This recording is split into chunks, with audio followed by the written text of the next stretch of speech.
The Green Mummy by Fergus Hume. If you enjoy audiobooks, consider subscribing and turning on notifications to stay updated. Feel free to like the video if you're enjoying it, and share your thoughts or audiobook suggestions in the comments. "I am very angry," pouted the maid. "In heaven's name, why?" questioned the bachelor. "You have, so to speak, bought me."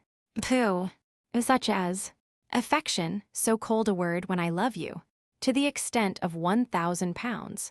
Had I not humored his whim, he would have insisted upon your marrying random." Lucy pouted again and in scorn.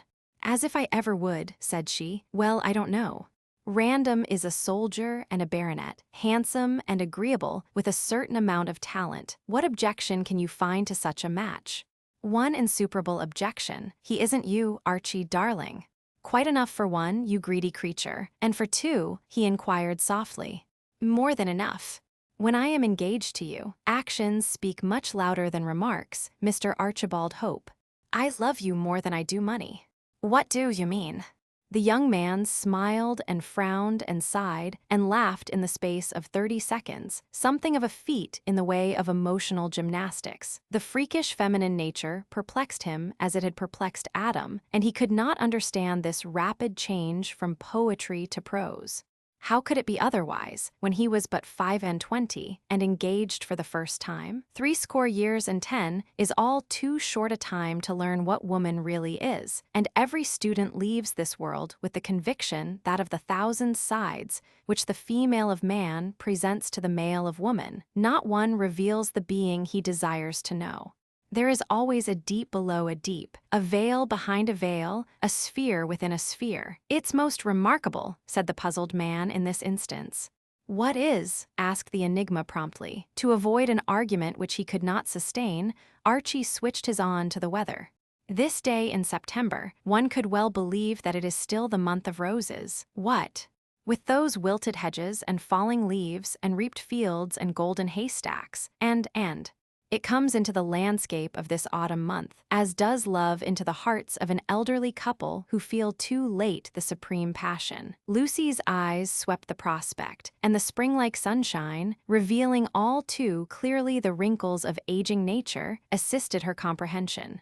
"I understand, yet youth has its wisdom, and old age its experience, the law of compensation, my dearest.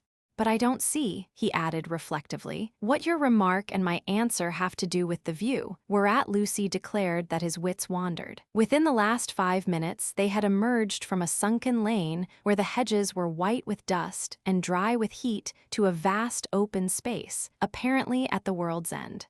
Here the salting spread raggedly towards the stately stream of the Thames, intersected by dikes and ditches, by earthen ramparts, crooked fences, sod walls, and irregular lines of stunted trees following the watercourses. The marshes were shaggy with reeds and rushes, and brown with coarse, fading herbage, although here and there gleamed emerald-hued patches of water-soaked soil fit for fairy rings.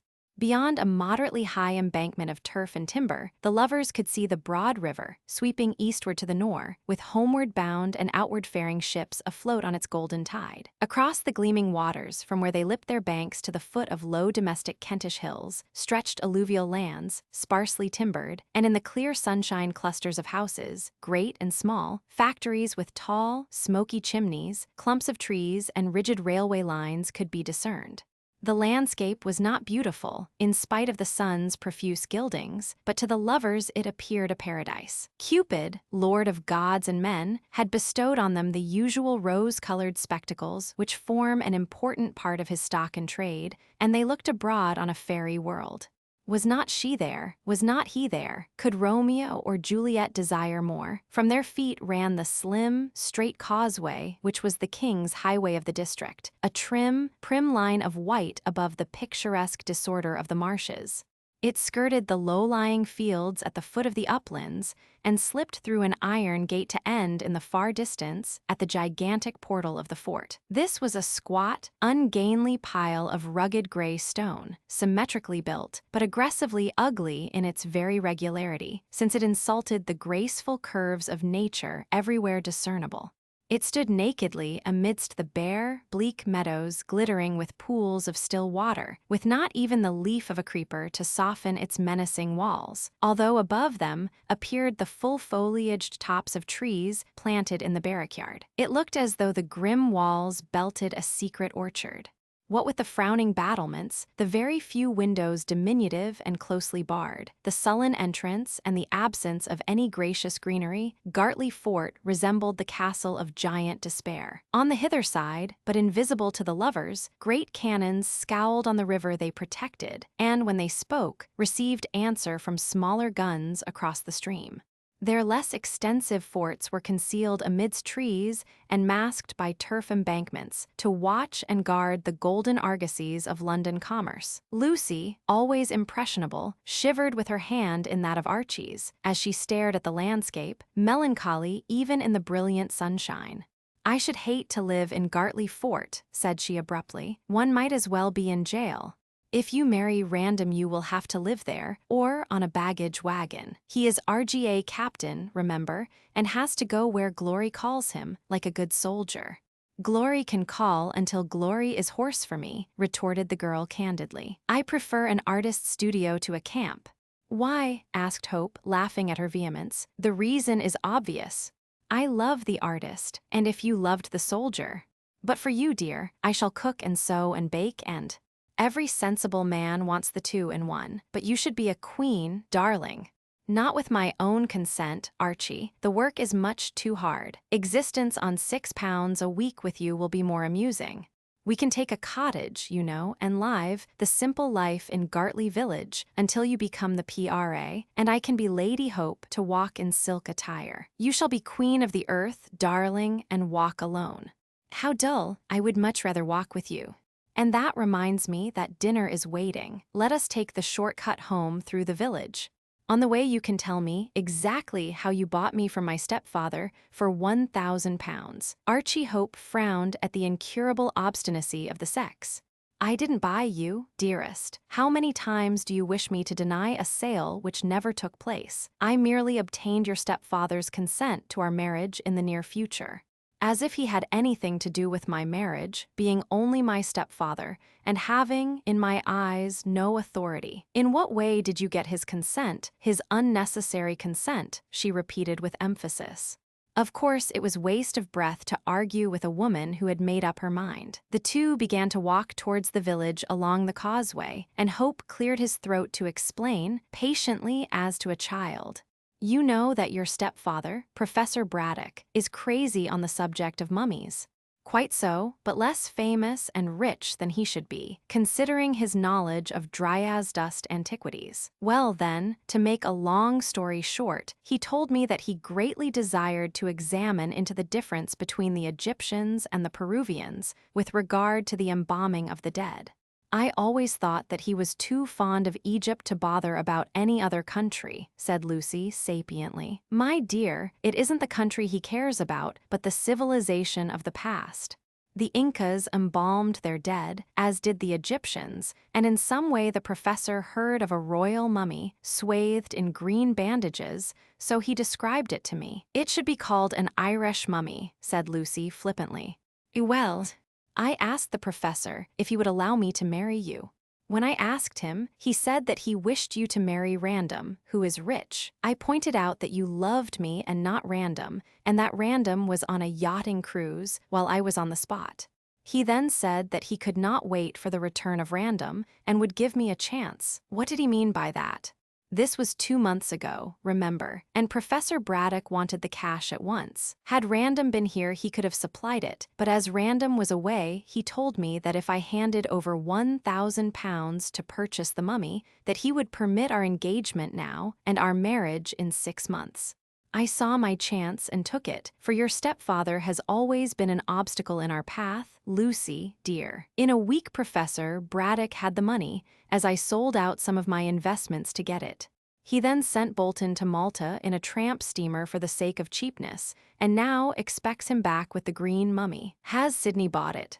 He got it for £900, the professor told me, and is bringing it back in the diver. That's the same tramp steamer in which he went to Malta. So that's the whole story, and you can see there is no question of you being bought. The £1,000 went to get your father's consent. He is not my father, snapped Lucy, finding nothing else to say. You call him so. And after all, she added, taking her lover's arm, I like the professor. He is very kind and good, although extremely absent-minded. And I am glad he has consented, for he worried me a lot to marry Sir Frank Random. I am glad you bought me, but I didn't, cried the exasperated lover. I think you did, and you shouldn't have diminished your income by buying what you could have had for nothing. I have still 300 a year left, and you were worth buying. You have no right to talk of me as though I had been bought, the young man gasped. But you said, I suppose when Bolton returns, my father will be glad to see the back of me, and then we'll go to Egypt with Sydney to explore this secret tomb he is always talking about.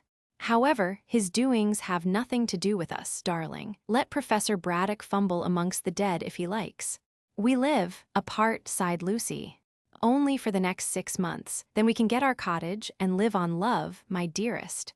He's a nice man, and you can't expect him to be pleased at our marriage. Perhaps, said Hope in an icy tone, you would like him to be the bridegroom. If so, there is still time. As I have been bought, you know that I can't run away from my purchaser. That is only an impolite name for a woman, dear. You have no sense of humor, Frank, or you would call me an April lady. It's puzzling. Is it? Perhaps you would like me to resemble Widow Anne, who is always funereal. Here she is, looking like Niobe. They were strolling through Gartley village by this time, and the cottagers came to their doors and front gates to look at the handsome young couple. Everyone knew of the engagement and approved of the same, although some hinted that Lucy Kendall would have been wiser to marry the soldier baronet. Amongst these was Widow Anne, who really was Mrs. Bolton, the mother of Sydney, a dismal female invariably arrayed in rusty, stuffy, aggressive mourning, although her husband had been dead for over 20 years. Because of this same mourning, and because she was always talking of the dead, she was called Widow Anne, and looked on the appellation as a compliment to her fidelity. At the present moment, she stood at the gate of her tiny garden, mopping her red eyes with a dingy handkerchief. Ah, young love, my lady, she groaned, when the couple passed, for she always gave Lucy a title as though she really and truly had become the wife of Sir Frank, but who knows how long it may last. Somi and Aaron, as is dead and gone, thought, my lady, but in 6 months he was knocking the head off me. The man who would lay his hand on a woman save in the way of. Men's fit for jails only, as Iolaus says. A nice opinion you have of our sex, remarked Archie dryly. I have, sir. I could tell you things as would make your head waggle with horror on their shoulders of yours. What about your son, Sydney? Is he also wicked? He's Aaron's son, and Aaron hadn't much to learn from them, as is where he's gone too, and she looked downward significantly. Sydney is a decent young fellow, said Lucy sharply. How dare you miscall your own flesh and blood, Widow Anne? My father thinks a great deal of Sydney, else he would not have sent him to Malta. Do try and be cheerful, there's a good soul. Sydney will tell you plenty to make you laugh when he comes home. If he ever does come home, sighed the old woman. What do you mean by that? What is a mubble-fubble? Asked Hope, staring. It's a queer-like feeling of death and sorrow and tears of blood and not lifting your head for groans, said Widow Anne incoherently, and there's meanings in mubble-fumbles, as we're told in Scripture. Not but what the professor's been a kind gentleman to Sid in, taking him from going round with the laundry cart, and educating him to watch camphorated corpses. Not as what I'd like to keep an eye on them things myself, but there's no more watching for my boy Sid, as I dreamed. What did you dream? Asked Lucy curiously. Widow Anne threw up 2 gnarled hands, wrinkled with age and laundry work, screwing up her face meanwhile. I dreamed of battle and murder and sudden death, my lady, with Sid in his cold grave playing on a harp, angel-like. Yes, she folded her rusty shawl tightly round her spare form and nodded. There was Sid, looking beautiful in his coffin, and cut into a hash, as you might say, with. Shuddered Lucy, and Archie strove to draw her away. With murder written all over his poor face, pursued the widow. And I woke up screeching with cramp in my legs and pains in my lungs, and beatings in my heart, and stiffness in my. You have been having nightmare. Don't you see how you are frightening Miss Kendall? There's a shilling. Go and drink yourself into a more cheery frame of mind. Widow Anne bit the shilling with one of her 2 remaining teeth and dropped a curtsy. You're a good, kind gentleman, she smirked, cheered at the idea of unlimited gin. And when my boy Sid do come home a corpse, I hope you'll come to the funeral, sir. What a raven, said Lucy, as Widow Anne toddled away in the direction of the one public house in Gartley village. I don't wonder that the late Mr. Bolton laid her out with a flat iron. To slay such a woman would be meritorious. I wonder how she came to be the mother of Sidney, said Miss Kendall reflectively, as they resumed their walk. He's such a clever, smart, and handsome young man. I think Bolton owes everything to the professor's teaching and example, Lucy, replied her lover. He was an uncouth lad, I understand, when your stepfather took him into the house 6 years ago. Now he is quite presentable.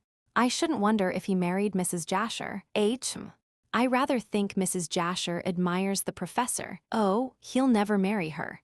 If she were a mummy, there might be a chance, of course, but as a human being the professor will never look at her. I don't know so much about that, Archie. Mrs. Jasher is attractive. And she has money. My father is poor and so.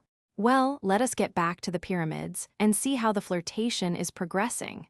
Bolton will return quite safe. He is a clever fellow, not easily taken advantage of. Don't bother any more about Widow Anne and her dismal prophecies.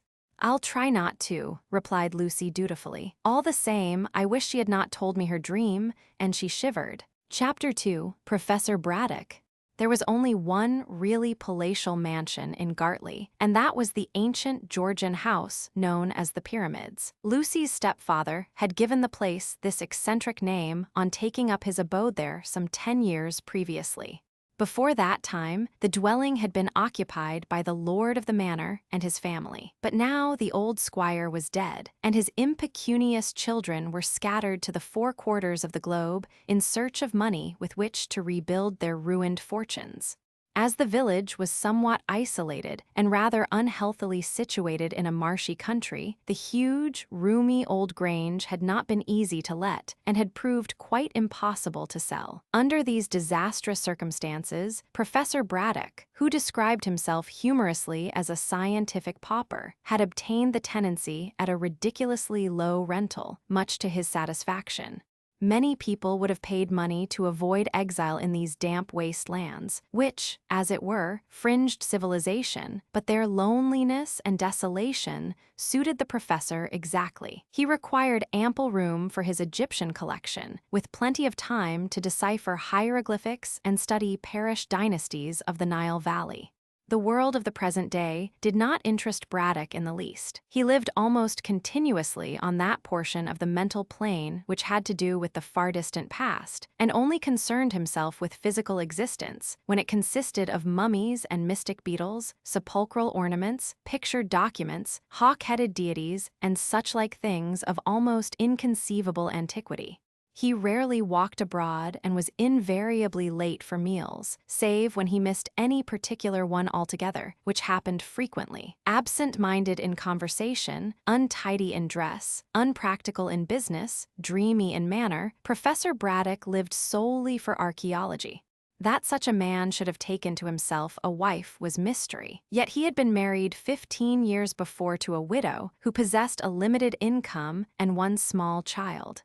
It was the opportunity of securing the use of a steady income which had decoyed Braddock into the matrimonial snare of Mrs. Kendall. To put it plainly, he had married the agreeable widow for her money, although he could scarcely be called a fortune hunter. Like Eugene Aram, he desired cash to assist learning, and as that scholar had committed murder to secure what he wanted, so did the professor marry to obtain his ends. These were to have someone to manage the house, and to be set free from the necessity of earning his bread, so that he might indulge in pursuits more pleasurable than money-making. Mrs. Kendall was a placid, phlegmatic lady who liked rather than loved the professor, and who desired him more as a companion than as a husband. With Braddock, she did not arrange a romantic marriage so much as enter into a congenial partnership. She wanted a man in the house, and he desired freedom from pecuniary embarrassment. On these lines, the prosaic bargain was struck, and Mrs. Kendall became the professor's wife with entirely successful results. She gave her husband a home and her child a father who became fond of Lucy and who, considering he was merely an amateur parent, acted admirably. But this sensible partnership lasted only for 5 years. Mrs. Braddock died of a chill on the liver and left her $500 a year to the professor for life, with remainder to Lucy, then a small girl of 10. It was at this critical moment that Braddock became a practical man for the first and last time in his dreamy life. He buried his wife with unfeigned regret, for he had been sincerely attached to her in his absent-minded way, and sent Lucy to a Hampstead boarding school. After an interview with his late wife's lawyer to see that the income was safe, he sought for a house in the country, and quickly discovered Gartley Grange, which no one would take because of its isolation. Within 3 months from the burial of Mrs. Braddock, the widower had removed himself and his collection to Gartley, and had renamed his new abode the Pyramids. Here he dwelt quietly and enjoyably, from his dry-as-dust point of view, for 10 years, and here Lucy Kendall had come when her education was completed. The arrival of a marriageable young lady made no difference in the professor's habits, and he hailed her thankfully as the successor to her mother in managing the small establishment. It is to be feared that Braddock was somewhat selfish in his views, but the fixed idea of archaeological research made him egotistical. The mansion was 3-story, flat-roofed, extremely ugly and unexpectedly comfortable. Built of mellow red brick with dingy white stone facings, it stood a few yards back from the roadway which ran from Gartley Fort through the village, and, at the precise point where the pyramids was situated, curved abruptly through woodlands to terminate a mile away, at Jessam, the local station of the Thames railway line. An iron railing, embedded in moldering stonework, divided the narrow front garden from the road, and on either side of the door, which could be reached by 5 shallow steps, grew 2 small yew trees, smartly clipped and trimmed into cones of dull green. Braddock used all the vast rooms of the ground floor to house his collection of antiquities, which he had acquired through many laborious years. He dwelt entirely in this museum, as his bedroom adjoined his study, and he frequently devoured his hurried meals amongst the brilliantly tinted mummy cases. The embalmed dead populated his world, and only now and then, when Lucy insisted, did he ascend to the first floor, which was her particular abode. Here was the drawing room, the dining room, and Lucy's boudoir. Here also were sundry bedrooms, furnished and unfurnished, in one of which Miss Kendall slept, while the others remained vacant for chance visitors, principally from the scientific world. The 3rd story was devoted to the cook, her husband, who acted as gardener, and to the house parlor maid, a composite domestic, who worked from morning until night in keeping the great house clean. During the day, these servants attended to their business in a comfortable basement, where the cook ruled supreme. At the back of the mansion stretched a fairly large kitchen garden, to which the cook's husband devoted his attention. This was the entire domain belonging to the tenant, as, of course, the professor did not rent the arable acres and comfortable farms which had belonged to the dispossessed family. Everything in the house went smoothly, as Lucy was a methodical young person who went by the clock and the almanac. Braddock little knew how much of his undeniable comfort he owed to her fostering care, for prior to her return from school, he had been robbed right and left by unscrupulous domestics. When his stepdaughter arrived, he simply handed over the keys and the housekeeping money, a fixed sum, and gave her strict instructions not to bother him. Miss Kendall faithfully observed this injunction, as she enjoyed being undisputed mistress, and knew that, so long as her stepfather had his meals, his bed, his bath, and his clothes, he required nothing save the constant society of his beloved mummies, of which no one wished to deprive him. These he dusted and cleansed and rearranged himself. Not even Lucy dared to invade the museum, and the mere mention of spring cleaning drove the professor into displaying frantic rage, in which he used bad language. On returning from her walk with Archie, the girl had lured her stepfather into assuming a rusty dress suit, which had done service for many years, and had coaxed him into a promise to be present at dinner. Mrs. Jasher, the lively widow of the district, was coming, and Braddock approved of a woman who looked up to him as the one wise man in the world. Even science is susceptible to judicious flattery, and Mrs. Jasher was never backward in putting her admiration into words. Female gossip declared that the widow wished to become the second Mrs. Braddock, but if this was really the case, she had but small chance of gaining her end. The professor had once sacrificed his liberty to secure a competence, and, having acquired $500 a year, was not inclined for a second matrimonial venture. Had the widow been a dollar heiress with $1 million at her back, he would not have troubled to place a ring on her finger. And certainly, Mrs. Jasher had little to gain from such a dreary marriage, beyond a collection of rubbish, as she said, and a dull country house situated in a district inhabited solely by peasants belonging to Saxon times. Archie Hope left Lucy at the door of the pyramids and repaired to his village lodgings for the purpose of assuming evening dress. Lucy, being her own housekeeper, assisted the overworked parlor maid to lay and decorate the table before receiving the guests. Thus Mrs. Jasher found no one in the drawing room to welcome her, and, taking the privilege of old friendship, descended to beard Braddock in his den. The professor raised his eyes from a newly bought scarabaeus to behold a stout little lady smiling on him from the doorway. He did not appear to be grateful for the interruption, but Mrs. Jasher was not at all dismayed, being a man-hunter by profession. Besides, she saw that Braddock was in the clouds as usual, and would have received the king himself in the same absent-minded manner. "Poof! What an abominable smell," exclaimed the widow, holding a flimsy lace handkerchief to her nose. "Kind of camphor sandalwood charnel house smell. I wonder you are not asphyxiated. Poof. Burrar. Did you speak? Don't you know that I have come to dinner, you silly man?" And she tapped him playfully with her closed fan. "I have had dinner," said Braddock, egotistic as usual. "No, you have not." Mrs. Jasher spoke positively and pointed to a small tray of untouched food on the side table. "You have not even had luncheon. You must live on air, like a chameleon, or on love, perhaps," she ended in a significantly tender tone, but she might as well have spoken to the granite image of Horace in the corner. Braddock merely rubbed his chin and stared harder than ever at the glittering visitor. "Dear me," he said innocently, "I must have forgotten to eat." Lamplight, he looked round vaguely. "Of course, I remember lighting the lamps. Time has gone by very rapidly. I am really hungry." He paused to make sure, then repeated his remark in a more positive manner. "Yes, I am very hungry, Mrs. Jasher." He looked at her as though she had just entered. "Of course, Mrs. Jasher. Do you wish to see me about anything particular?" The widow frowned at his inattention and then laughed. It was impossible to be angry with this dreamer. "I have come to dinner, Professor. Do try and wake up. You are half asleep and half starved, too, I expect." "I certainly feel unaccountably hungry," admitted Braddock cautiously. "Unaccountably, when you have eaten nothing since breakfast." "You weird man, I believe you are a mummy yourself." But the professor had again returned to examine the scarabaeus, this time with a powerful magnifying glass. "It certainly belongs to the 20th dynasty," he murmured, wrinkling his brows. Mrs. Jasher stamped and flirted her fan pettishly.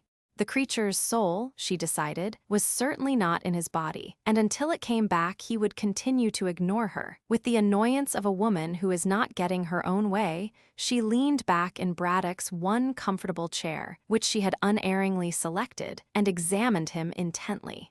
Perhaps the gossips were correct, and she was trying to imagine what kind of a husband he would make. But whatever might be her thoughts, she eyed Braddock as earnestly as Braddock eyed the scarabaeus. Outwardly, the professor did not appear like the savant he was reported to be. He was small of stature, plump of body, rosy as a little cupid, and extraordinarily youthful, considering his 50-odd years of scientific wear and tear. With a smooth, clean-shaven face, plentiful white hair like spun silk, and neat feet and hands, he did not look his age. The dreamy look in his small blue eyes was rather belied by the hardness of his thin-lipped mouth, and by the pugnacious push of his jaw. The eyes and the dome-like forehead hinted that brain without much originality, but the lower part of this contradictory countenance might have belonged to a prize fighter. Nevertheless, Braddock's plumpness did away to a considerable extent with his aggressive look. It was certainly latent, but only came to the surface when he fought with a brother savant over some tomb dweller from Thebes. In the soft lamplight, he looked like a fighting cherub, and it was a pity, in the interests of art, that the hairless pink and white face did not surmount a pair of wings rather than a rusty and ill-fitting dress suit. "He's nane saw dafty as he looks," thought Mrs. Jasher, who was Scotch, although she claimed to be cosmopolitan. "With his mummies he is all right, but outside those he might be difficult to manage. And these things," she glanced round the shadowy room, crowded with the dead and their earthly belongings. "I don't think I would care to marry the British Museum. Too much like hard work, and I am not so young as I was." The near mirror, a polished silver one, which had belonged, ages ago, to some coquette of Memphis, denied this uncomplimentary thought, for Mrs. Jasher did not look a day over 30, although her birth certificate set her down as 45. In the lamplight, she might have passed for even younger, so carefully had she preserved what remained to her of youth. She assuredly was somewhat stout, and never had been so tall as she desired to be. But the lines of her plump figure were still discernible in the cunningly cut gown, and she carried her little self with such mighty dignity that people overlooked the mortifying height of a trifle over 5 feet. Her features were small and neat, but her large blue eyes were so noticeable and melting that those on whom she turned them ignored the lack of boldness in chin and nose.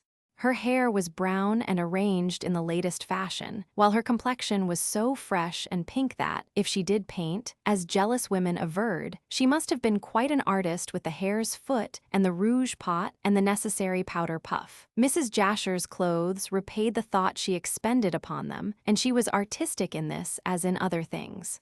Dressed in a crocus-yellow gown, with short sleeves to reveal her beautiful arms, and cut low to display her splendid bust, she looked perfectly dressed. A woman would have declared the wide-netted black lace with which the dress was draped to be cheap, and would have hinted that the widow wore too many jewels in her hair, on her corsage, round her arms, and ridiculously gaudy rings on her fingers. This might have been true, for Mrs. Jasher sparkled like the Milky Way at every movement, but the gleam of gold and the flash of gems seemed to suit her opulent beauty. Her slightest movement wafted around her a strange Chinese perfume, which she obtained, so she said, from a friend of her late husband's who was in the British Embassy at Pekin. No one possessed this especial perfume but Mrs. Jasher, and anyone who had previously met her, meeting her in the darkness, could have guessed at her identity. With a smile to show her white teeth, with her golden-hued dress and glittering jewels, the pretty widow glowed in that glimmering room like a tropical bird. The professor raised his dreamy eyes and laid the beetle on one side, when his brain fully grasped that this charming vision was waiting to be entertained. She was better to look upon even than the beloved Scarabaeus, and he advanced to shake hands as though she had just entered the room. Mrs. Jasher, knowing his ways, rose to extend her hand, and the two small, stout figures looked absurdly like a pair of chubby Dresden ornaments which had stepped from the mantel-shelf. "Dear lady, I am glad to see you." You have," the professor reflected, and then came back with a rush to the present century. "You have come to dinner, if I mistake not. Lucy is an excellent housekeeper. I have no fault to find with her, no fault at all. But she is obstinate, oh, very obstinate, as her mother was. Do you know, dear lady, that in a papyrus scroll which I lately acquired I found the recipe for a genuine Egyptian dish, which Amenemhat, the last pharaoh of the 11th dynasty, you know, might have eaten, and probably did eat. I desired Lucy to serve it tonight, but she refused, much to my annoyance. The ingredients, which had to do with roasted gazelle, were oil and coriander seed, and, if my memory serves me, a saffitida." Ugh! Mrs. Jasher's handkerchief went again to her mouth. "Say no more, Professor. Your dish sounds horrid. I don't wish to eat it and be turned into a mummy before my time." "You would make a really beautiful mummy," said Braddock, paying what he conceived was a compliment. "And, should you die, I shall certainly attend to your embalming if you prefer that to cremation." "You dreadful man," cried the widow, turning pale and shrinking. "Why, I really believe that you would like to see me packed away in one of those disgusting coffins. Look at the colors, at the regularity of the hieroglyphics. Why, the history of the dead is set out in this magnificent series of pictures." He adjusted his pince-nez and began to read, "The Osirian semi-office, that is a female name, Mrs. Jasher, who. It would take much more space than a mummy case upon which to write it. My life has been volcanic, I can tell you. By the way," she added hurriedly, seeing that Braddock was on the eve of resuming the reading, "tell me about your Inca mummy. Has it arrived?" The professor immediately followed the false trail. "Not yet," he said briskly, rubbing his smooth hands, "but in 3 days I expect the diver will be at Pierside, and Sydney will bring the mummy on here. I shall unpack it at once and learn exactly how the ancient Peruvians embalmed their dead. Doubtless, they learned the art from." Braddock glared. "Nothing of the sort, dear lady," he snorted angrily. "Absurd, ridiculous. I am inclined to believe that Egypt was merely a colony of that vast island of Atlantis mentioned by Plato. There, if my theory is correct, civilization begun, and the kings of Atlantis, doubtless the gods of historical tribes, governed the whole world, including that portion which we now term South America." "Do you mean to say that there were Yankees in those days?" inquired Mrs. Jasher frivolously. The professor tucked his hands under his shabby coat-tails and strode up and down the room, warming his rage, which was provoked by such ignorance. "Good heavens, madam, where have you lived?" he exclaimed explosively. "Are you a fool, or merely an ignorant woman? I am talking of prehistoric times, thousands of years ago, when you were probably a stray atom embedded in the slime." "Oh, you horrid creature," cried Mrs. Jasher indignantly, and was about to give Braddock her opinion, if only to show him that she could hold her own, when the door opened. "How are you, Mrs. Jasher?" said Lucy, advancing. "Here am I and here is Archie. Dinner is ready." "And you." Lucy wrinkled her brow. She did not approve of the widow's man-annexing instinct. Chapter 3: A Mysterious Tomb. One member of the Braddock household was not included in the general staff, being a mere appendage of the professor himself. This was a dwarfish, misshapen Kanaka, a pygmy in height, but a giant in breadth, with short, thick legs and long, powerful arms. He had a large head and a somewhat handsome face, with melancholy black eyes and a fine set of white teeth. Like most Polynesians, his skin was of a pale bronze and elaborately tattooed, even the cheeks and chin being scored with curves and straight lines of mystical import. But the most noticeable thing about him was his huge mop of frizzled hair, which, by some process, known only to himself, he usually dyed a vivid yellow. The flaring locks streaming from his head made him resemble a Peruvian image of the sun, and it was this peculiar coiffure which had procured for him the odd name of cockatoo. The fact that this grotesque creature invariably wore a white drill suit emphasized still more the suggestion of his likeness to an Australian parrot. Cockatoo had come from the Solomon Islands in his teens to the colony of Queensland to work on the plantations, and there the professor had picked him up as his body servant. When Braddock returned to marry Mrs. Kendall, the boy had refused to leave him, although it was represented to the young savage that he was somewhat too barbaric for sober England. Finally, the professor had consented to bring him overseas, and had never regretted doing so, for Cockatoo, finding his scientific master a true friend, worshipped him as a visible god. Having been captured when young by Pacific blackbirders, he talked excellent English, and from contact with the necessary restraints of civilization was, on the whole, extremely well behaved. Occasionally, when teased by the villagers and his fellow servants, he would break into childish rages, which bordered on the dangerous. But a word from Braddock always quieted him, and when penitent, he would crawl like a whipped dog to the feet of his divinity. For the most part, he lived entirely in the museum, looking after the collection and guarding it from harm. Lucy, who had a horror of the creature's uncanny looks, objected to Cockatoo waiting at the table, and it was only on rare occasions that he was permitted to assist the harassed parlor-maid. On this night, the Kanaka acted excellently as a butler and crept softly round the table, attending to the needs of the diners. He was an admirable servant, deft and handy, but his blue-lined face and squat figure together with the obtrusively golden halo rather worried Mrs. Jasher. And indeed, in spite of custom, Lucy also felt uncomfortable when this gnome hovered at her elbow. It looked as though one of the fantastical idols from the museum below had come to haunt the living. "I do not like that gollywog," breathed Mrs. Jasher to her host when Cockatoo was at the sideboard. "He gives me the creeps." "Don't," murmured Lucy with a shiver. "I shall not be able to eat my dinner if you talk so." "No, no, my dear lady, do not look so alarmed. I don't think he has eaten any, as he was taken to Queensland long before he could participate in such banquets." "He is a very decent animal, a very dangerous one, I fancy," retorted Mrs. Jasher, who looked pale. "Only when he loses his temper, and I'm always able to suppress that when it is at its worst. You are not eating your meat, my dear lady. Can you wonder at it, and you talk of cannibals? It seems wrong somehow for corn to be bunched up with houses. It's like Alice in Wonderland. But fancy anyone offering money for land here," observed Hope, toying with his claret glass, which had just been refilled by the attentive Cockatoo, at the back of beyond, as it were. "I shouldn't care to live here. The neighborhood is so desolate." "All the same you do live here," interposed Mrs. Jasher smartly, and with a roguish glance at Lucy. Archie caught the glance and saw the blush on Miss Kendall's face. "You have answered your question yourself, Mrs. Jasher," he said, smiling. "I have the inducement you hint at to remain here, and certainly, as a landscape painter, I admire the marshes and sunsets. As an artist and an engaged man, I stop in Gartley, otherwise I should clear out. But I fail to see why a lady of your attractions should. He was a consul in China, you know, and consuls are never very well paid. I will come in for a large income, however." "Indeed," said Lucy politely, and wondering why Mrs. Jasher was so communicative. "Soon, I hope.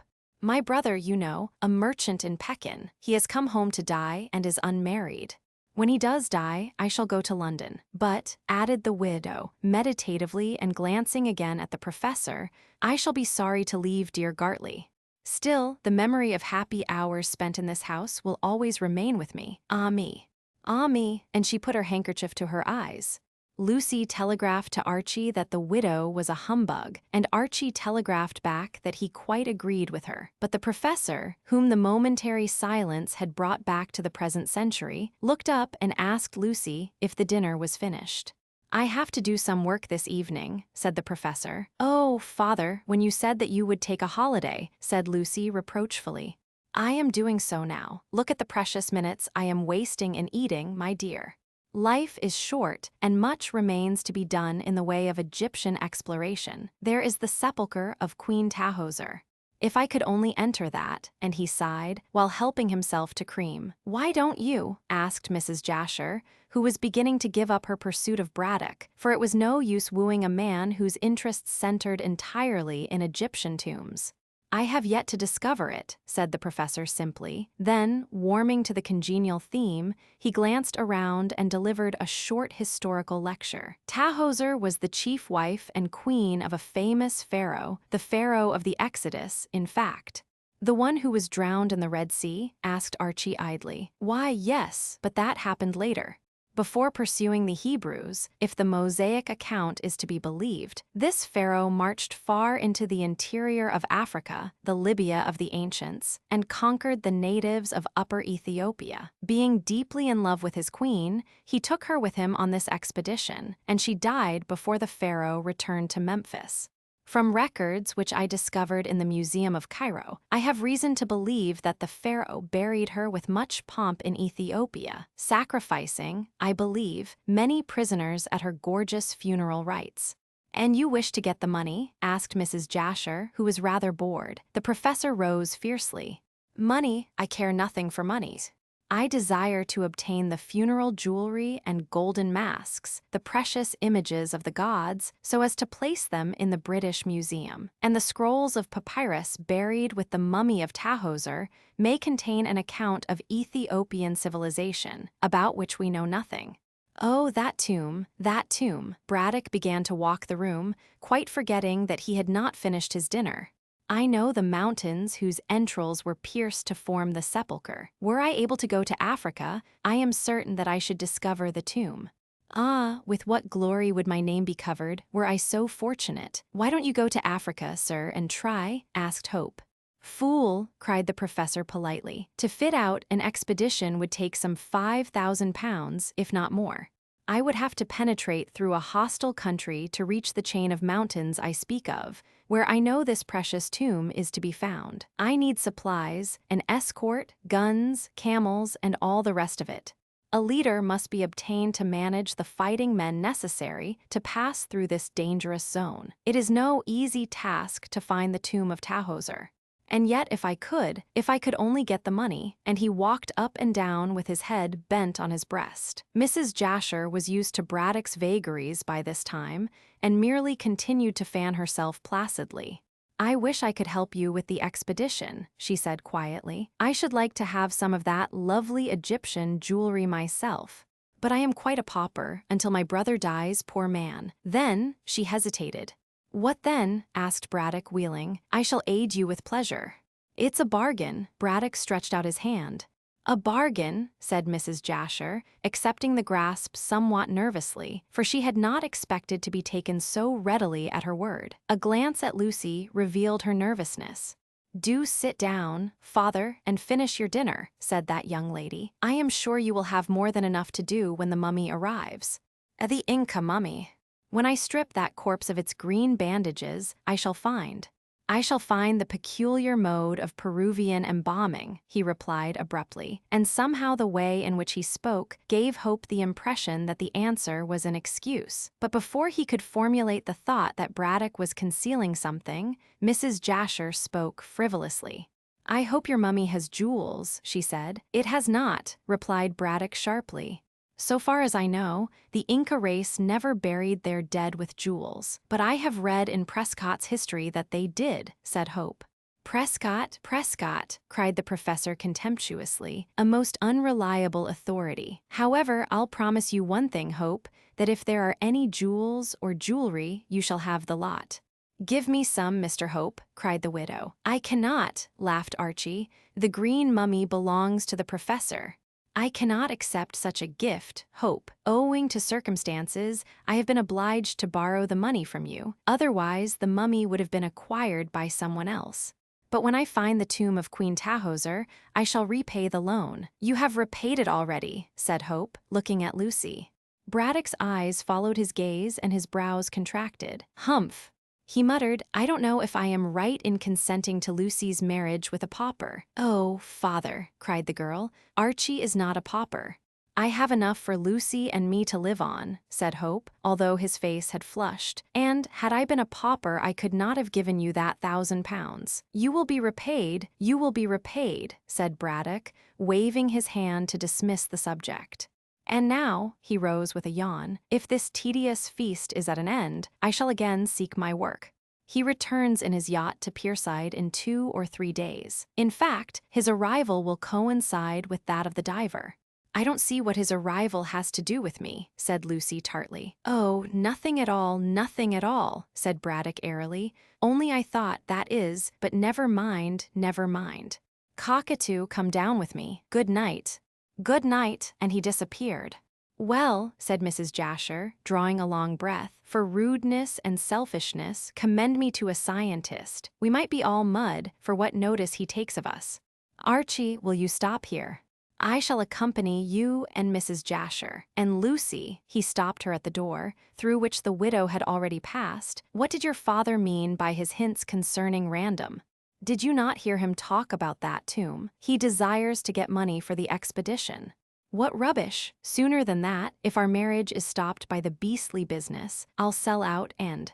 You have given my father enough, but if Random lends money for this expedition, I am not going to marry Sir Frank because of my stepfather's requirements. He has no rights over me, and, whether he consents or not, I marry you. My darling, and Archie kissed her before they followed Mrs. Jasher into the drawing room. All the same, he foresaw trouble. Chapter 4: The Unexpected. For the next 2 or 3 days, Archie felt decidedly worried over his projected marriage with Lucy. Certainly he had, to put it bluntly, purchased Braddock's consent, and that gentleman could scarcely draw back from his plighted word, which had cost the lover so much. Nevertheless, Hope did not entirely trust the professor, as, from the few words which he had let drop at the dinner party, it was plain that he hankered after money with which to fit out the expedition in search of the mysterious tomb to which he had alluded. Archie knew, as did the professor, that he could not supply the necessary £5,000 without practically ruining himself, and already he had crippled his resources in paying over the price of the green mummy. He had fondly believed that Braddock would have been satisfied with the relic of Peruvian humanity, but it seemed that the professor, having got what he wanted, now clamored for what was at present beyond his reach. The mummy was his property, but he desired the contents of Queen Tahoser's tomb also. This particular moon, which he cried for, was a very expensive article, and Hope did not see how he could gain it, unless, and here came in the cause of Archie's worry, unless the £5,000 was borrowed from Sir Frank Random, the professor would have to content himself with the Maltese mummy. But from what the young man had seen of Braddock's longing for the especial sepulchre, which he desired to loot, he believed that the scientist would not readily surrender his whim. Random could easily lend or give the money, since he was extremely rich and extremely generous, but it was improbable that he would aid Braddock without a quid pro quo. As the sole desire of the baronet's heart was to make Lucy his wife, it could easily be guessed that he would only assist the professor to realize his ambition on condition that the savant used his influence with his stepdaughter. That meant the breaking of the engagement with Hope and the marriage of the girl to the soldier. Of course, such a state of things would make Lucy unhappy, but Braddock cared very little for that. To gratify his craze for Egyptian research, he would be willing to sacrifice a dozen girls like Lucy. Undoubtedly, Lucy would refuse to be passed along from one man to another like a bale of goods, and Archie knew that, so far as in her lay, she would keep to her engagement, especially as she denied Braddock's right to dispose of her hand. All the same, the professor, in spite of his cherubical looks, could make himself extremely disagreeable, and undoubtedly would do so if thwarted. The sole course that remained, should Braddock begin operations to break the present engagement, would be to marry Lucy at once. Archie would willingly have done so, but pecuniary difficulties stood in the way. He had never told any one of these, not even the girl he loved, but they existed all the same. For many years he had been assisting needy relatives, and thus had hampered himself in spite of his income.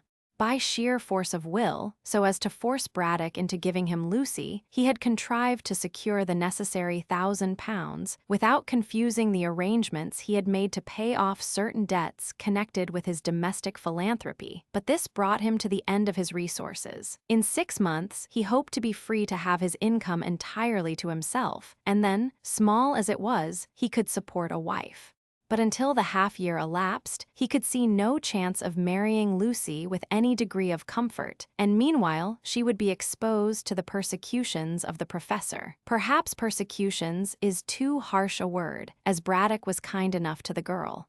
Nevertheless, he was pertinacious in gaining his aims where his pet hobby was concerned, and undoubtedly, could he see any chance of obtaining the money from Random by selling his stepdaughter, he would do so. Assuredly, it was dishonorable to act in this way, but the professor was a scientific Jesuit, and deemed that the end justified the means, when any glory to himself and gain to the British Museum was in question. "But I may be doing him an injustice," said Archie, when he was explaining his fears to Miss Kendall on the 3rd day after the dinner party. "After all, the professor is a gentleman, and will probably hold to the bargain which he has made. I am not going to be bought and sold to forward these nasty scientific schemes. My father can say what he likes and do what he likes, but I marry you tomorrow if you like." "That's just it," said Archie, flushing. "We can't marry." "Why?" she asked, much astonished. Hope looked at the ground and drew patterns with his cane point in the sand. They were seated in the hot sunshine, for the Indian summer still continued, under a moldering brick wall which ran around the most delightful of kitchen gardens. This was situated at the back of the pyramids and contained a multiplicity of pot herbs and fruit trees and vegetables. It resembled the fairy garden in Madame D'Aulnoy's story of the White Cat, and in the autumn yielded a plentiful crop of fine-flavored fruit. But now the trees were bare, and the garden looked somewhat forlorn for lack of greenery. But in spite of the lateness of the season, Lucy often brought a book to read under the glowing wall, and there ripened like a peach in the warm sunshine. On this occasion, she brought Archie into the old-world garden, as he had hinted at confidences, and the time had come to speak plainly, as Hope began to think that he had not treated Lucy quite fairly in hiding from her his momentarily embarrassed position. "Why can't we marry at once?" asked Lucy, seeing that her lover held his peace and looked confused. Hope did not reply directly. "I had better release you from your engagement," he said haltingly. "Oh," Lucy's nostrils dilated, and she threw back her head scornfully. "And the other woman's name." "But money, what about money? You have your income, oh yes, that is sure, small as it is. But I have incurred debts on behalf of an uncle and his family. These have embarrassed me for the moment, and so I cannot see my way to marrying you for at least 6 months, Lucy." He caught her hand. "I feel ashamed of myself that I did not tell you of this before. But I feared to lose you. Yet, on reflection, I see that it is dishonorable to keep you in the dark, and if you think that I have behaved badly, don't treat me as a doll, my dear. I wish to share your troubles as well as your joys. Come, tell me all about it. You are not angry." "Pooh," she flicked away a speck of dust from his coat. "I don't care that for such things." "You are an angel," he cried ardently. "I am a very practical girl just now," she retorted. "Go on, confess." When in possession of all the facts, she threw her arms around his neck and kissed him. "You are a silly old boy," she whispered. "As if what you tell me could make any difference to me. But we can't be married for 6 months, dearest. Do you believe that I as a woman can gather together my trousseau under 6 months? No, my dear. We must not marry in haste to repent at leisure. In another half-year you will enjoy your own income, and then we can marry." "But meanwhile," said Archie after kissing her, "the professor will bother you to marry random." "Oh no. He has sold me to you for £1,000. There, do not say a single word. I am only teasing you. Let us say that my father has consented to my marriage with you and cannot withdraw his word. Not that I care if he does. I am my own mistress. Lucy," he took her hands again and looked into her eyes. "Braddock is a scientific lunatic and would do anything to forward his aims with regard to this very expensive tomb, which he has set his heart on discovering. As I can't lend or give the money, he is sure to apply to random and random. Sir Frank is a gentleman, and when he learns that I am engaged to you, he will simply become a dear friend. There, don't worry any more about the matter. You ought to have told me of your troubles before, but as I have forgiven you, there is no more to be said. In 6 months, I shall become Mrs. Hope, and meanwhile I can hold my own against any inconvenience that my father may cause me." But he rose and began to remonstrate, anxious to abase himself still further before this angel of a maiden. She placed her hand over his mouth. "Not another word, or I shall box your ears, sir. That is, I shall exercise the privilege of a wife before I become one. And now," she slipped her arm within his, "let us go in and see the arrival of the precious mummy."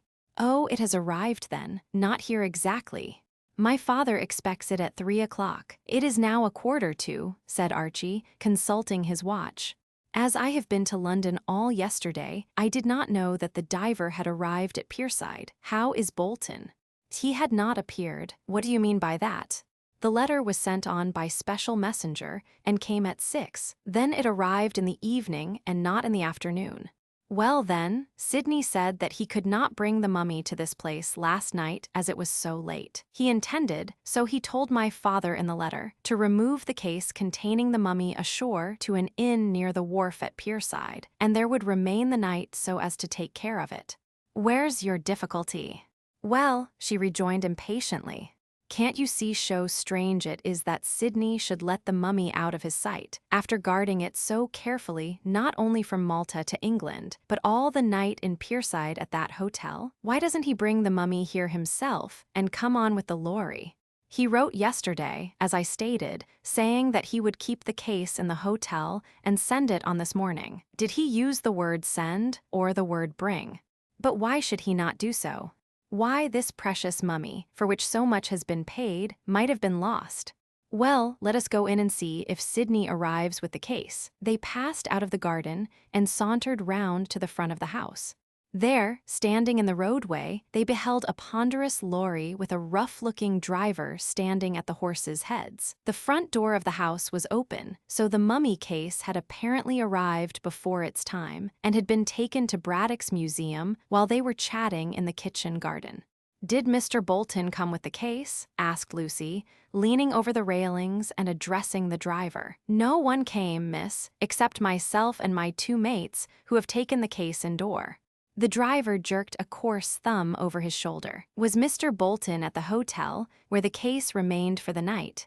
"The landlord of the Sailor's Rest told me and my mates to take the case to this here house, and we done it. That's all I know, miss." "What do you think, Archie? Isn't it strange? He will arrive in time to open the mummy case, along with the professor.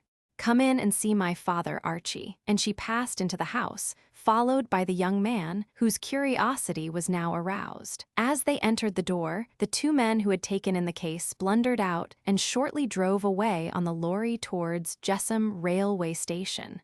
In the museum, they found Braddock purple with rage and swearing vigorously. He was staring at a large packing case, which had been set up on end against the wall, while beside him crouched Cockatoo, holding chisels and hammers and wedges necessary to open the treasure trove.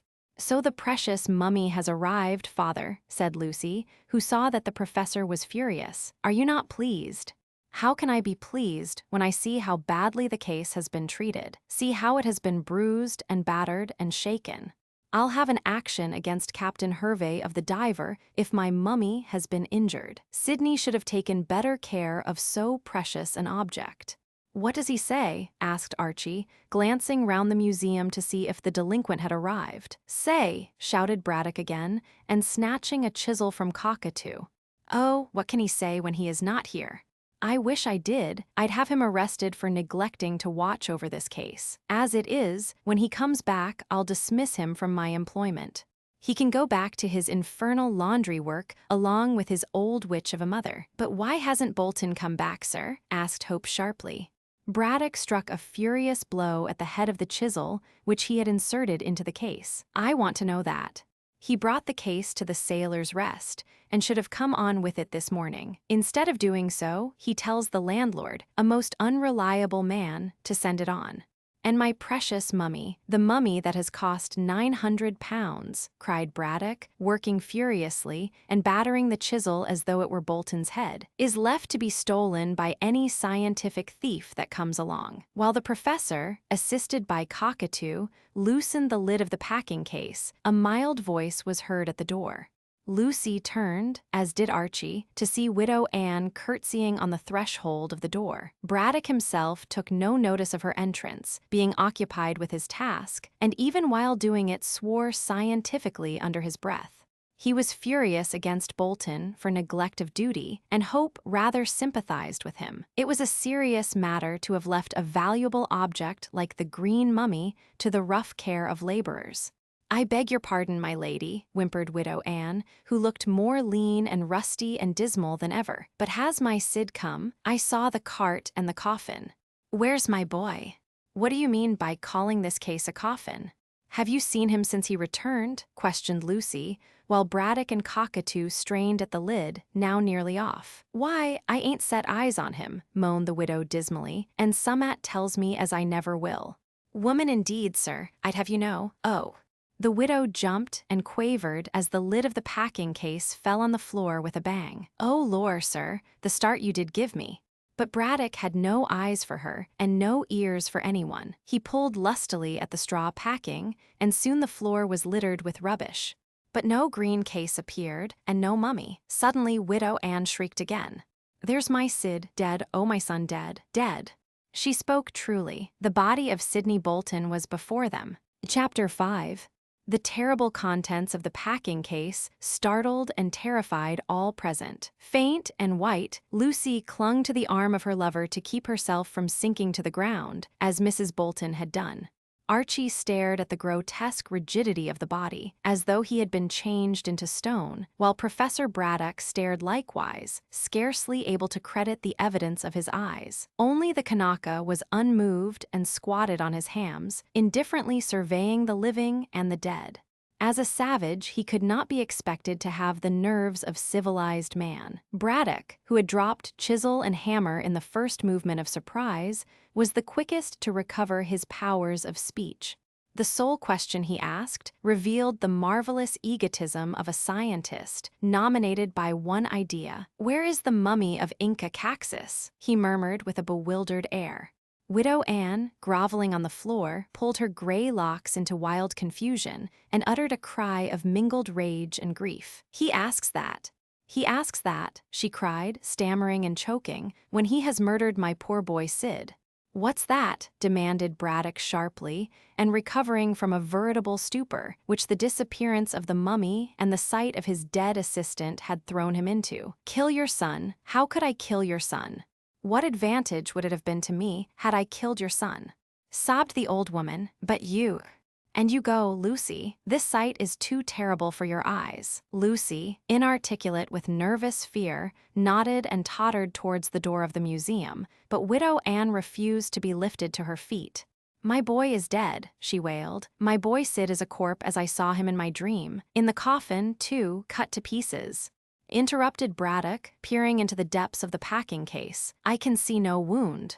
Mrs. Bolton leaped to her feet with an agility surprising in so aged a woman. "Let me find the wound," she screamed, throwing herself forward.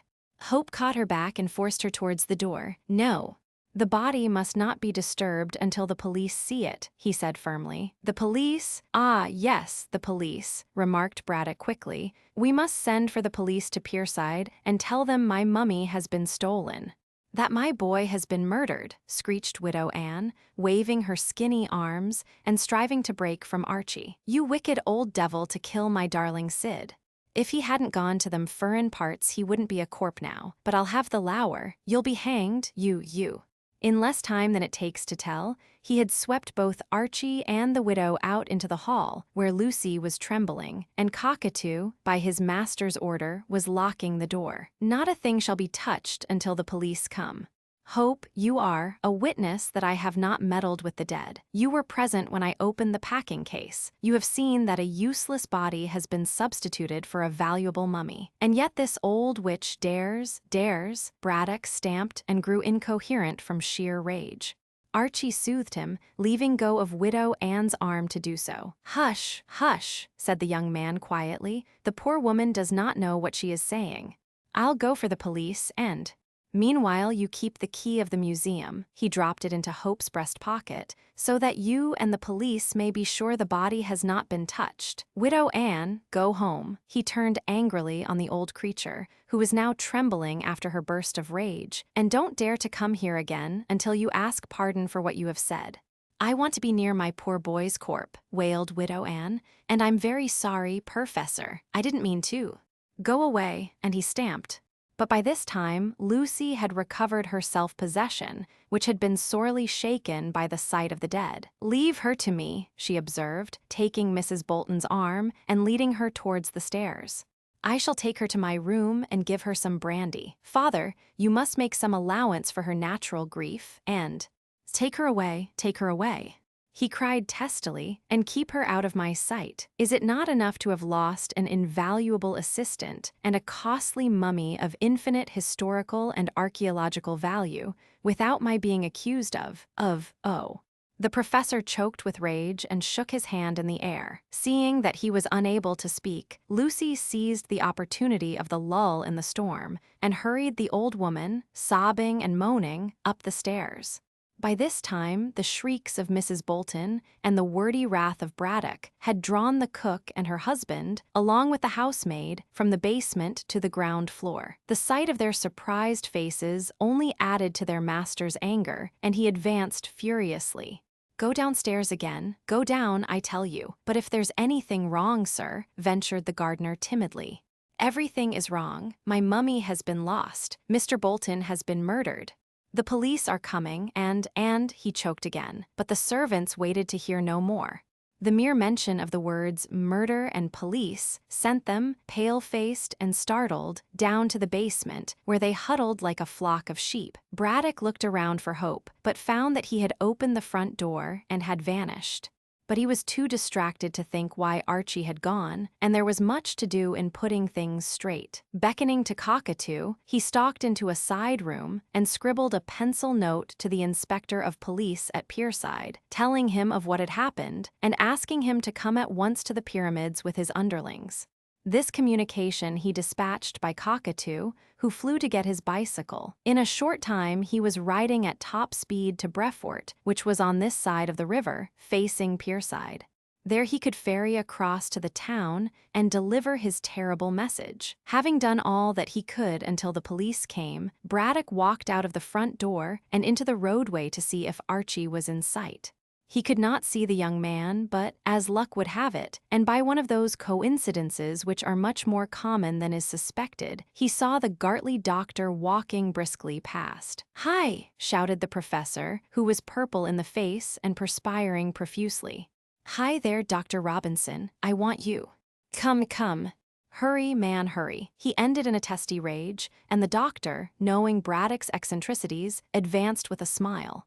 He was a slim, dark, young medical practitioner with an amiable countenance, which argued of no mighty intelligence. "Well, Professor," he remarked quietly, "do you want me to attend you for apoplexy?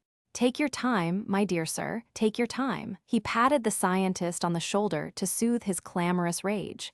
"You are already purple in the face. Don't let your blood rush to your head. I am in perfect health, damn you, sir." Robinson looked interested. "Has he returned with your mummy?" "Really, Professor, you surprise me," said the doctor mildly. "I'll surprise you more," growled Braddock, dragging Robinson into the garden and up the steps. Gently, gently." "My dear sir," said the doctor, who really began to think that much learning had made the professor mad. "Didn't Bolton?" "Dead." The doctor nearly tumbled backward down the steps. "Murdered? At least I think he is murdered. At all events, he arrived here today in the packing case, which should have contained my green mummy. Come in and examine the body at once." "No," Braddock pushed back the doctor just as fiercely as he had dragged him forward. "Wait until the constable comes. I want him to see the body first, and to observe that nothing has been touched.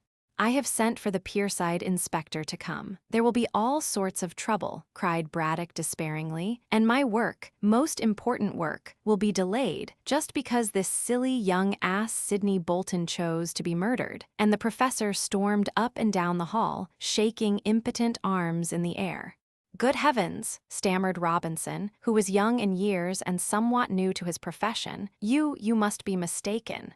Come and see that poor fellow's body then. He is dead, murdered." "In what way has he been murdered? Stabbed, shot, or—" "Such a nuisance to lose a man like Bolton, an invaluable assistant. What I shall do without him, I really don't know, and his mother has been here, making no end of a fuss." "Can you blame her?" said the doctor, recovering his breath. "She is his mother, after all, and poor Bolton was her only son," snapped the professor, ruffling his hair until it stood up like the crest of a parrot. "But she needn't, ah." He glanced through the open door and then rushed to the threshold. "Here is Hope and Painter. Come in, I have the doctor here. Hope, you have the key. You observe, constable, that Mr. Hope has the key. Open the door, and let us see the meaning of this dreadful crime." "Crime, sir?" queried the constable, who had heard all that was known from Hope, but now wished to hear what Braddock had to say. "Yes, crime, you idiot. I have lost my mummy." "But I thought, sir, that a murder—" "But it's my precious mummy I am thinking of, Painter. A mummy, if you know what a mummy is, that cost me £900. Go in, man, go in and don't stand there gaping. Don't you see that Mr. Hope has opened the door? I have sent Cockatoo to Pierside to notify the police. They will soon be here. Meanwhile, doctor, you can examine the body, and Painter here can give his opinion as to who stole my mummy." "The assassin stole the mummy," said Archie, as the four men entered the museum and substituted the body of the murdered man. "I have lost £900, or say 1,000, considering the cost of bringing Inca Caxus to England." Archie forbore to remind the professor as to who had really lost the money, as the scientist was not in a fit state to be talked to reasonably, and seemed much more concerned because his Peruvian relic of humanity had been lost than for the terrible death of Sidney Bolton. But by this time Painter, a fair-haired young constable of small intelligence, was examining the packing case and surveying the dead. Dr. Robinson also looked with a professional eye, and Braddock, wiping his purple face and gasping with exhaustion, sat down on a stone sarcophagus. Archie, folding his arms, leaned against the wall and waited quietly to hear what the experts in crime and medicine would say. The packing case was deep and wide and long, made of tough teak, and banded at intervals with iron bands. Within this was a case of tin, which, when it held the mummy, had been soldered up, impervious to air and water. But the unknown person who had extracted the mummy to replace it by a murdered man's body had cut open the tin casing with some sharp instrument. There was straw around the tin casing and straw within, amongst which the body of the unfortunate young man was placed. Rigor mortis had set in, and the corpse, with straight legs and hands placed stiffly by its side, lay against the back of the tin casing, surrounded more or less by the straw packing, or at least by so much as the professor had not torn away. The face looked dark, and the eyes were wide open and staring. Robinson stepped forward and ran his hand round the neck. Uttering an ejaculation, he removed the woolen scarf, which the dead man had probably worn to keep himself from catching cold, and those who looked on saw that a red-colored window cord was tightly bound about the throat of the dead. "The poor devil has been strangled," said the doctor quietly. "See, the assassin has left the bowstring on, and had the courage to place over it this scarf, which belonged to Bolton. He showed it to me, laughingly, remarking that his mother evidently thought that he was going to Lapland." "When did he show it to you, sir?" "You don't suppose he showed it to me when he returned?" "When did he return to England?" he asked the professor with an afterthought. "Yesterday afternoon about 4 o'clock," replied Braddock. "Then, from the condition of the body, the doctor felt the dead flesh. He must have been murdered last night. With your permission, Painter, I'll examine the corpse." The constable shook his head. "Better wait, sir, until the inspector comes," he said in his unintelligent way. "Poor Sid. Why, I knew him. He was at school with me, and now he's dead." "Who killed him?" Chapter 6, The Inquest. Previously unknown, save to the inhabitants of Brefort, Jessam, and the surrounding country, and to the soldiers stationed in the fort, it became a 9 days' center of interest. Inspector Dade of Pierside arrived with his constables to inquire into the reported crime, and the local journalists, scenting sensation, came flying to Gartley on bicycles and in traps.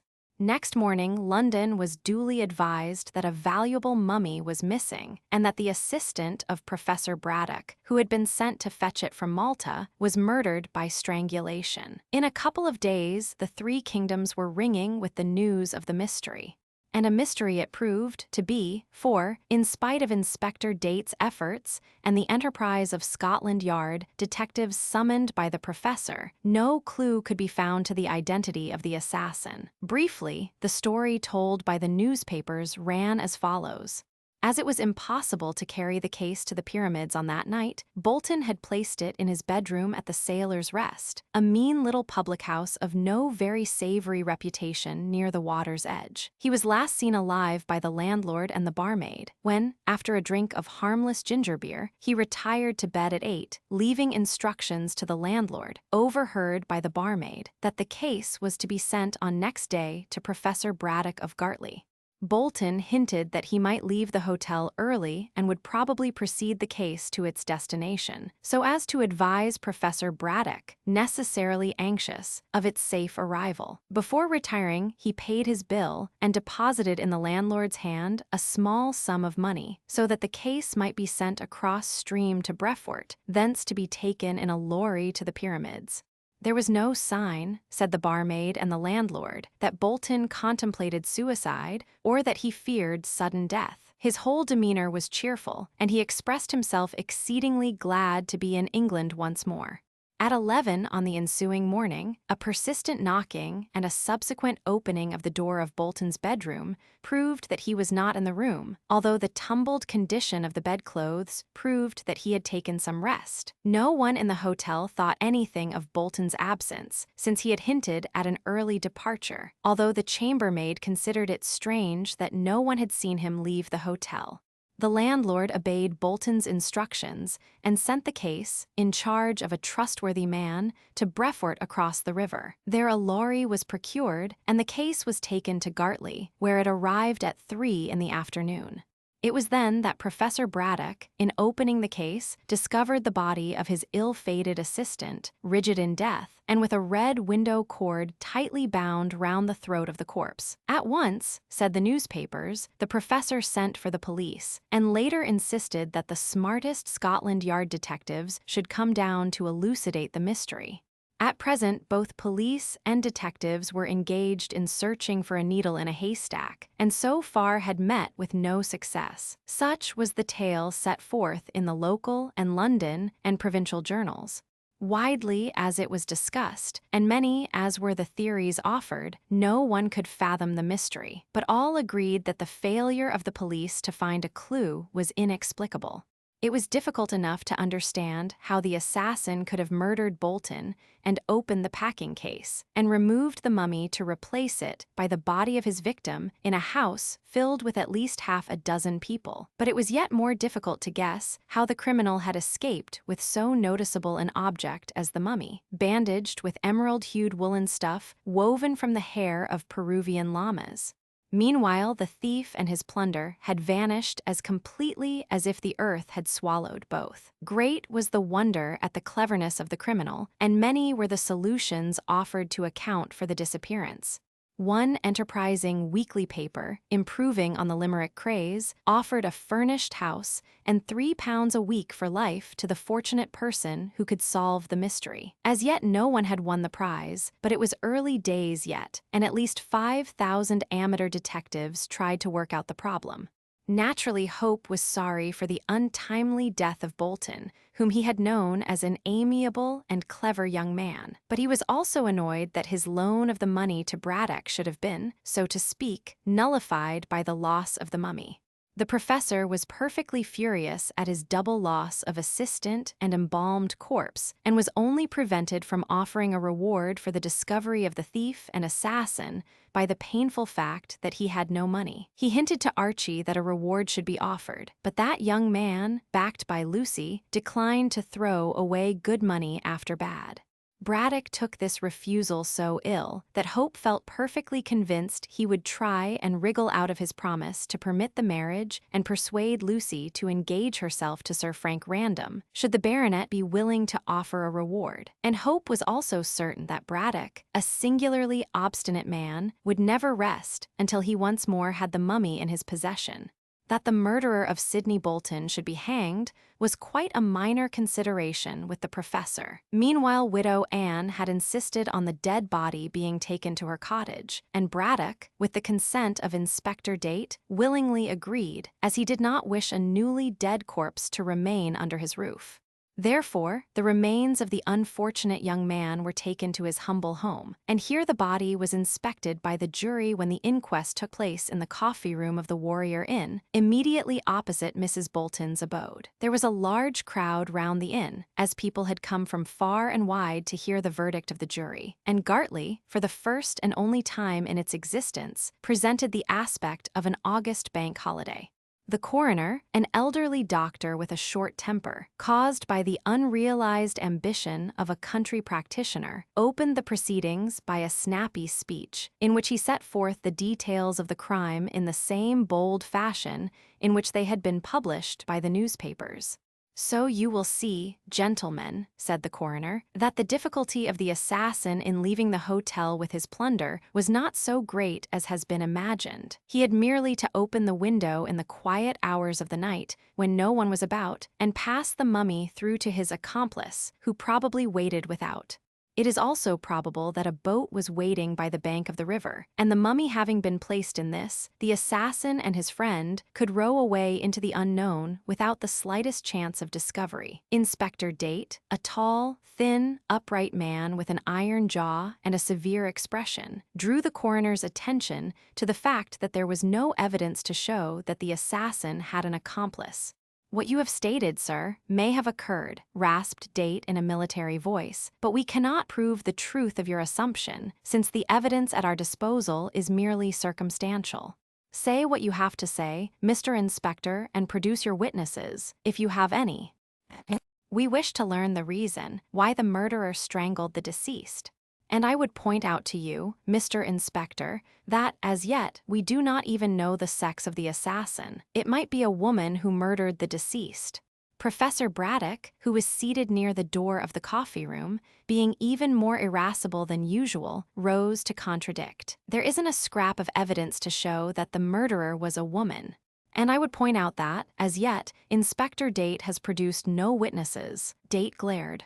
He and the coroner were old enemies and always sparred when they met. It seemed likely that the peppery little professor would join in the quarrel and that there would be a duel of three. But Date, not wishing for an adverse report in the newspapers as to his conduct of the case, contented himself with the glare aforesaid and, after a short speech, called Braddock. The professor, looking more like a cross cherub than ever, gave his evidence tartly. It seemed ridiculous to his prejudiced mind that all this fuss should be made over Bolton's body, when the mummy was still missing. However, as the discovery of the criminal would assuredly lead to the regaining of that precious Peruvian relic, he curbed his wrath and answered the coroner's questions in a fairly amiable fashion. And, after all, Braddock had very little to tell. He had, so he stated, seen an advertisement in a newspaper that a mummy, swathed in green bandages, was to be sold in Malta, and had sent his assistant to buy it and bring it home. This was done, and what happened after the mummy left the tramp steamer was known to everyone through the medium of the press. "With which," grumbled the professor, "I do not agree." "What do you mean by that?" asked the coroner sharply. "I mean, sir," snapped Braddock, equally sharply, "that the publicity given by the newspapers to these details will probably place the assassin on his guard." "Why not on her guard?" persisted the coroner willfully. "Rubbish, rubbish, rubbish. My mummy wasn't stolen by a woman. What the devil would a woman want with my mummy?" After a moment or two, the situation was adjusted in silence, and the coroner asked a few questions pertinent to the matter in hand. Had the deceased any enemies? "He was simply an intelligent young man who worked excellently when supervised by me. His mother is a washerwoman in this village, and the lad brought washing to my house." Noting that he was intelligent and was anxious to rise above his station, I engaged him as my assistant and trained him to do my work. "Don't ask silly questions, such as," and he reeled out a list of celebrated men. "Nonsense," growled the coroner. "Famous men like those you mention would not murder even for the sake of obtaining this mummy." "Was there any jewelry on the mummy likely to attract a thief?" he asked. "How the devil should I know?" fumed the professor. "I never unpacked the mummy, I never even saw it. Any jewelry buried with Inca caxus would be bound up in the bandages. So far as I know, those bandages were never unwound. Bolton went to get the mummy and brought it home. I understood that he would personally bring his precious charge to my house, but he didn't. Why, I don't know." When the professor stepped down, still fuming at what he considered were the unnecessary questions of the coroner, the young doctor who had examined the corpse was called. Robinson deposed that deceased had been strangled by means of a red window cord, and that, from the condition of the body, he would judge death had taken place some 12 hours more or less before the opening of the packing case by Braddock. That was at 3 o'clock on Thursday afternoon, so in witnesses' opinion the crime was committed between 2 and 3 on the previous morning. "But I can't be absolutely certain as to the precise hour," added witness. "At any rate, poor Bolton was strangled after midnight and before 3 o'clock. You can see for yourself if you have inspected the corpse." The coroner, thus reproved, glared, and Widow Anne appeared after Robinson retired. She stated, with many sobs, that her son had no enemies and was a good, kind young man. She also related her dream, but this was flouted by the coroner, who did not believe in the occult. However, the narration of her premonition was listened to with deep interest by those in the court. Widow Anne concluded her evidence by asking how she was to live now that her boy Sid was dead. The coroner professed himself unable to answer this question and dismissed her. Samuel Quass, the landlord of the Sailor's Rest, was next called. He proved to be a big, burly, red-haired, red-whiskered man who looked like a sailor, and indeed a few questions elicited the information that he was a retired sea captain. He gave his evidence gruffly but honestly, and although he kept so shady a public house, seemed straightforward enough. He told much the same tale as had appeared in the newspapers. In the hotel on that night, there was only himself, his wife and 2 children, and the staff of servants. Bolton retired to bed saying that he might start early for Gartley, and paid £1 to get the case taken across to River and placed on a lorry. As Bolton had vanished next morning, Quass obeyed instructions, with the result which everyone knew. He also stated that he did not know the case contained a mummy. "What did you think it contained?" asked the coroner quickly. "Clothes and curios from foreign parts," said the witness coolly. "Did Mr. Bolton tell you so? Did he say that he had enemies?" "He seemed happy enough. I never thought for one moment that he was dead until I heard how his body had been found in the packing case." The coroner asked all manner of questions, and so did Inspector Date, but all attempts to incriminate Quass were vain. He was bluff and straightforward, and told, so far as could be judged, everything he knew. There was nothing for it but to dismiss him, and Eliza Flight was called as the last witness. She also proved to be the most important, as she knew several things which she had not told to her master, or to the reporters, or even to the police. On being asked why she had kept silence, she said that her desire was to obtain any reward that might be offered. But as she had heard that there would be no reward, she was willing to tell what she knew. It was an important piece of evidence. The girl stated that Bolton had retired to bed at 8 on the ground floor, and the bedroom had a window, as marked in the plan, which looked on to the river a stone throw distant. At 9 or a trifle later, witness went out to have a few words with her lover. In the darkness, she saw that the window was open and that Bolton was talking to an old woman muffled in a shawl. She could not see the woman's face, nor judge of her stature, as she was stooping down to listen to Bolton. Witness did not take much notice, as she was in a hurry to see her lover. When she returned past the window at 10 o'clock, it was closed and the light was extinguished, so she thought that Mr. Bolton was asleep. "But to tell the truth," said Eliza Flight, "I never thought anything of the matter at all. It was only after the murder that I saw how important it was I should remember everything." "And you have." "Next morning," she hesitated. "Well, what about next morning?" "I know that, because a few minutes after 8 on the night before, not knowing he had retired, I tried to enter the room and make ready the bed for the night. He sang out through the door, which was locked, for I tried it, that he was in bed. That was a lie also, as after 9 I saw him talking to the woman at the window." "How do you know she was old?" "I couldn't say if she was old or young, fair or dark, stout or lean, tall or short. The night was dark." The coroner referred to the plan. "There is a gas lamp near the window of the bedroom. Did you not see her in that light? Had I known that the gentleman was to be murdered, I should have taken a great deal of notice. Well, about this locked door.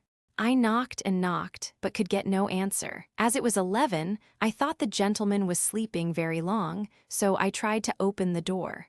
It was not locked, as I say, but," added witness with emphasis, "the window was snibbed and the blind was down." "That is natural enough," said the coroner. "Mr. Bolton, after his interview with the woman, would of course snib the window and pull down the blind. When he went away next morning, he would unlock the door." "Begging your pardon, sir, but as we know, he didn't go away next morning, being in the packing case, nailed down." The coroner could have kicked himself for the very natural mistake he had made, for he saw a derisive grin on the faces around him, and particularly on that of Inspector Date. "Then the assassin must have gone out by the door," he said weakly. "Then I don't know how he got out," cried Eliza Flight, "for I was up at 6 and the front and back doors of the hotel were locked. And after 6, I was about in passages and rooms doing my work, and Master and Mrs. and others were all over the place. How could the murderer walk out, sir, without some of us seeing him?" This concluded the evidence, which was meager enough. Widow Anne was indeed recalled to see if Miss Flight could identify her as the woman who had been talking to Bolton, but witness failed to recognize her, and the widow herself proved, by means of 3 friends, that she had been imbibing gin at home on the night and at the hour in question. Also, there was no evidence to connect this unknown woman with the murder, and no sound, according to the unanimous testimony of the inmates of the Sailor's Rest, had been heard in the bedroom of Bolton. Yet, as the coroner observed, there must have been some knocking and hammering and ripping going on. But of this nothing could be proved, and although several witnesses were examined again, not one could throw light on the mystery. Under these circumstances, the jury could only bring in a verdict of willful murder against some person or persons unknown, which was done. And it may be mentioned that the cord with which Bolton had been strangled was identified by the landlord, and the chambermaid as belonging to the blind of the bedroom window. "Well," said Hope, when the inquest was over, "so nothing can be proved against anyone.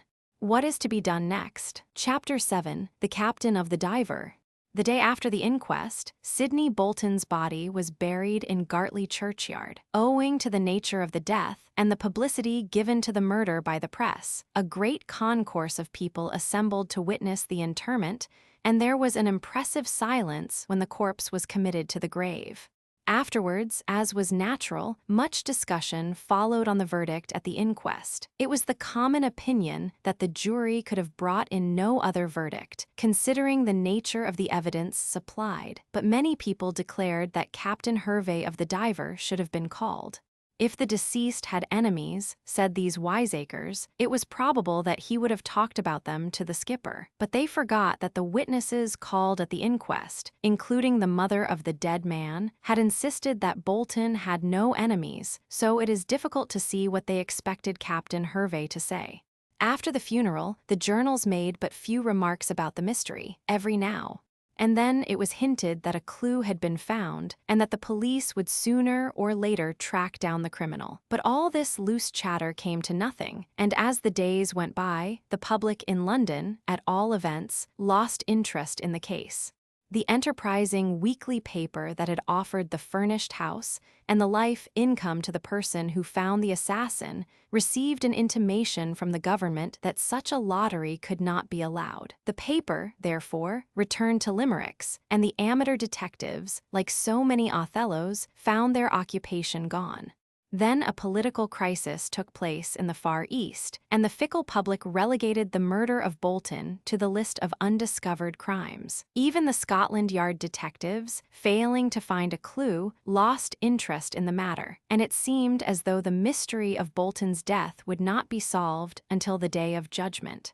In the village, however, people still continued to be keenly interested, since Bolton was one of themselves, and, moreover, Widow Anne kept up a perpetual outcry about her murdered boy. She had lost the small weekly sum which Sidney had allowed her out of his wages, so the neighbors, the gentry of the surrounding country, and the officers at the fort sent her ample washing to do. Widow Anne in a few weeks had quite a large business, considering the size of the village, and philosophically observed to a neighbor that it was an ill wind which blew no one any good, adding also that Sidney was more good to her dead than alive. But even in Gartley, the villagers grew weary of discussing a mystery which could never be solved, and so the case became rarely talked about. In these days of bustle and worry and competition, it is wonderful how people forget even important events. If a blue sun arose to lighten the world instead of a yellow one, after 9 days of wonder, man would settle down quite comfortably to a cerulean existence. Such is the wonderful adaptability of humanity. Professor Braddock was less forgetful, as he always bore in mind the loss of his mummy, and constantly thought of schemes whereby he could trap the assassin of his late secretary. Not that he cared for the dead in any way, save from a strictly business point of view, but the capture of the criminal meant the restitution of the mummy, and, as Braddock told everyone with whom he came in contact, he was determined to regain possession of his treasure. He went himself to the Sailor's Rest, and drove the landlord and his servants wild by asking tart questions and storming when a satisfactory answer could not be supplied. Quass was glad when he saw the plump back of the cross little man, who so pertinaciously followed what everyone else had abandoned. Life was too short, grumbled Quass, to be bothered in that way. The wooing of Archie and Lucy went on smoothly, and the professor showed no sign of wishing to break the engagement. But Hope, as he confided to Lucy, was somewhat worried, as his pauper uncle, on an insufficient borrowed capital, had begun to speculate in South African mines, and it was probable that he would lose all his money. In that case, Hope fancied he would be once more called upon to make good the avuncular loss, and so the marriage would have to be postponed. But it so happened that the pauper uncle made some lucky speculative shots and acquired money, which he promptly reinvested in new mines of the wildcat description. Still, for the moment all was well, and the lovers had a few halcyon days of peace and happiness. Then came a bolt from the blue in the person of Captain Hervey, who called a fortnight after the funeral to see the professor. The skipper was a tall, slim man, lean as a fasting friar, and hard as nails, with closely clipped red hair, mustache of the same aggressive hue, and an American goatee. He spoke with a Yankee accent and in a truculent manner sufficiently annoying to the fiery professor. When he met Braddock in the museum, the two became enemies at the first glance, and because both were bad-tempered and obstinate, took an instant dislike to one another. Like did not draw to like in this instance. "What do you want to see me about?" asked Braddock crossly. He had been summoned by Cockatoo from the perusal of a new papyrus to see his visitor, and consequently was not in the best of tempers.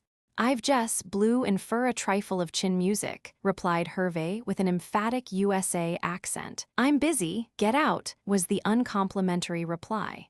Hervey took a chair and, stretching his lengthy legs, produced a black cheroot as long and lean as himself. "If you were in the States, Professor, I'd draw a bead on you for that style of lingo. I'm not taking any, see." And he lighted up. "You're the captain of the Diver. Now, I've shifted to a dandy windjammer of sorts that can run rings round the old barkie. I surmise I'm off for the South Seas, pearl fishing, in 3 months. I'll take that Kanaka along with me, if you like, Professor," and he cast a side glance at Cockatoo, who was squatting on his hams as usual, polishing a blue enameled jar from a Theban tomb. "I require the services of the man," said Braddock stiffly. "As to you, sir, you've been paid for your business in connection with Bolton's passage and the shipment of my mummy, so there is no more to be said. My owners were paid for that racket, not me, no, sir. So I've paddled into this port to see if I can rake in a few dollars on my own. I've no dollars to give you in charity, that is." "And who asked charity, you bald-headed jelly bag?" "Oh, what, you? See here, Professor, touching that mummy." Braddock rose to the fly thrown by this skillful angler. "That's so. What will you shell out if I pass along that corpse?" He almost squeaked in the extremity of his anger. "I knew it. I knew that you had stolen my mummy. Yes, you needn't deny it. Bolton, like the silly fool he was, told you how valuable the mummy was, and you strangled the poor devil to get my property. How then could I waltz into that blamed hotel and arrange for a funeral? Sides, I guess shooting is more'n my line than garroting. I leave that to the East Coast yellow stomachs." Braddock sat down and wiped his face. He saw plainly enough that he had not a leg to stand on, as Hervey was plainly innocent. "Sides," went on the skipper, chewing his cheroot, "I guess if I'd wanted that old corpse of yours, I'd have yanked Bolton overside and set down the accident to bad weather. Better for me to loot the case aboard than to make a fool of myself ashore. No, sir, H.H. don't run his own particular private circus in that blamed way. H.H. who the devil is H.H.? And see, don't you get hair riz or I'll scalp." "You can't scalp me," chuckled Braddock, passing his hand over a very bald head. "See here, what do you want?" "Lots of time, I reckon, to run this old circus I want you to finance. Have you any suspicions?" What do you mean? Braddock sat upright. Well, drawled the Yankee, you see, I interviewed the gal as told that particular lie in court, Eliza Flight. Was it a lie she told? Do you mean to say that the window was locked from the outside? Asked Braddock, and then, when Hervey nodded, he exclaimed, impossible. Nary an impossibility, you bet. The chap who engineered the circus was all-fired smart. The snib was an old one, and he yanked a piece of string round it and passed the string through the crack between the upper and lower sash of the window. When outside he pulled, and the snib slid into place, but he left the string on the ground outside. I picked it up next day and guessed the racket he'd been on. I tried the same business and brought off the deal. It sounds wonderful and yet impossible, cried Braddock, rubbing his bald head and walking excitedly to and fro. See here, I'll come along with you and see how it's done. See here, Hervey leaned forward. From that window business, it's plain that no one inside the shanty corpsed your pal. The chap as did it entered and left by the window and made tracks with that old corp you want. Now you pass along £500, that's English currency, I reckon, and I'll smell round for the robber. And where do you think I can obtain £500? Asked the professor very dryly. Well, I guess if that blamed corpse is worth it, you'll be willing to trade. You don't live in the shanty for nothing. Hervey rose and straightened his legs. Then, I guess I'd best be getting back to Pierside. One moment, sir. Did anything happen on the voyage? Did Bolton say anything likely to lead you to suppose that he was in danger of being robbed and murdered? He told me that he had secured the old corpse and was bringing it home to you. I didn't talk much to Bolton. He wasn't my style. Have you any idea who killed him? I haven't got the money. Then I reckon you don't get the corpse. So long, and the skipper strolled towards the door. Braddock followed him. You have a clue. Wait, he scribbled on a card and flung it across the room. That's my Pierside address if you should change your blamed mind. The professor picked up the card. The Sailor's Rest, what are you stopping there? Then, when Hervey nodded, he cried violently, Why, I believe you have a clue and stop at the hotel to follow it up. Maybe I do and maybe I don't, retorted the captain, opening the door with a jerk. Anyhow, I don't hunt for that corpse without the dollars. When Hiram Hervey departed, the professor raged up and down the room so violently that Cockatoo was cowed by his anger. Apparently, this American skipper knew of something which might lead to the discovery of the assassin and incidentally to the restoration of the green mummy to its rightful owner. But he would not make a move unless he was paid £500, and Braddock did not know where to procure that amount. Having long since made himself acquainted with Hope's financial condition, he knew well that there was no chance of getting a second check in that quarter. Of course, there was Random, whom he had heard casually had returned from his yachting cruise and was now back again at the fort. But Random was in love with Lucy and would probably only give or lend the money on condition that the professor helped him with his wooing.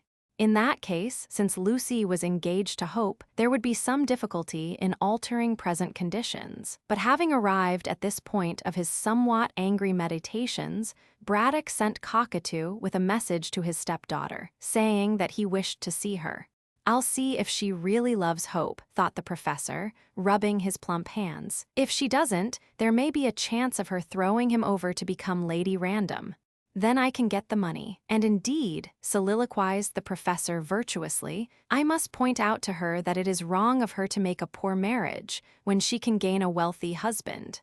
I will only be doing my duty by my dear dead wife by preventing her wedding poverty. But girls are so obstinate, and Lucy is a thorough girl.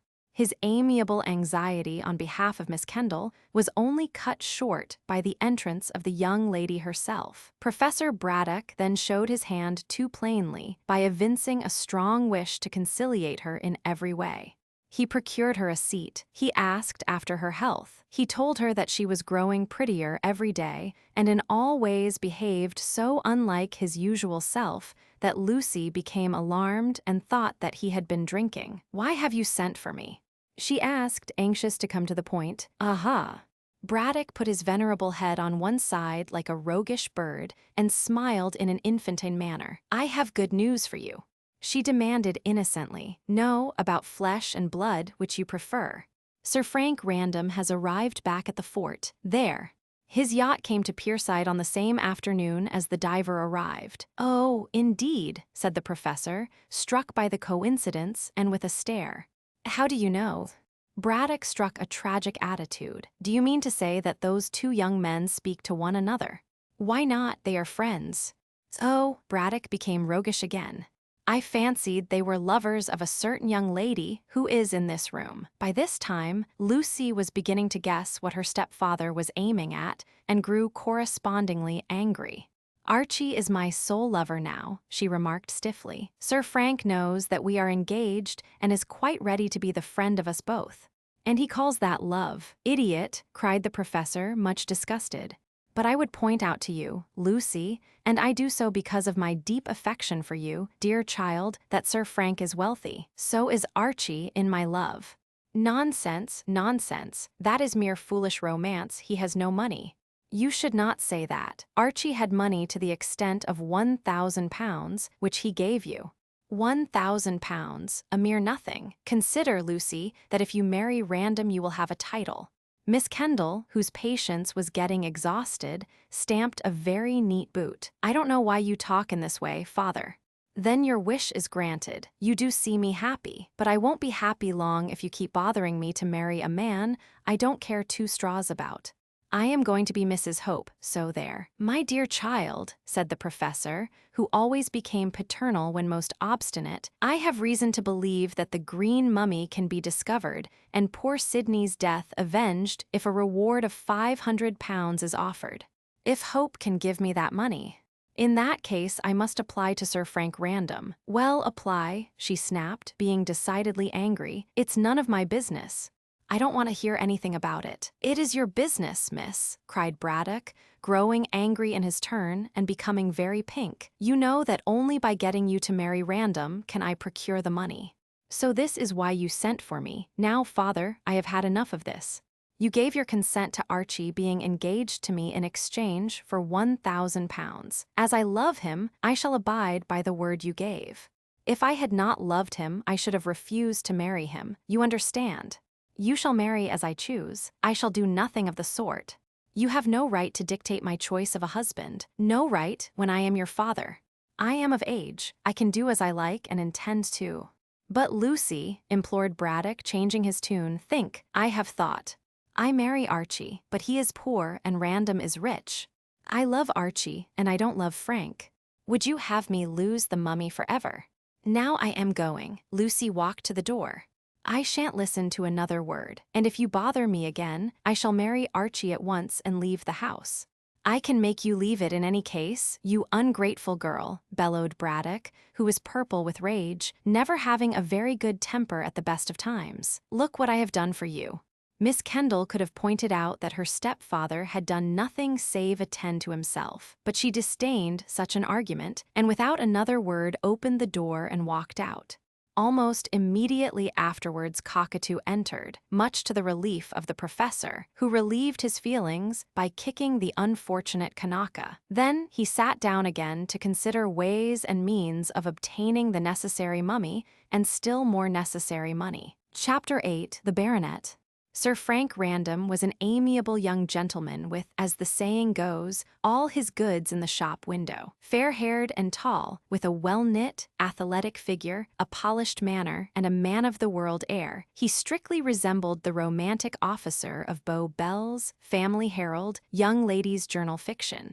But the romance was all in his well-groomed looks, as he was as commonplace a Saxon as could be met with in a day's march. Fond of sport, attentive to his duties as artillery captain, and devoted to what is romantically known as the fair sex, he sauntered easily through life, very well contented with himself and with his agreeable surroundings.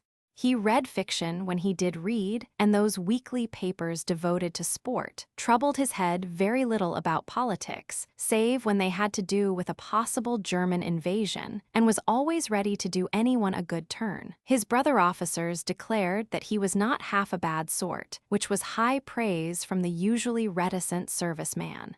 His capacity may be accurately gauged by the fact that he did not possess a single enemy and that everyone spoke well of him. A mortal who possesses no quality likely to be envied by those around him is certain to belong to the rank and file of humanity. But these unconsidered units of mankind can always console themselves with the undoubted fact that mediocrity is invariably happy. Such a man as Random would never set the Thames on fire, and certainly he had no ambition to perform that astounding feat. He was fond of his profession and intended to remain in the army as long as he could. He desired to marry and beget a family and retire, when set free from soldiering, to his country seat, and there perform blamelessly the congenial role of a village squire until called upon to join the respectable corpses in the Random vault. Not that he was a saint or ever could be one. Neither black nor white, he was simply gray, being an ordinary mixture of good and bad. As theology has provided no hereafter for gray people, it is hard to imagine where the bulk of humanity will go. But doubts on this point never troubled Random. He went to church, kept his mouth shut and his pores open, and vaguely believed that it would be all right somehow. A very comfortable, if superficial, philosophy indeed. It can easily be guessed that Random's somewhat colorless personality would never attract Lucy Kendall, since the hues of her own character were deeper. For this reason, she was drawn to Hope, who possessed that aggressive artistic temperament where good and bad are in violent contrast. Random took opinions from books or from other people, and his mind, like a looking glass, reflected whatever came along. But Hope possessed opinions of his own, both right and wrong, and held to these in the face of all verbal opposition. He could argue and did argue when Random simply agreed. Lucy had similar idiosyncrasies, inherited from a clever father, so it was just as well that she preferred Archie to Frank. Had the latter young gentleman married her, he would have dwindled to Lady Random's husband, and would have found too late that he had domesticated a kind of imitation George Eliot. When he congratulated Archie on his engagement somewhat ruefully, he little thought what an escape he had had. But Professor Braddock, who did not belong to the Grey tribe, knew nothing of this, as his Egyptological studies did not permit him time to argue on such commonplace matters. He therefore failed in advance when he set out to persuade Random into renewing his suit. As the fiery little man afterwards expressed himself, I might as well have talked to a mollusk, for Random politely declined to be used as an instrument to forward the professor's ambition at the cost of Miss Kendall's unhappiness. The interview took place in Sir Frank's quarters at the fort on the day after Hervey had called to propose a search for the corpse, and it was during this interview that Braddock learned something which both startled and annoyed him. Random, at 3 o'clock, had just changed into mufti when the professor was announced by his servant. Braddock, determined to give his host no chance of denying himself, followed close on the man's heels and was in the room almost before Sir Frank had read the card. It was a bare room, sparsely furnished, according to the War Office's idea of comfort, and although the baronet had added a few more civilized necessities, it still looked somewhat dismal. Braddock, who liked comfort, shook hands carelessly with his host and cast a disapproving eye on his surroundings. Dog kennel, grumbled the polite professor. Bare desolation like a damned dungeon. You might as well live in the Sahara. Hand me over a cushion. There, that's better. No, I never drink between meals, thank you. Smoke. Hang it, Random, you should know by this time that I dislike making a chimney of my throat. There, don't fuss. Take a seat and listen to what I have to say. It's important.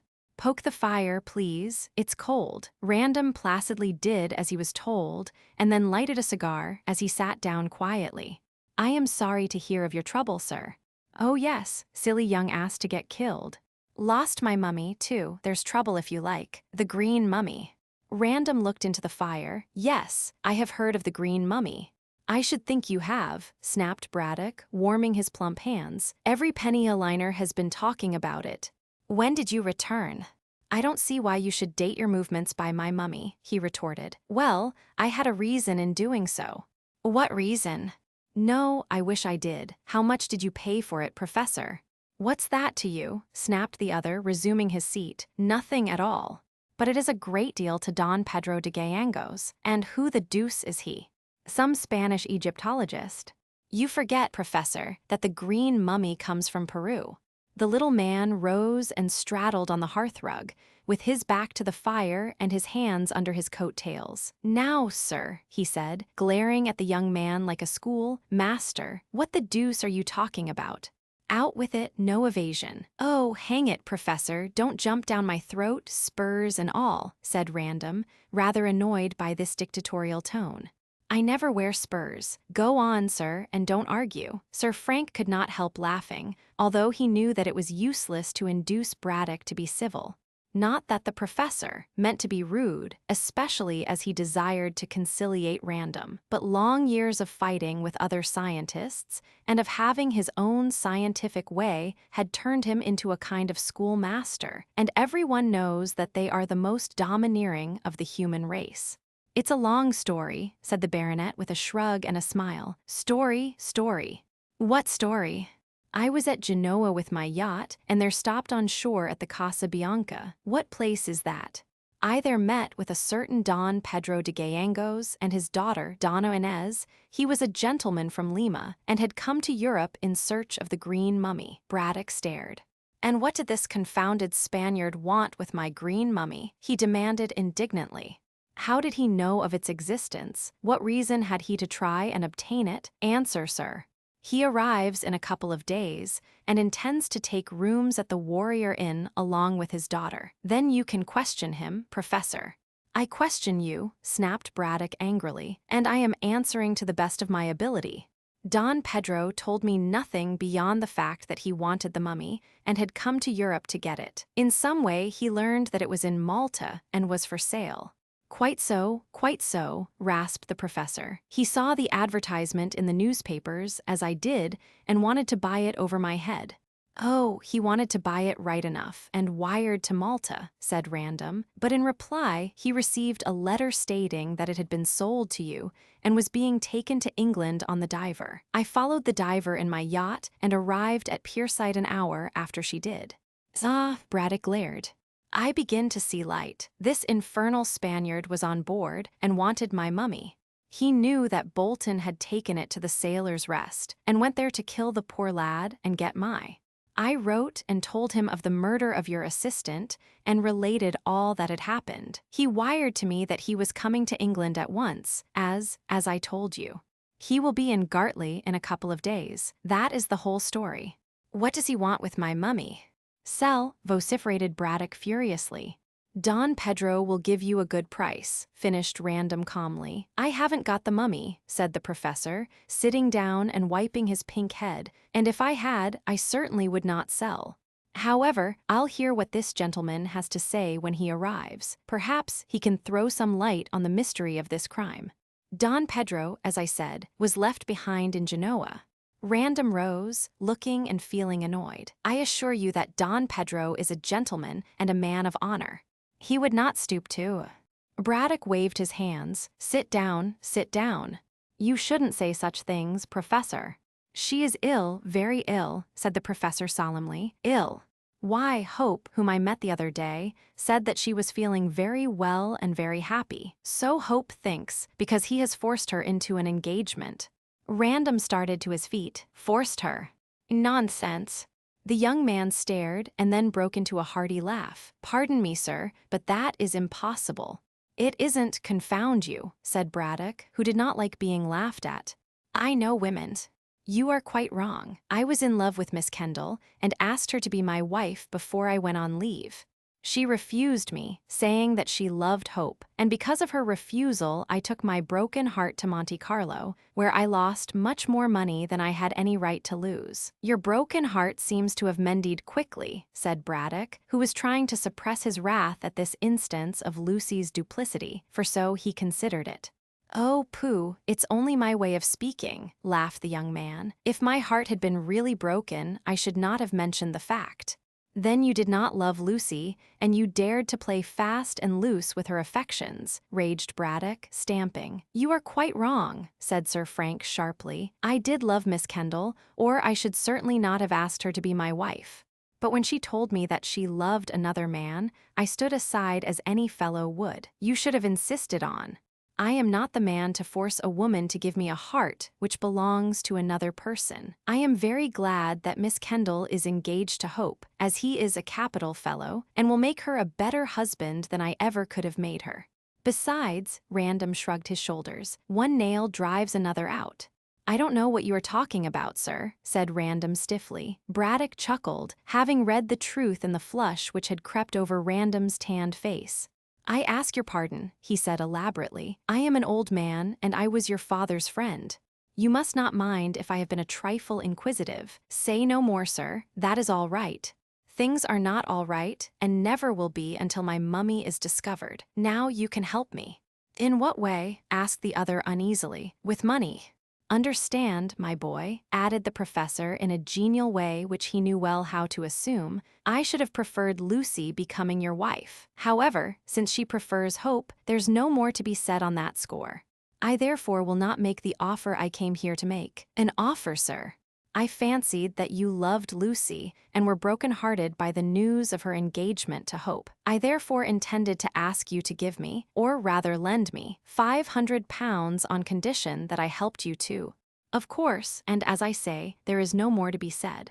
I shall therefore agree to Lucy's engagement to Hope. Braddock carefully omitted to say that he had already agreed and had been paid £1,000 to agree, and will congratulate you when you lead Donna Inez to the altar. I never said anything about Donna Inez, Professor Braddock. Of course not, modern reticence. However, I can see through a brick wall as well as most people. I understand, so let us drop the subject, my boy. And this £500.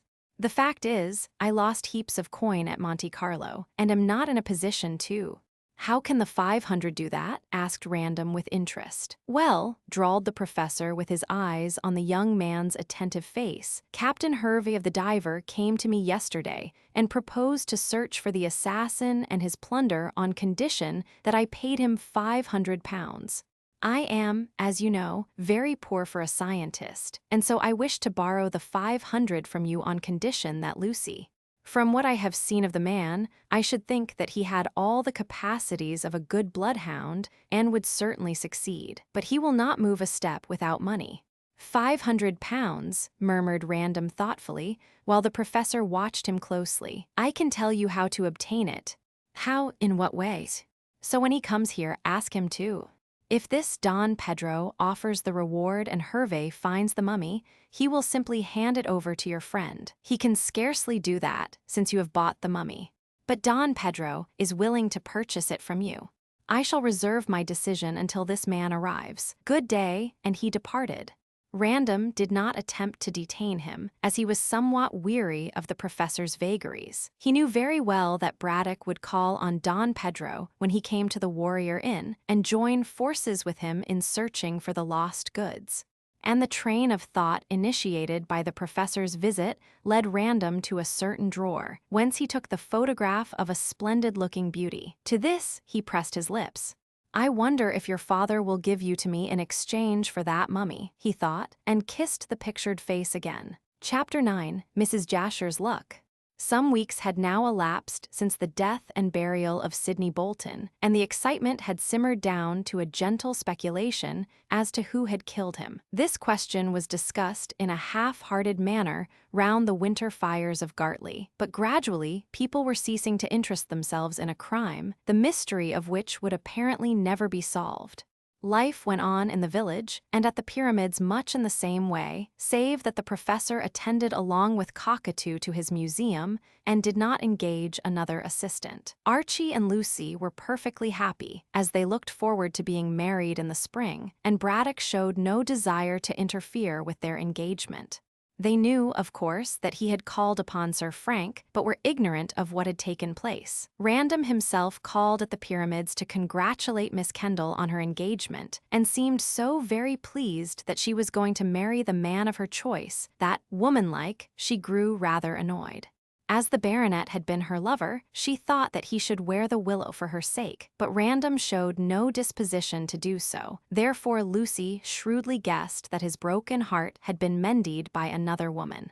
The professor could have confirmed the truth of this from the hints which Random had given him, but he said nothing about his interview with the young man, nor did he mention that a Spanish gentleman from Peru was seeking for the famous green mummy. Considerably vexed that Random should be so cheerful, Lucy cast round to learn the truth. She could scarcely ask the baronet himself, and Archie professed himself unable to explain. Miss Kendall did not dream of cross-examining Braddock, as it never entered her mind that the Dryasdust scientist would know anything. It then occurred to this inquisitive young lady that Mrs. Jasher might be aware of Random's secret, which made him so cheerful. Sir Frank was a great friend of the plump widow, and frequently went to take afternoon tea at her small house, which was situated no great distance from the fort. In fact, Mrs. Jasher entertained the officers largely, as she was hospitable by nature, and liked to have presentable men about her for flirting purposes. With good-looking youth, she assumed the maternal air, and in the role of a clever woman of the world professed to be the adviser of one and all. In this way she became quite a favorite, and her little parlor, she liked the old English word, was usually well filled at the hour of afternoon tea. Twice already Lucy had called on Mrs. Jasher after the commotion caused by the crime, as she wished to speak to her about the same, but on each occasion the widow proved to be absent in London. However, the third visit proved to be more lucky, for Mrs. Jasher was at home and expressed herself happy to see the girl. "So good of you to come and see me in my little wooden hut," said the widow, kissing her guest. And Mrs. Jasher's cottage really was a little wooden hut, being what was left of an old-fashioned farmhouse, built before the Stone Age. It lay on the verge of the marshes in an isolated position and was placed in the middle of a square garden, protected from the winter floods by a low stone wall solidly built, but of no great height. The road to the fort ran past the front part of the garden, but behind the marshes spread towards the embankment, which cut off the view of the Thames. The situation was not an ideal one, nor was the cottage, but money was scarce with Mrs. Jasher, and she had obtained the whole place at a surprisingly small rental. The house and grounds were dry enough in summer, but decidedly damp in winter. Therefore, the widow went to a flat in London, as a rule, for the season of fogs. But this winter she had made up her mind, so she told Lucy to remain in her own little castle and brave the watery humors of the marshes. "I can always keep fires burning in every room," said Mrs. Jasher, when she had removed her guest's hat and had settled her for a confidential talk on the sofa. "And after all, my dear, there is no place like home." The room was small, and Mrs. Jasher was small, so she suited her surroundings excellently. Also, the widow had the good taste to furnish it sparsely, instead of crowding it with furniture. But what furniture there was could not be improved upon. There were Chippendale chairs, a Louis Quinze table, a Sheridan cabinet, and a satinwood desk, hand-painted, which was said to have been the property of the unhappy Marie Antoinette.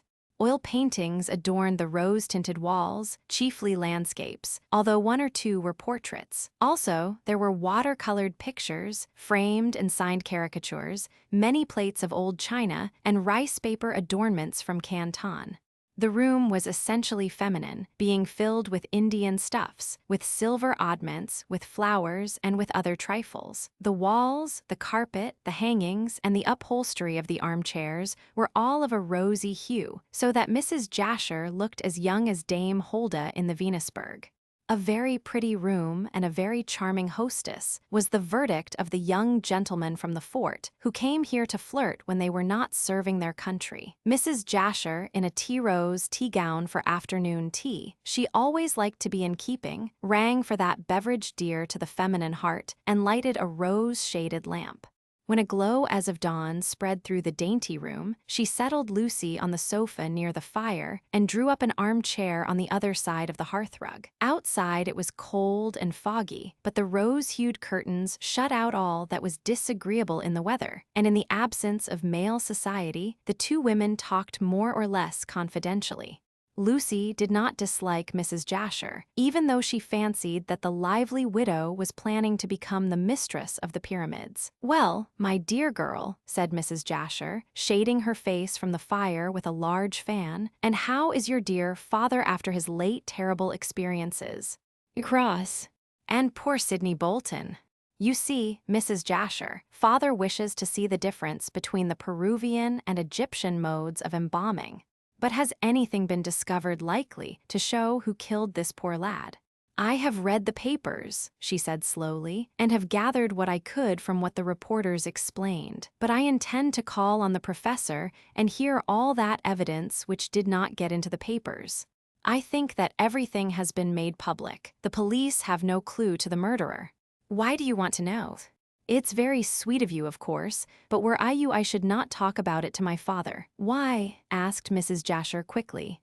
Because he thinks of nothing else, and both Archie and I are trying to get him off the subject. The mummy is lost, and poor Sidney is buried. There is no more to be said. I might offer a reward if the dear professor will let me, said the widow unexpectedly. You. But I thought that you were poor, as we are. I congratulate you. A legacy. Yes, you remember how I told you about my brother who was a Pekin merchant. He is dead. Oh, I am so sorry. I never cry over spilt milk or assume a virtue which I have not. My brother and I were almost strangers, as we lived apart for so many years. However, he came home to die at Brighton, and a few weeks ago, just after this murder took place, in fact, I was summoned to his deathbed. He lingered on until last week and died in my arms. He left me nearly all his money, so I will be able to help the professor. I don't see why you should, said Lucy, wondering why Mrs. Jasher did not wear mourning for the dead. Oh yes, you do see, remarked the widow, raising her eyes and rubbing her plump hands together. I want to marry your father. I guessed as much, and what do you say? If my stepfather, she emphasized the word, if my stepfather consents, why should I mind? I am going to marry Archie, and no doubt the professor will be lonely. Then you do not disapprove of me as a mother. My dear Mrs. Jasher, said Lucy, coldly, there is no relationship between me and my stepfather beyond the fact that he married my mother. Therefore, you can never be my mother. Were I stopping on at the pyramids, that question might arise, but as I become Mrs. Hope in 6 months, we can be friends, nothing more. I am quite content with that, said Mrs. Jasher in a businesslike way. After all, I am no sentimentalist. But I am glad that you do not mind my marrying the professor, as I don't want you to prevent the match, my dear. He will marry you if he thinks fit and without consulting me. But, added the girl with emphasis, I do not see what you gain in becoming Mrs. Braddock. I may become Lady Braddock, said the widow, dryly. Then, in answer to the open astonishment on Lucy's face, she hastened to remark, do you mean to say that you don't know your father is heir to a baronetcy? The professor's brother, Sir Donald Braddock, is an old man and unmarried. If he dies without heirs, as it seems likely, the professor will certainly take the title. Well then, there you are, cried Mrs. Jasher, in her liveliest tone. I want to give my legacy for the title and preside over a scientific salon in London. But you will never get my father to live in London. Wait until I marry him, said the little woman shrewdly. I'll make a man of him. I know, of course, that mummies and sepulchral ornaments and those sort of horrid things are dull, but the professor will become Sir Julian Braddock, and that is enough for me. I don't love him, of course, as love between two elderly people is absurd, but I shall make him a good wife, and with my money, he can take his proper position in the scientific world, which he doesn't occupy at present. I would rather he had been artistic, as science is so dull. However, I am getting on in years and wish to have some amusement before I die, so I must take what I can get. What do you say? We are good friends, so why not you as well as another? You are a dear girl, said Mrs. Jasher with a sigh of relief, and kissed Lucy fondly. I am sure we shall get on excellently, at a distance. The artistic world doesn't touch on the scientific, you know. And you forget, Mrs. Jasher, that my father wishes to go to Egypt to explore this mysterious tomb. Mrs. Jasher nodded. Yes, I promised, when I came in for my brother's money, to help the professor to fit out his expedition. But it seems to me that the money will be better spent in offering a reward so that the mummy can be found. Well, said Lucy, laughing, you can give the professor his choice. Before marriage, not after. He needs to be managed like all men. You will not find him easy to manage, said Lucy dryly. He is a very obstinate man and quite feminine in his persistency. I recognize that he is a difficult character, and between you and me, dear, I should not marry him but for the title. It sounds rather like an adventuress talking in this way, but after all, if he makes me Lady Braddock, I can give him enough money to let him realize his desire of getting the mummy back. It's 6 of one and half a dozen of the other. And I'll be good to him, you need not fear. I am quite sure that, good or bad, the professor will have his own way. It is not his happiness I am thinking of so much as yours. Put the table near the fire, Jane, between Miss Kendall and myself, thank you. The muffins on the fender, thank you. No, there is nothing more. Close the door when you go out. The tea equipage having been arranged, Mrs. Jasher poured out a cup of souchong and handed it to her guest, resuming the subject of her proposed marriage meanwhile. I don't see why you should be anxious about me, dear. I am quite able to look after myself, and the professor seems to be kind-hearted enough. Oh, he is kind-hearted when he gets his own way. Give him his hobby, and he will never bother you. But he won't live in London, and he will not consent to this salon you wish to institute. Why not? It means fame to him. I shall gather round me all the scientists of London and make my house a center of interest. The professor can stop in his laboratory if he likes. As his wife, I can do all that is necessary. Well, my dear Mrs. Jasher took a cup of tea. We need not talk the subject threadbare. You do not disapprove of my marriage with your stepfather, so you can leave the rest to me. If you can give me a hint of how to proceed to bring about this marriage, of course I am not above taking it. Lucy glanced at the tea gown. As you will have to tell the professor that your brother is dead to account for possessing the money, she said pointedly, I should advise you to go into mourning. Professor Braddock will be shocked otherwise. Dear me, what a tender heart he must have, said Mrs. Jasher flippantly. My brother was very little to me, poor man, so he cannot be anything to the professor. However, I shall adopt your advice, and after all, black suits me very well. There, she swept her hands across the tea table. That is settled. Now about yourself. And your other admirer, who has come back. He called to see me a day or so ago, and seems less broken-hearted than he should be. Catch a modern man wearing the willow for any girl, however dear. Are you angry? I know I should be angry to see a man get over his rejection so rapidly. Who is she? Asked Lucy abruptly. Donna Inez de Gallangos. Well, demanded Lucy impatiently. Mrs. Jasher shrugged her plump shoulders.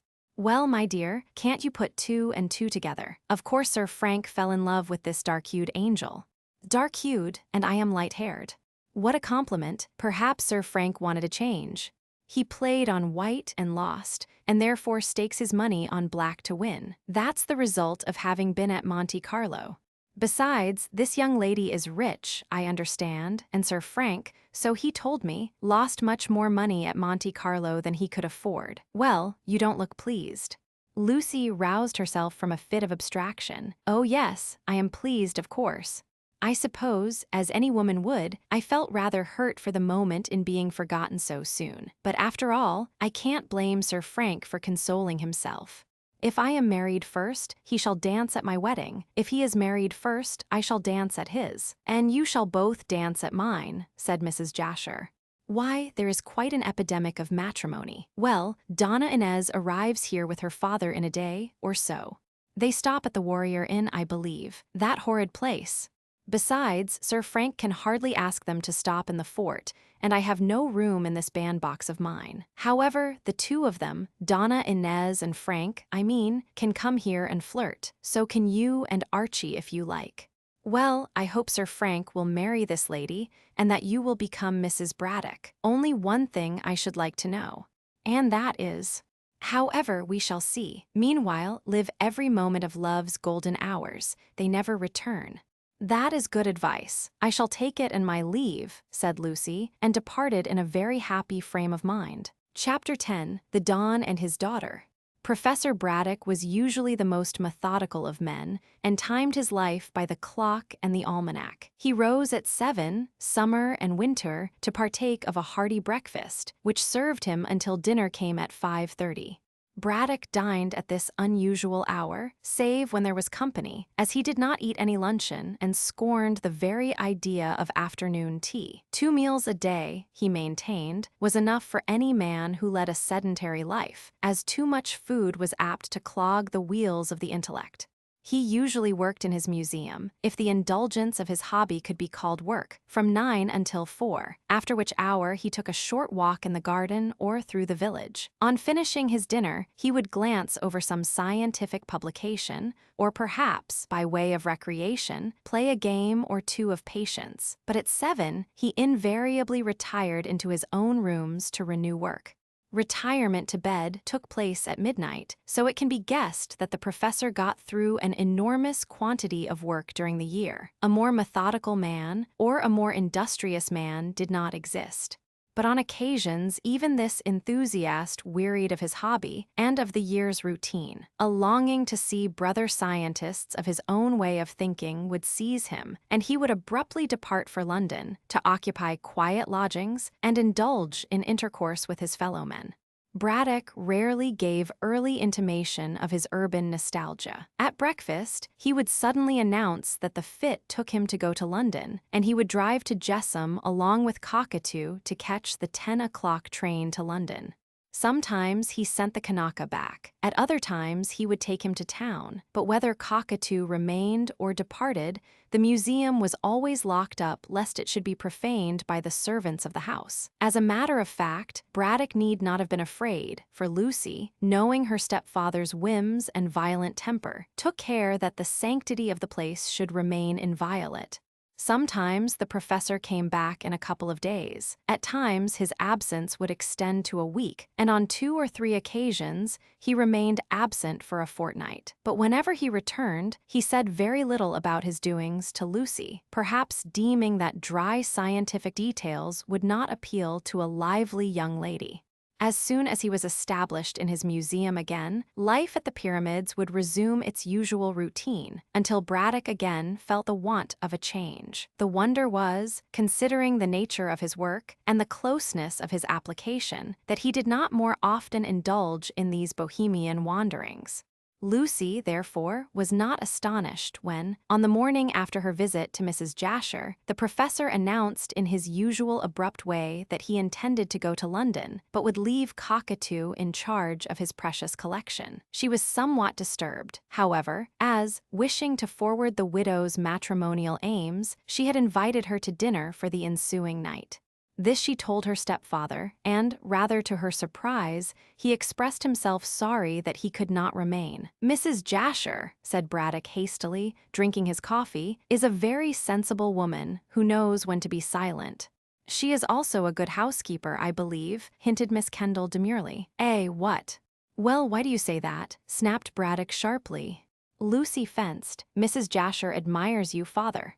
Braddock grunted, but did not seem displeased, since even a scientist possessing the usual vanity of the male is not inaccessible to flattery. "Did Mrs. Jasher tell you this?" he inquired, smiling complacently. "Not in so many words." "Still, I am a woman, and can guess how much another woman leaves unsaid." Lucy paused, then added significantly, "I do not think that she is so very old, and you must admit that she is wonderfully well preserved. I know that the woman is all right so far as a woman can be, but her confounded age and her looks and her unexpressed admiration, what are these to an old man like myself?" I know. Bless me, child, do you think that I have not thought of that? If you were only wise, which you are not, you would marry random and remain at the fort. Sir Frank has other fish to fry, father. And even if I did remain at the fort as his wife, I still could not look after you. But I can't forget your mother, my dear. She was a good wife to me. I do not like to leave you in the hands of servants when I marry. Mrs. Jasher is very domesticated and— No, I don't want to give you another mother, child. There is no danger of that, even if I did not marry," rejoined Lucy stiffly. "A girl can have only one mother, and a man apparently can have 2 wives," said Braddock with dry humor. "Humph," he pinched his plump chin, "it's not a bad idea, but of course I can't fall in love at my age." "I don't think that Mrs. Jasher asks for impossibilities." The professor rose briskly. "I'll think over it," said he. "Meanwhile, I am going to London." When will you be back, father? I dislike being bound to time. I may be a week, and I may be only a few days. Things can go on here as usual, but if Hope comes to see you, ask Mrs. Jasher in to play chaperone. All the time Braddock talked and scolded and gave directions and left instructions, until everyone was quite bewildered. Lucy and the servants all sighed with relief when they saw the trap disappear round the end of the road in the direction of Jessam. In addition to being a famous archaeologist, the professor was assuredly a great nuisance to those who had to do with his whims and fancies. For the next 2 or 3 days, Lucy enjoyed herself in a quiet way with Archie. In spite of the lateness of the season, the weather was still fine, and the artist took the opportunity of the pale sunshine to sketch a great deal of the marsh scenery. Lucy attended him as a rule when he went abroad, and sometimes Mrs. Jasher, voluble and merry, would come along with them to play the part of chaperone. But the girl noticed that Mrs. Jasher's merriment was forced at times, and in the searching morning light she appeared to be quite old. Wrinkles showed themselves on her plump face, and weary lines appeared round her mouth. Also, she was absent-minded while the lovers chattered, and, when spoken to, would return to the present moment with a start. As the widow was now well off as regards money, and as her scheme to marry Braddock was well on the way to success, for Lucy had duly reported the professor's attitude, it was difficult to understand why Mrs. Jasher should look so worried. One day Lucy spoke to her on the subject. Random had strolled across the marshes to look at Hope's sketch, and the two men chatted together while Miss Kendall led the little widow to one side. "There is nothing the matter, I hope," said Lucy gently. "No." "Why do you say that?" asked Mrs. Jasher, flushing. "You have been looking worried for the last few days." "I have a few troubles," sighed the widow, "troubles connected with the estate of my late brother. The lawyers are very disagreeable and make all sorts of difficulties to swell their costs. Then, strangely enough, I am beginning to feel my brother's death more than I thought I should have done. You see that I am in mourning, dear. After what you said the other day, I felt that it was wrong for me not to wear mourning. Of course my poor brother and I were almost strangers. All the same, as he has left me money and was my only relative, I think it right to show some grief. I am a lonely woman, my dear." "When my father comes back you will no longer be lonely," said Lucy. "I hope not. I feel that I want a man to look after me. I told you that I desired to marry the professor for his possible title and in order to form a salon and have some amusement and power. But also, I want a companion for my old age. There is no denying," added Mrs. Jasher with another sigh, "that I am growing old in spite of all the care I take. I am grateful for your friendship, dear. At one time I thought that you did not like me." "Oh, I think we get on very well together," said Lucy somewhat evasively, for she did not want to say that she would make the widow an intimate friend, "and, as you know, I am quite pleased that you should marry my stepfather." "So pleasant to think that you look at my ambition in that light," said Mrs. Jasher, patting the girl's arm. "When does the professor return?" "But he usually remains away for a fortnight. I expect him back in that time, but he may come much earlier."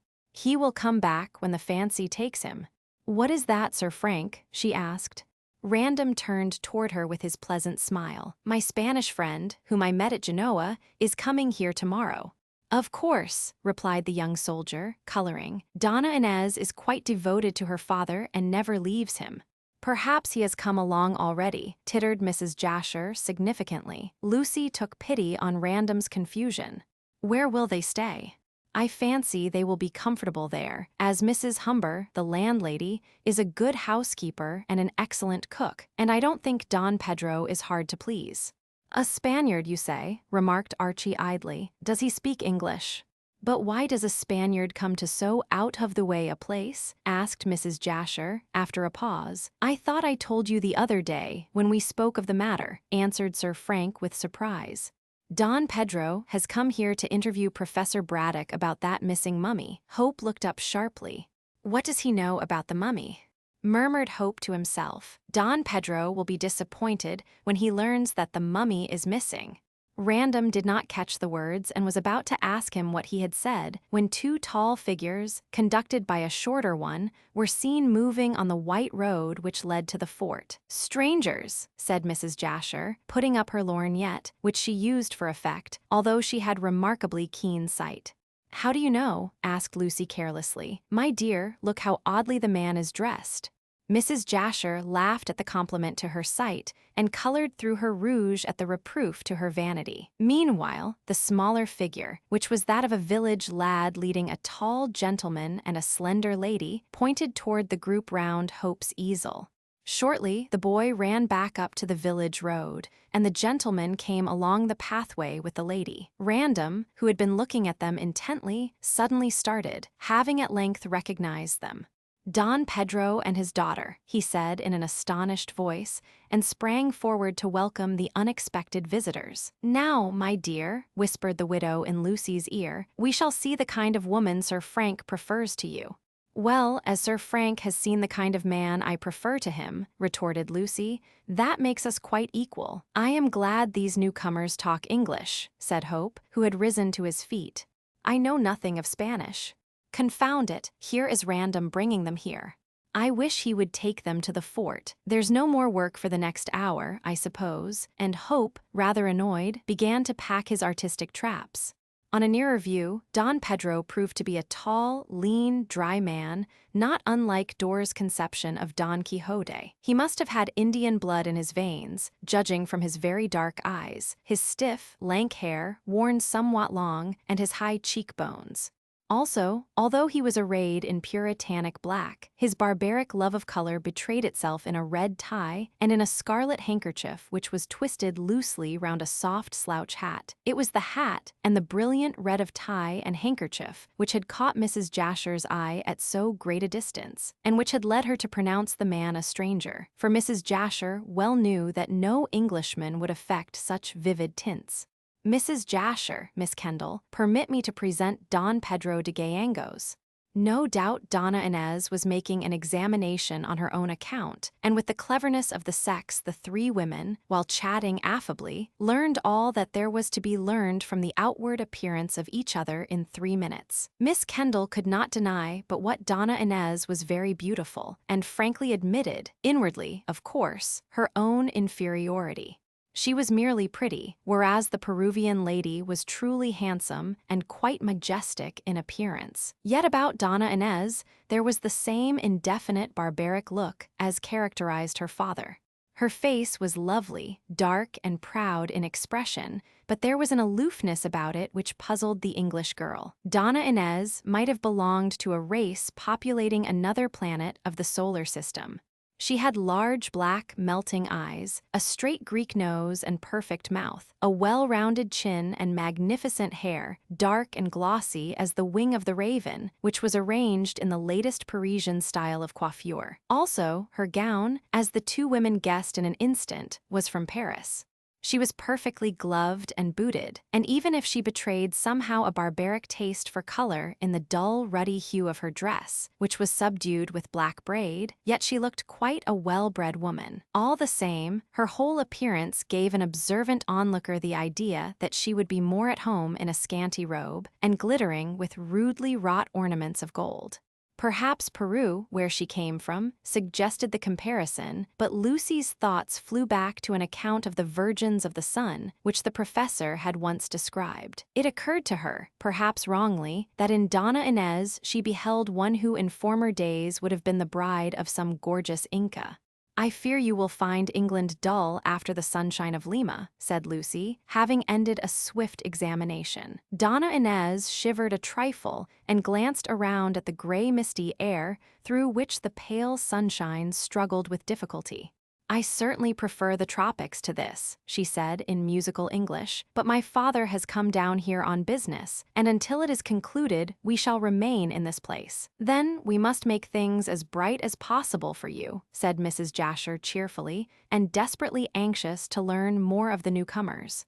"You must come to see me, Donna Inez. Yonder is my cottage." "Thank you, madame, you are very good." Meanwhile, Don Pedro was talking to the two young men. "Yes, I did arrive here earlier than I expected," he was remarking, "but I have to return to Lima shortly, and I wish to get my business with Professor Braddock finished as speedily as possible." "I am sorry," said Lucy politely, "but my father is absent. And when will he return, Miss Kendall?" "It is a pity, as I am so very pressed for time. Still, I must remain until the professor returns. I am so anxious to hear if the mummy has been found. I have come all the way from Lima to obtain it. When you hear my story, you will not be surprised at my desire to regain the mummy." "Regain it?" echoed Hope and Random in one breath. Don Pedro nodded. "The mummy was stolen from my father," he said. Chapter 11, The Manuscript. It was certainly strange how constantly the subject of the missing mummy came uppermost. Since it had disappeared, and since the man who had brought it to England was dead, it might have been thought that nothing more would be said about the matter. But Professor Braddock harped incessantly on his loss, which was perhaps natural, and Widow Anne also talked a great deal as to the possibility of the mummy being found, as she hoped to learn by that means the name of the assassin who had strangled her poor boy. Now Don Pedro de Gallegos appeared with the strange information that the weird relic of Peruvian civilization had been stolen from his father. Apparently, fate was not inclined to let the matter of the lost mummy drop, and was working round to a denouement which would possibly include the solution of the mystery of Sidney Bolton's death. Yet, on the face of it, there appeared to be no chance of the truth becoming known. Of course, when Don Pedro announced that the mummy had formerly belonged to his father, everyone was anxious to hear how it had been stolen. The Gallegos family were established in Lima, and the embalmed body of Inca Caxus had been purchased from a gentleman residing in Malta. How, then, had it crossed the water, and how had Don Pedro learned its whereabouts, only to arrive too late to secure his missing property? Mrs. Jasher was especially anxious to learn these things, and explained her reasons to Lucy.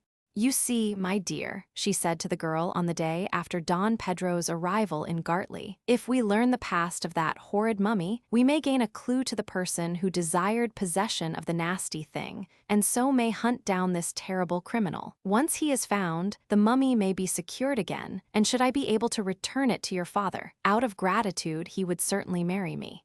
"You seem to think that the assassin is a man," said Lucy dryly, "yet you forget that the person who talked to Sidney through the window of the Sailor's Rest was a woman." "An old woman," emphasized Mrs. Jasher briskly. "Quite so." Eliza Flight did not say if the woman was old or young, but merely stated that she wore a dark dress and a dark shawl over her head. Still, this mysterious woman was connected in some way with the murder, else she would not have been speaking to Sidney. "I don't follow you, my dear. You talk as though poor Mr. Bolton expected to be murdered. For my part, I hold by the verdict of willful murder against some person or persons unknown. The truth is to be found, if anywhere, in the past of the mummy. Let us hear what he has to say, and we may find a clue. I am anxious that the professor should regain the green mummy for reasons which you know of. And now, my dear, can you come to dinner tonight? Archie said that he would look in this evening. Needless to say, Sir Frank will follow the young lady. We shall be a party of 6, and after dinner, we must induce Don Pedro to relate the story of how the mummy was stolen. He may not be inclined." "Oh, I think so," replied Mrs. Jasher quickly. "He wants to get the mummy back again, and if we discuss the subject, we may see some chance of securing it. But Don Pedro will not wish it to be restored to my father." Mrs. Jasher shrugged her plump shoulders. "Your father and Don Pedro can arrange that themselves. All I desire is that the mummy should be found. Undoubtedly it belongs by purchase to the professor, but as it has been stolen, this Peruvian gentleman may claim it. Well, it is not a matter I care to mix myself up with. Still," she laughed, "you know why I am doing so." "If I had to take all this trouble to gain a husband," observed Lucy somewhat acidly, "I should remain single all my life." "If you were as lonely as I am," retorted the plump widow, "you would do your best to secure a man to look after you." I should prefer a young and handsomer husband, such as Sir Frank Random, for instance, but as beggars cannot be choosers, I must content myself with old age, a famous scientist, and the chance of a possible title. Now mind, dear, tonight at 7, not a minute later," and she bustled away to prepare for the reception of her guests. It seemed to Lucy that Mrs. Jasher was taking a great deal of trouble to become Mrs. Braddock, especially as the professor's brother might live for many a long day yet, in which case the widow would not gain the title she coveted for years. However, the girl rather sympathized with Mrs. Jasher, who was a companionable soul and fond of society. Circumstances condemned her to a somewhat lonely life in an isolated cottage in a rather dull neighborhood, so it was little to be wondered at that she should strive to move heaven and earth, as she was doing, in the hope of escaping from her solitude. Besides, although Miss Kendall did not wish to make a close companion of the widow, yet she did not dislike her, and, moreover, thought that she would make Professor Braddock a very presentable wife.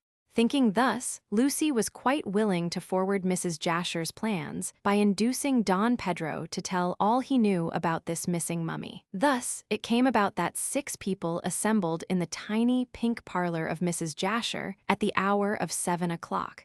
It required dexterous management to seat the whole company in the dining room, which was only a trifle larger than the parlor. However, Mrs. Jasher contrived to place them round her hospitable board in a fairly comfortable fashion, and once seated, the dinner was so good that no one felt the drawbacks of scanty elbow room.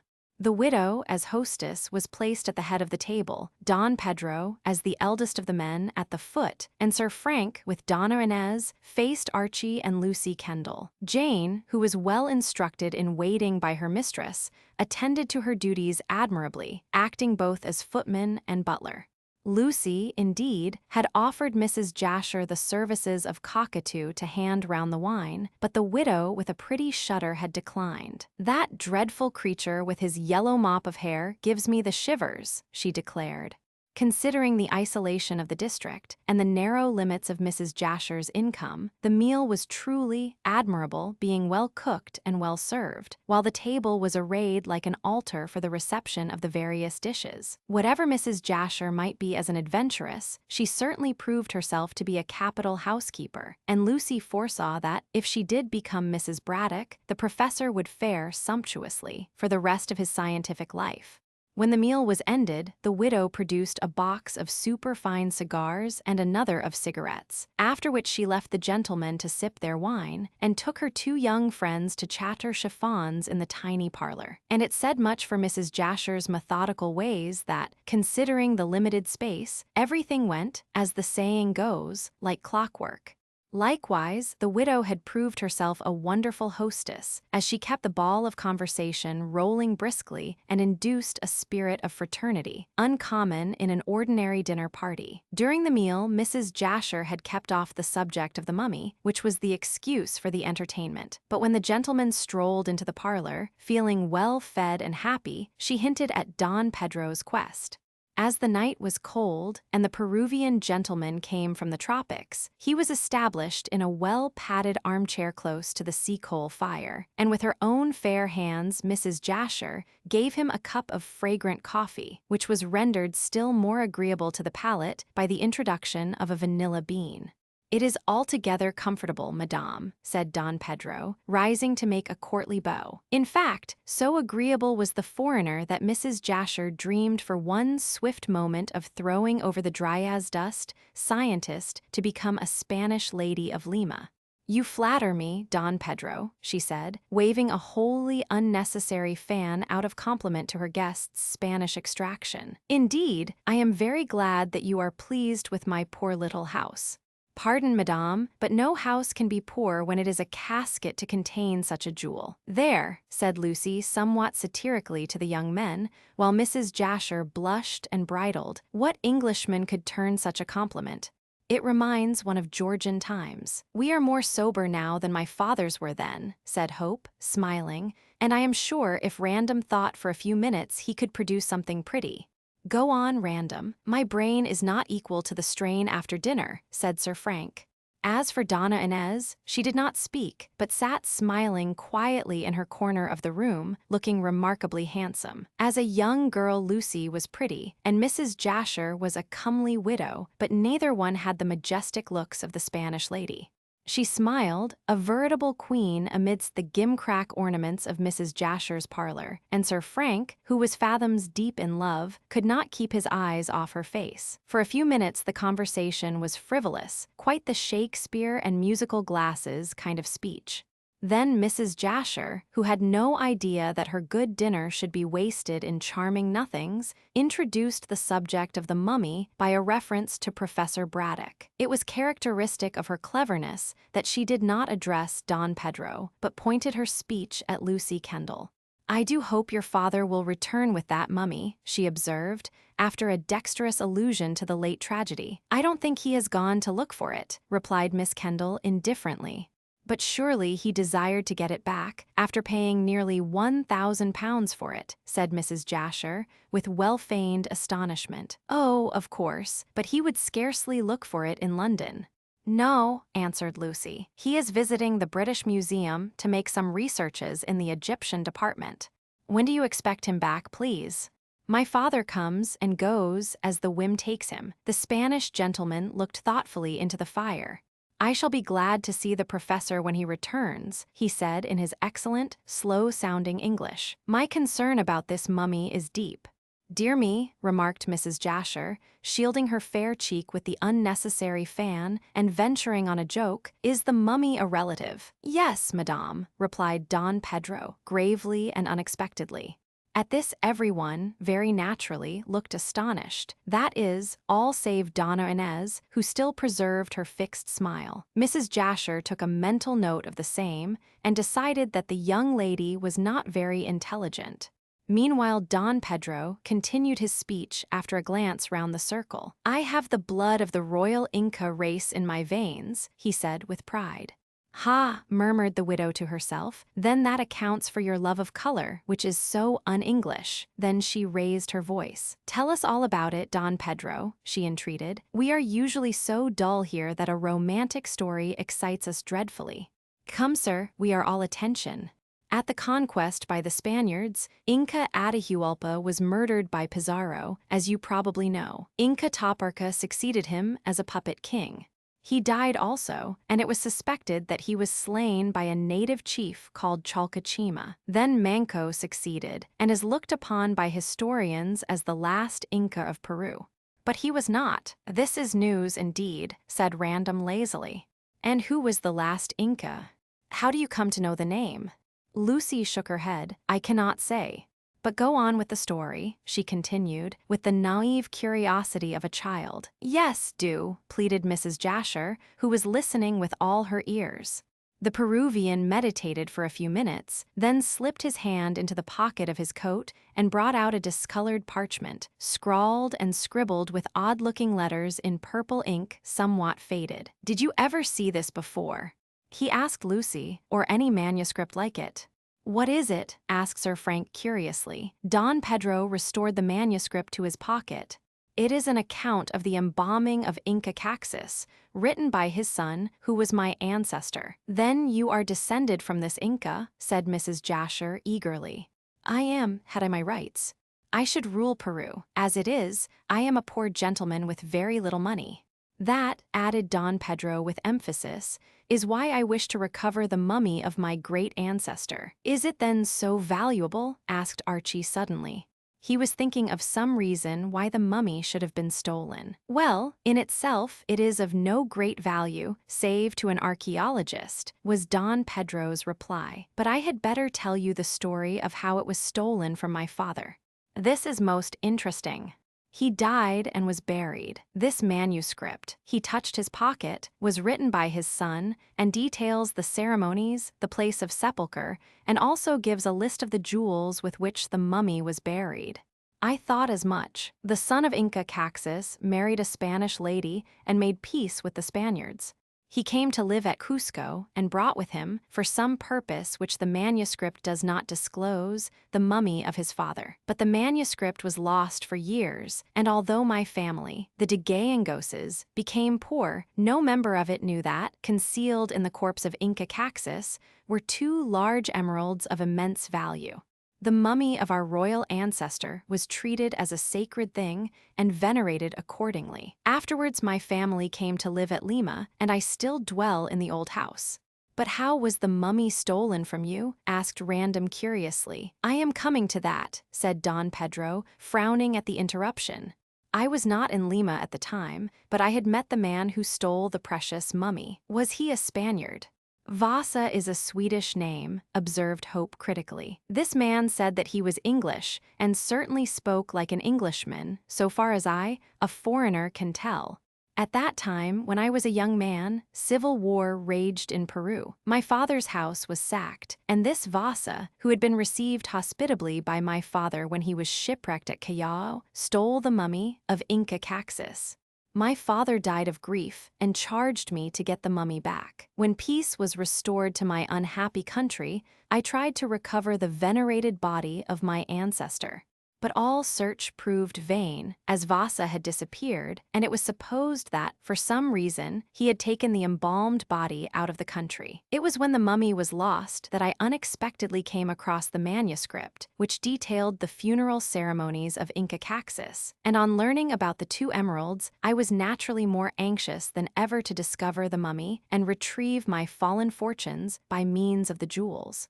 But as I said, all search proved vain, and I afterward married, thinking to settle down on what fortune remained to me. I did live quietly in Lima for years until my wife died. Then with my daughter I came to Europe on a visit. To search for the mummy? Questioned Archie eagerly. No, sir, I had given up all hope of finding that. But chance placed a clue in my hands. At Genoa, I came across a newspaper which stated that a mummy in a green case, and a Peruvian mummy at that, was for sale at Malta. I immediately made inquiries, thinking that this was the long-lost body of Inca Caxus. But it so happened that I was too late, as already the mummy had been sold to Professor Braddock and had been taken to England on board the Diver by Mr. Bolton. Chance, which had pointed out the whereabouts of the mummy, also brought me at Genoa into relations with Sir Frank Random. Don Pedro bowed his head to the baronet, and, as it appeared that he knew Professor Braddock, I thankfully accepted his offer to introduce me. Hence I am here, but only to hear that the mummy is again lost. That is all, and the Peruvian gentleman dramatically waved his arm. A strange story, said Archie, who was the first to speak, and it certainly solves at least one part of the mystery. What is that? Demanded Mrs. Jasher quickly. It shows that the mummy was stolen on account of the emeralds. There is that objection assuredly, replied Hope with composure. Yet I can hardly believe that any man would risk his neck to steal so remarkable a mummy, which he would have a difficulty in disposing of.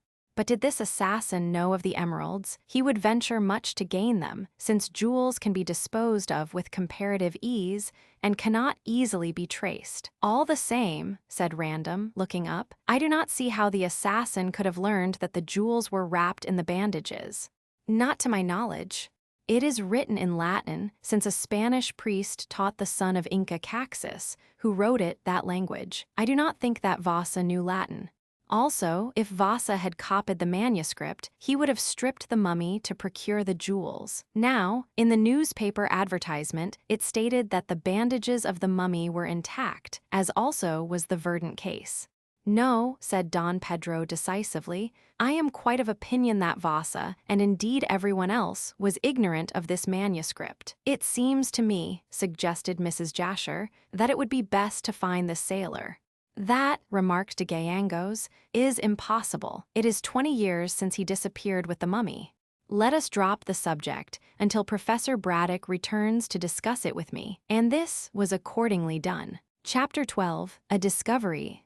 3 days went by, and Professor Braddock still remained absent in London, although an occasional letter to Lucy requested such and such an article from the museum to be forwarded, sometimes by post and on other occasions by Cockatoo, who traveled up to town especially. The Kanaka always returned with the news that his master was looking well, but brought no word of the professor's return. Lucy was not surprised, as she was accustomed to Braddock's vagaries. Meanwhile, Don Pedro, comfortably established at the Warrior Inn, wandered about Gartley in his dignified way, taking very little interest in the village, but a great deal in the pyramids.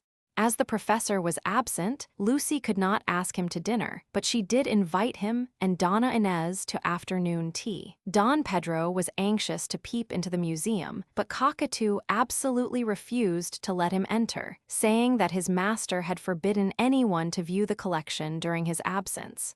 And in this refusal Cockatoo was supported by Miss Kendall, who had a wholesome dread of her stepfather's rage, should he return and find that a stranger had been making free of his sacred apartments. The Peruvian gentleman expressed himself extremely disappointed, so much so, indeed, that Lucy fancied he believed Braddock had the green mummy hidden in the museum, in spite of the reported loss from the Sailor's Rest.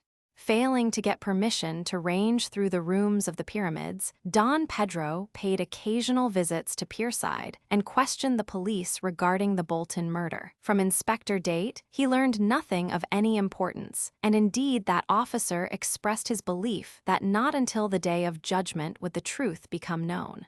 It then occurred to de Gayangos to explore the neighborhood of the Sailor's Rest and to examine that public house himself. He saw the famous window through which the mysterious woman had talked to the deceased and noted that it looked across a stony, narrow path to the water's edge, wherefrom a rugged jetty ran out into the stream for some little distance.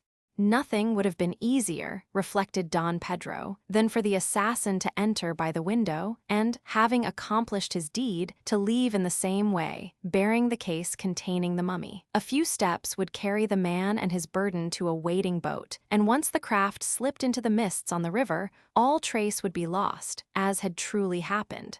In this way, the Peruvian gentleman believed the murder and the theft had been accomplished, but even supposing things had happened as he surmised, still, he was as far as ever from unraveling the mystery. While Don Pedro searched for his royal ancestor's corpse, and incidentally for the thief and murderer, his daughter was being wooed by Sir Frank Random.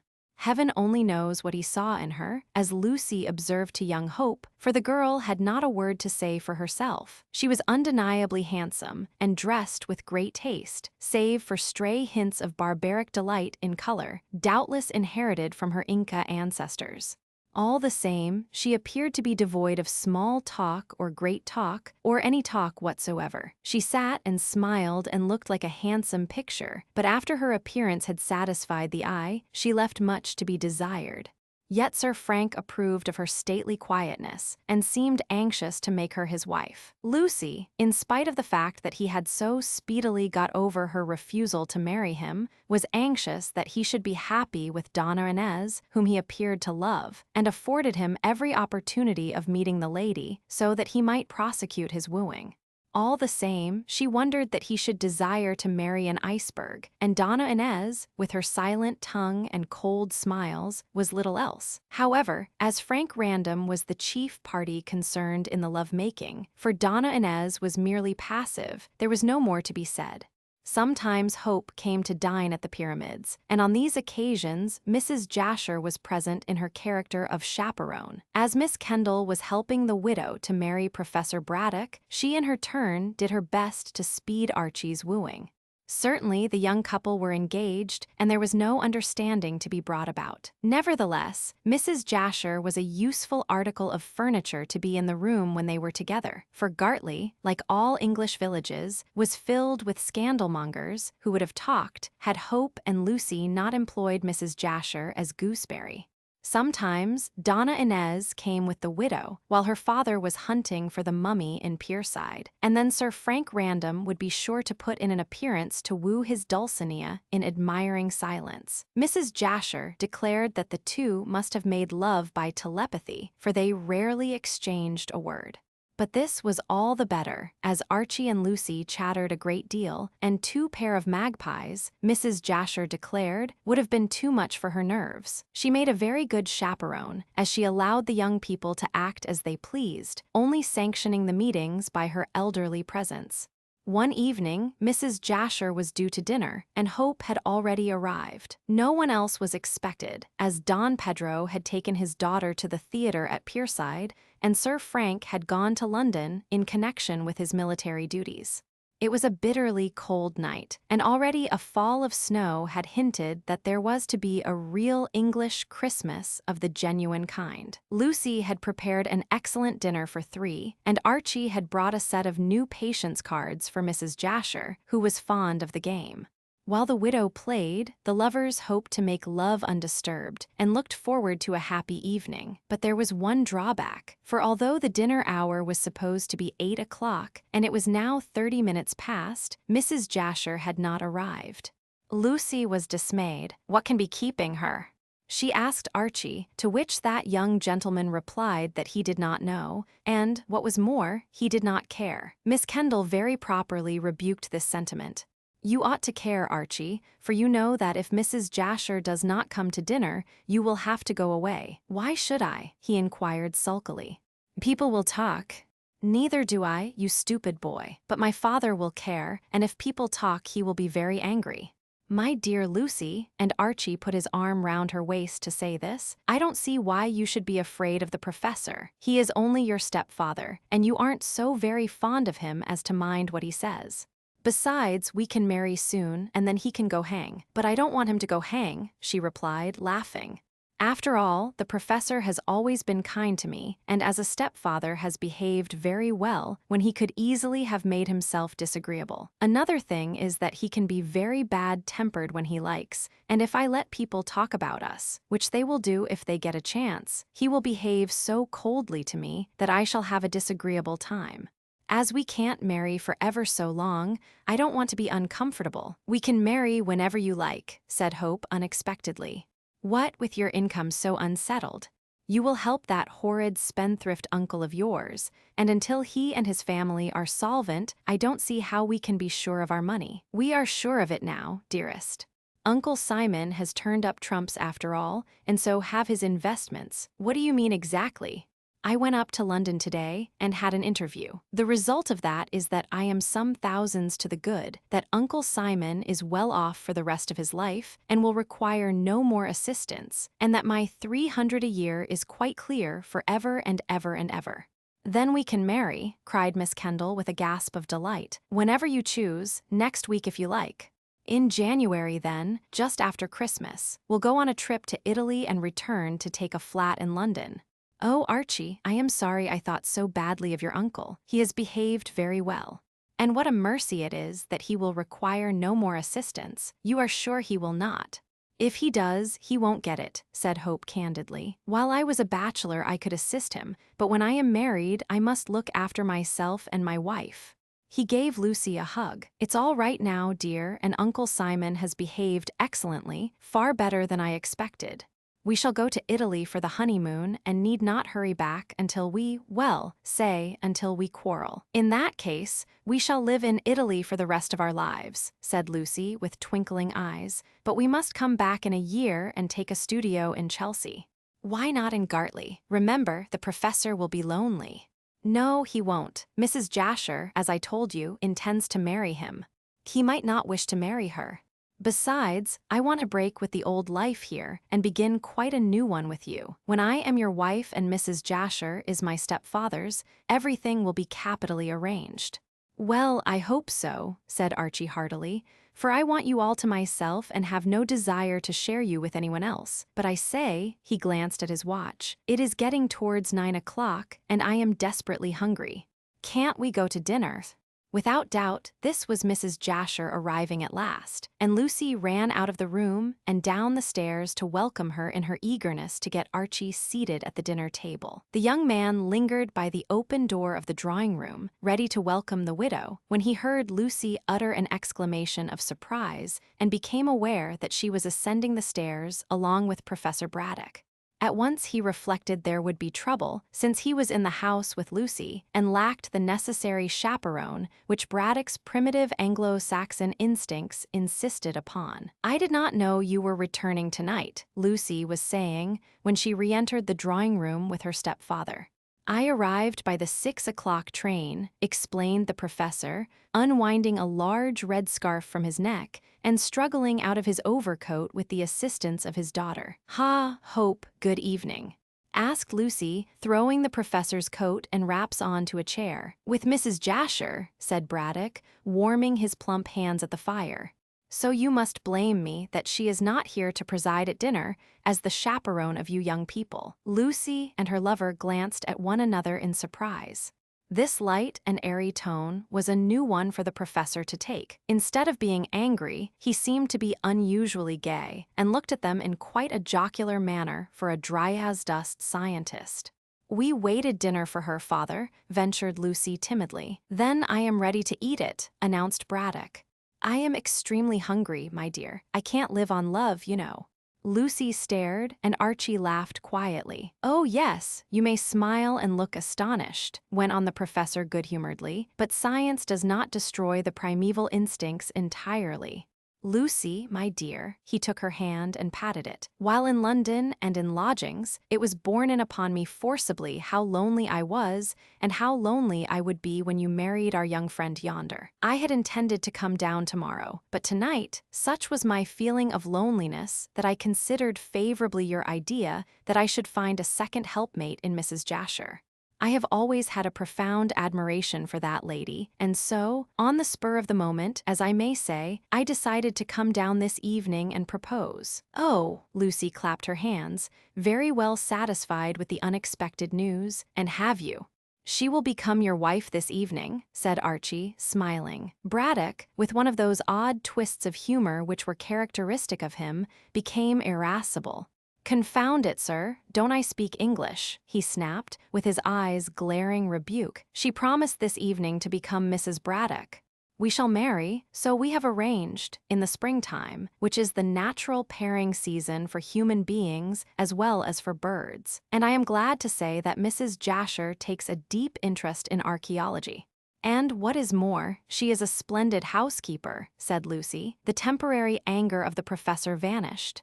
He drew his stepdaughter towards him and kissed her on the cheek. "I believe that I have to thank you for putting the idea into my head," said he, "and also, if Mrs. Jasher is to be believed, for aiding her to see the mutual advantage it would be to both of us to marry.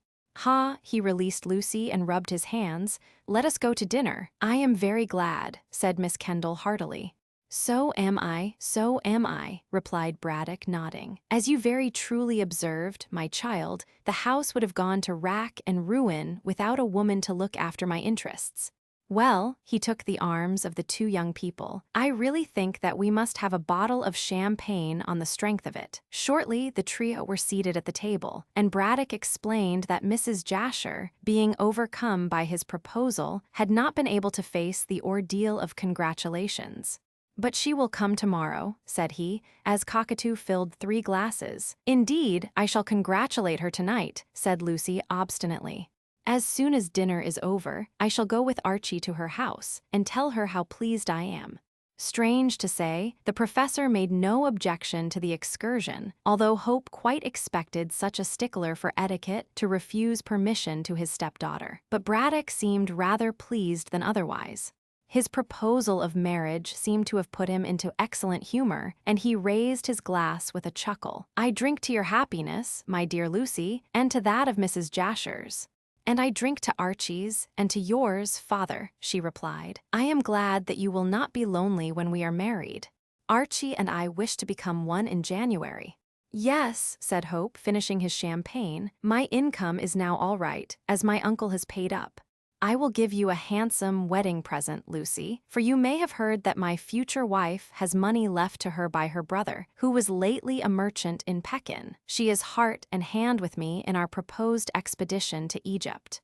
"Will you go there for the honeymoon, sir?" asked Hope. "Not exactly for the honeymoon, since we are to be married in spring, and my expedition to the tomb of Queen Tahoser cannot start until the late autumn." But Mrs. Braddock will come with me. That is only just, since it will be her money which will furnish the sinews of war. I marry Archie. You, father, make Mrs. Jasher your wife, and I suspect Sir Frank will marry Donna Inez. But I shall see Don Pedro myself tomorrow. Meanwhile, let us eat and drink. I must go down to the museum, and you. Lucy, after being carefully wrapped up by Archie, set out with that young man to congratulate the bride-elect. It was just 9:30 when they started out.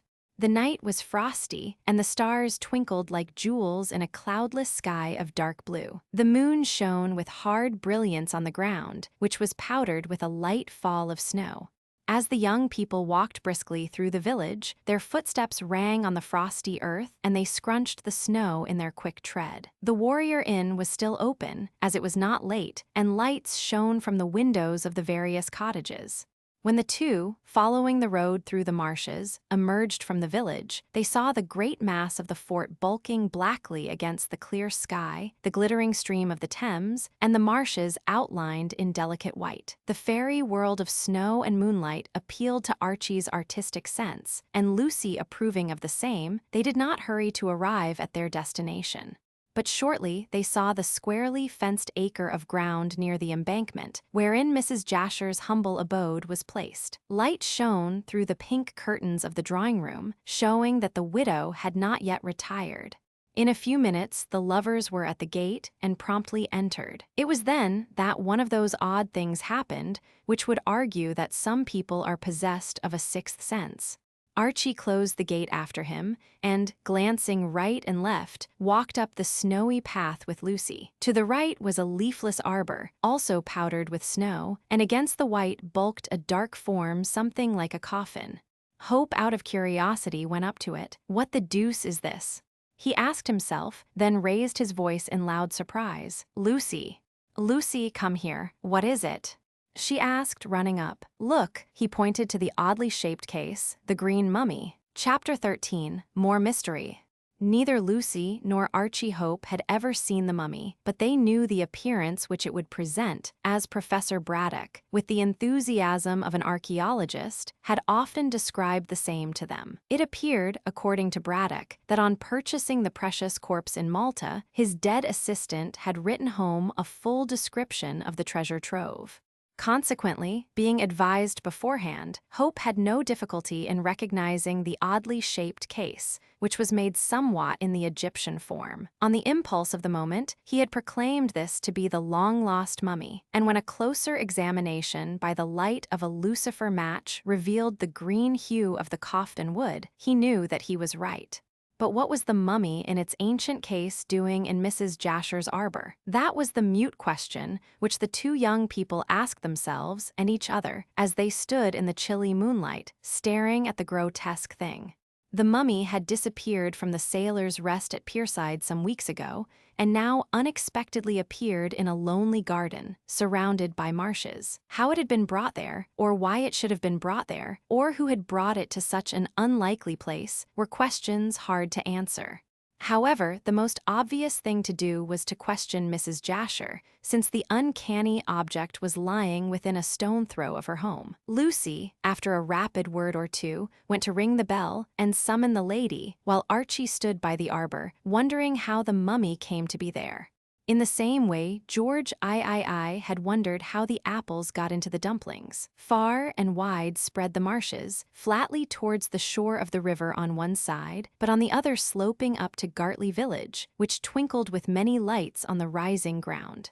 Some distance away the fort rose black and menacing in the moonlight, and the mighty stream of the Thames glittered like polished steel as it flowed seaward. As there were only a few leafless trees dotted about the marshy ground, and as that same ground, lightly sprinkled with powdery snow, revealed every moving object for quite a mile or so, Hope could not conceive how the mummy case, which seemed heavy, could have been brought into the silent garden without its bearers being seen.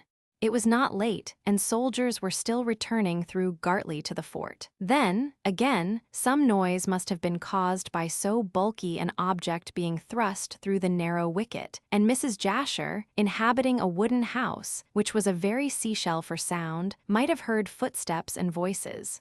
If those who had brought the mummy here, and there was more than one from the size of the case, could be discovered, then the mystery of Sidney Bolton's death would be solved very speedily. It was at this moment of his reflections that Lucy returned to the arbor, leading Mrs. Jasher, who was attired in a tea gown and who looked bewildered.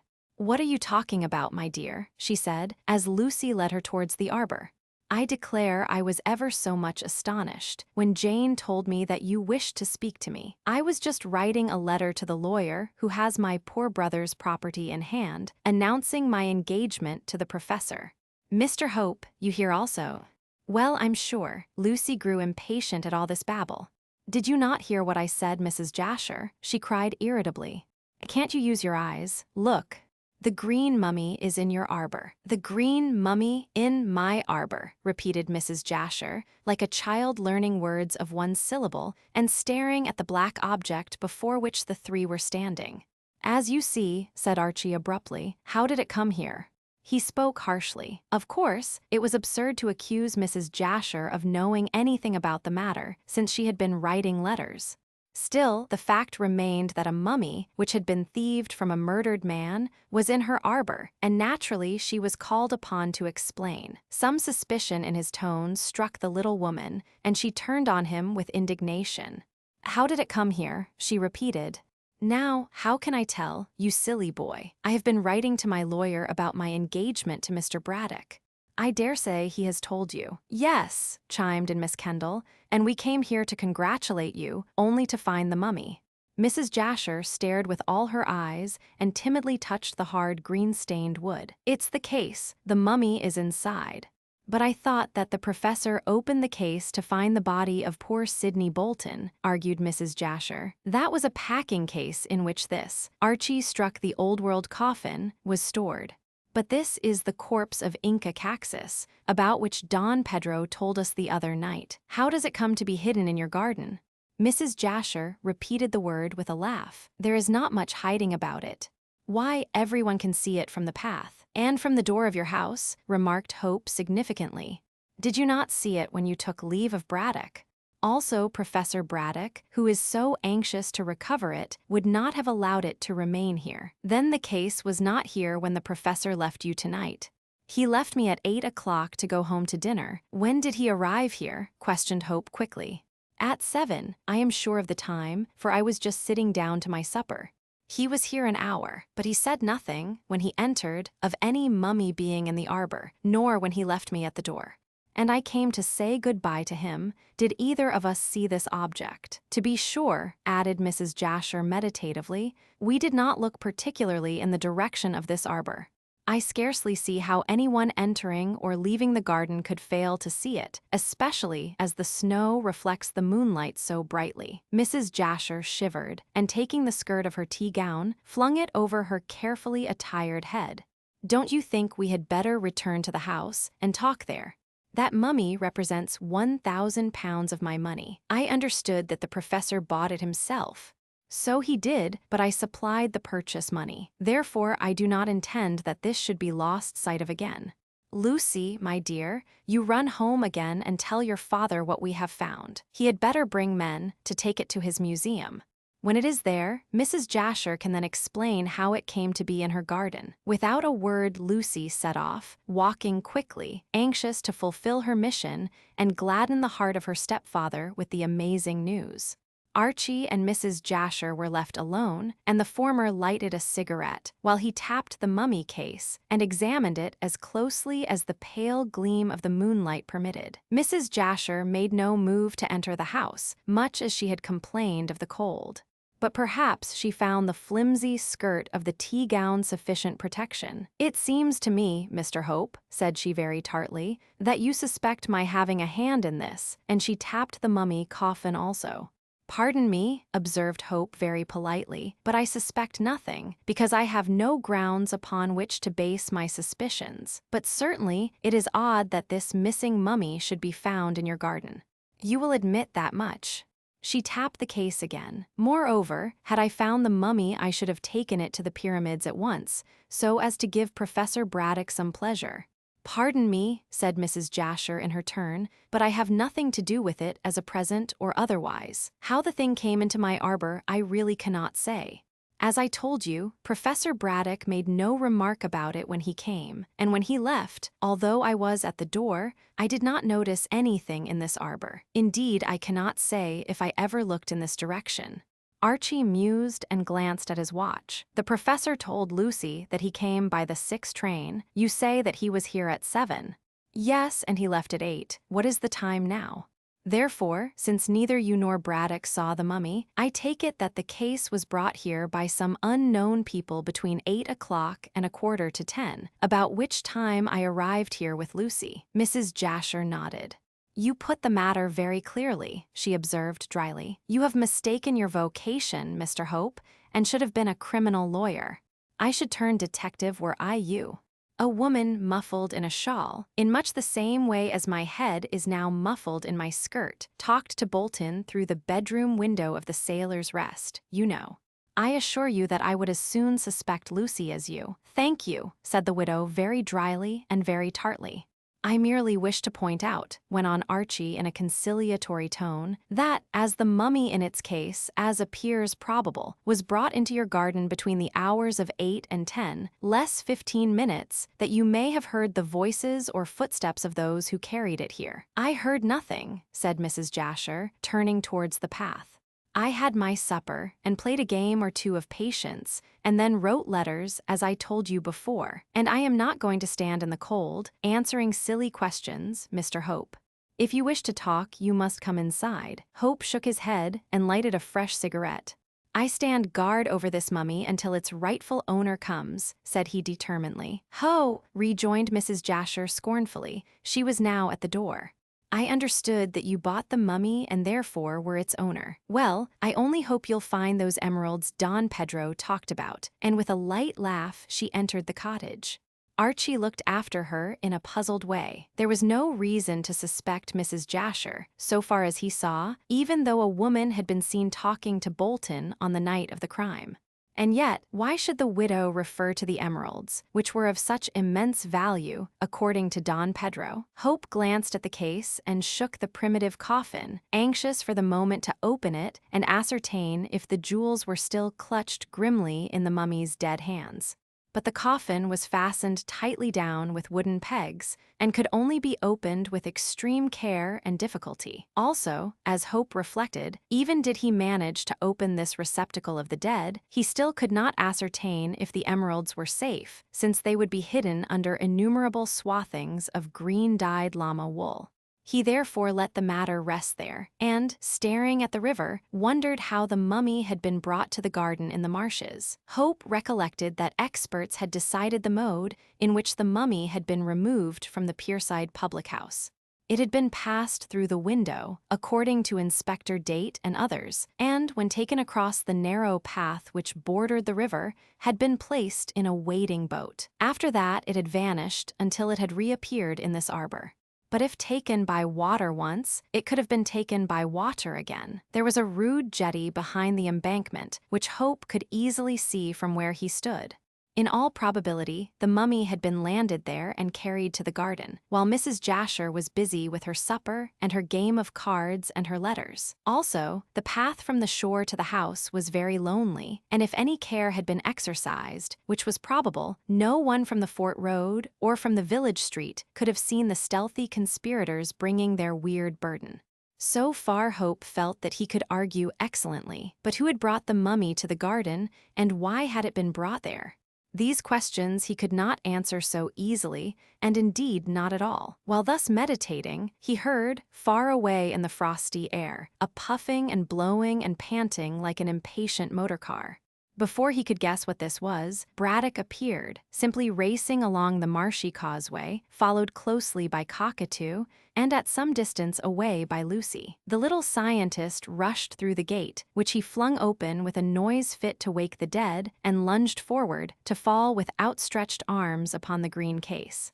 There he remained, still puffing and blowing, and looked as though he were hugging a huge green beetle. Cockatoo, who, being lean and hard, kept his breath more easily, stood respectfully by, waiting for his master to give orders, and Lucy came in quietly by the gate, smiling at her father's enthusiasm. At the same moment Mrs. Jasher, well wrapped up in a coat of sables, emerged from the cottage. "I heard you coming, Professor," she called out, hurrying down the path. "I should think the whole fort heard the professor coming," said Hope, glancing at the dark mass. "The soldiers must think it is an invasion." But Braddock paid no heed to this jocularity, or even to Mrs. Jasher, to whom he had been so lately engaged. All his soul was in the mummy case, and as soon as he recovered his breath, he loudly proclaimed his joy at this miraculous recovery of the precious article. "Mine's mine," he roared, and his words ran violently through the frosty air. "Be calm, sir," advised Hope, "be calm." "Oh, confound you, sir. How can I be calm when I find what I have lost? You have a mean, groveling soul, Hope, not the soaring spirit of a collector." "There is no need to be rude to Archie, father," corrected Lucy sharply. "Rude, rude. I am never rude, but this mummy." Braddock peered closely at it and rapped the wood to assure himself it was no phantom. "Yes, it is my mummy, the mummy of Inca Caxus. Now I shall learn how the Peruvians embalmed their royal dead." "Mine, mine, mine," he crooned like a mother over a child, caressing the coffin, then suddenly drew himself upright and fixed Mrs. Jasher with an indignant eye. "So it was you, madam, who stole my mummy," he declared venomously, "and I thought of making you my wife. Oh, what an escape I have had. Shame, woman, shame," she cried, her voice shrill and hard with anger. "Mr. Hope has been saying the same thing. Are you both mad? I never set eyes on the horrid thing in my life. And only tonight you told me that you loved my mummy, my mummies." He rapped the wood furiously. "How does my mummy come to be here? As my wife. Marry your mummy, you horrid, red-faced, crabbed little. He practically accuses me of stealing the mummy. If I did that, I must have murdered poor Sidney Bolton." "No, no," cried the professor, wiping his red face. "I never hinted at such a thing. But the mummy is in your garden. What of that? I don't know how it came there. Mr. Hope, surely you do not support Professor Braddock in his preposterous accusation." "Neither do I, Mrs. Jasher. You are excited now. Go in and sleep, and tomorrow you will talk reasonably." This brilliant speech was from Hope and wrought Mrs. Jasher into a royal rage. "Well," she gasped, "he asks me to be calm, as if I wasn't the very calmest person here. I declare, oh, I shall be ill. Lucy," she seized the girl's hand and dragged her towards the cottage, "come in and give me red lavender. I shall be in bed for days and days and days. Oh, what brutes men can be. But listen, you two horrors," she indicated Braddock and Hope as she pushed open the door, "if you dare to say a word against me, I'll have an action for libel against you. Oh dear me, how very ill I feel. Lucy, darling, help me, and oh. She flopped down on the threshold of her home with a cry. "Archie, Archie." She's fainted." She certainly was in a dead faint, so Hope left her to the administrations of Lucy and the servant, and walked out again into the garden, closing the cottage door after him. He found the heartless professor quite oblivious to Mrs. Jasher's sufferings, so taken up was he with the newly found mummy. Cockatoo had been sent for a handcart, and while he was absent, Braddock expatiated on the perfections of this relic of Peruvian civilization. "Will you sell it to Don Pedro?" asked Hope. "After I have done with it, not before," snapped Braddock, hovering round his treasure. "I shall want a percentage on my bargain also." Archie thought privately that if Braddock unswathed the mummy, he would find the emeralds and would probably stick to them, so that his expedition to Egypt might be financed. In that case, Don Pedro would no longer wish to buy the corpse of his ancestor. But while he debated as to the advisability of telling the professor of the existence of the emeralds, Cockatoo returned with the handcart. "You have lost Mrs. Jasher," said Hope, while he assisted the professor to hoist the mummy onto the cart. Never mind, never mind." Braddock patted the coffin. "I have found something much more to my mind, something ever so much better." Chapter 14. The Unexpected Happens. In spite of newspapers and letters and tape machines and telegrams, and such like aids to the speedy diffusion of news, the same travels quicker in villages than in cities. Word of mouth can spread gossip with marvelous rapidity in sparsely inhabited communities, since it is obvious that in such places every person knows the other, as the saying goes, inside out. In every English village walls have ears and windows have eyes, so that every cottage is a hotbed of scandal, and what is known to one is, within the hour, known to the others. Even the Sphinx could not have preserved her secret long in such a locality.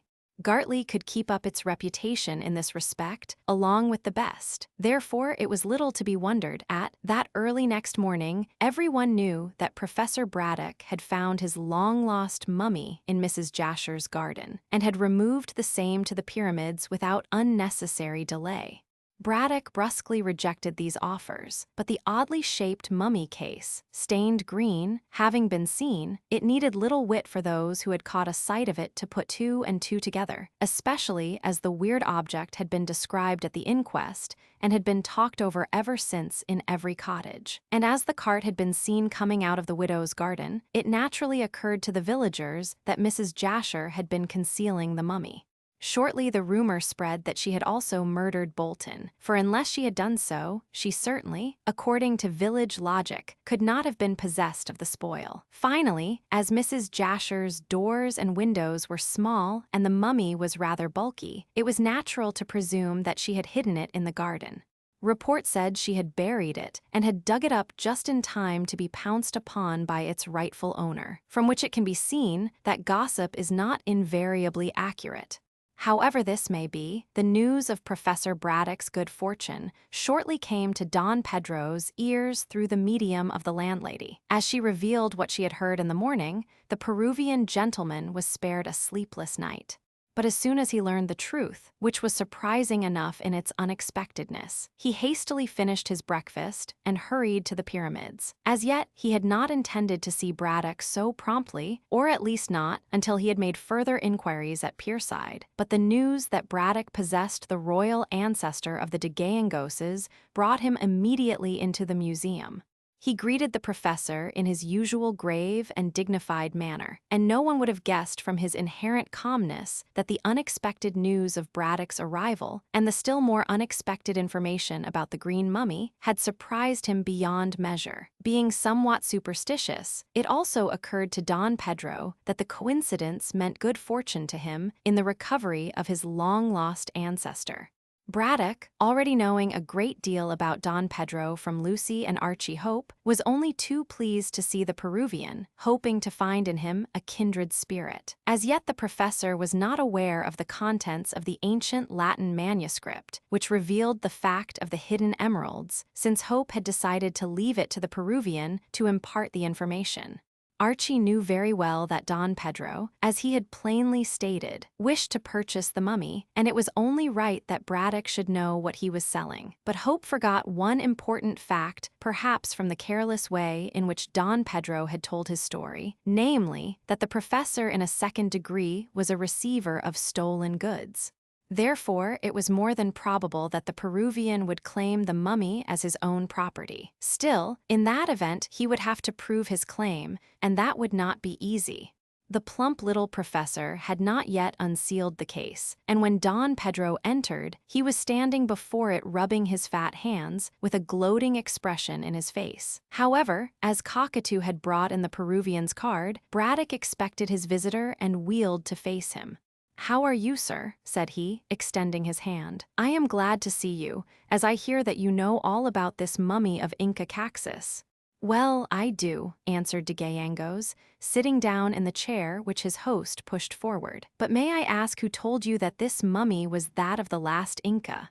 "Certainly, Don Pedro. I wish to learn the difference in embalming between the Egyptians and the ancient Peruvians, and looked about for a South American corpse. Unexpectedly, I saw in several European newspapers and in 2 English journals that a green Peruvian mummy was for sale at Malta for £1,000. I sent my assistant, Sidney Bolton, to buy it, and he managed to get it, coffin and all, for 900.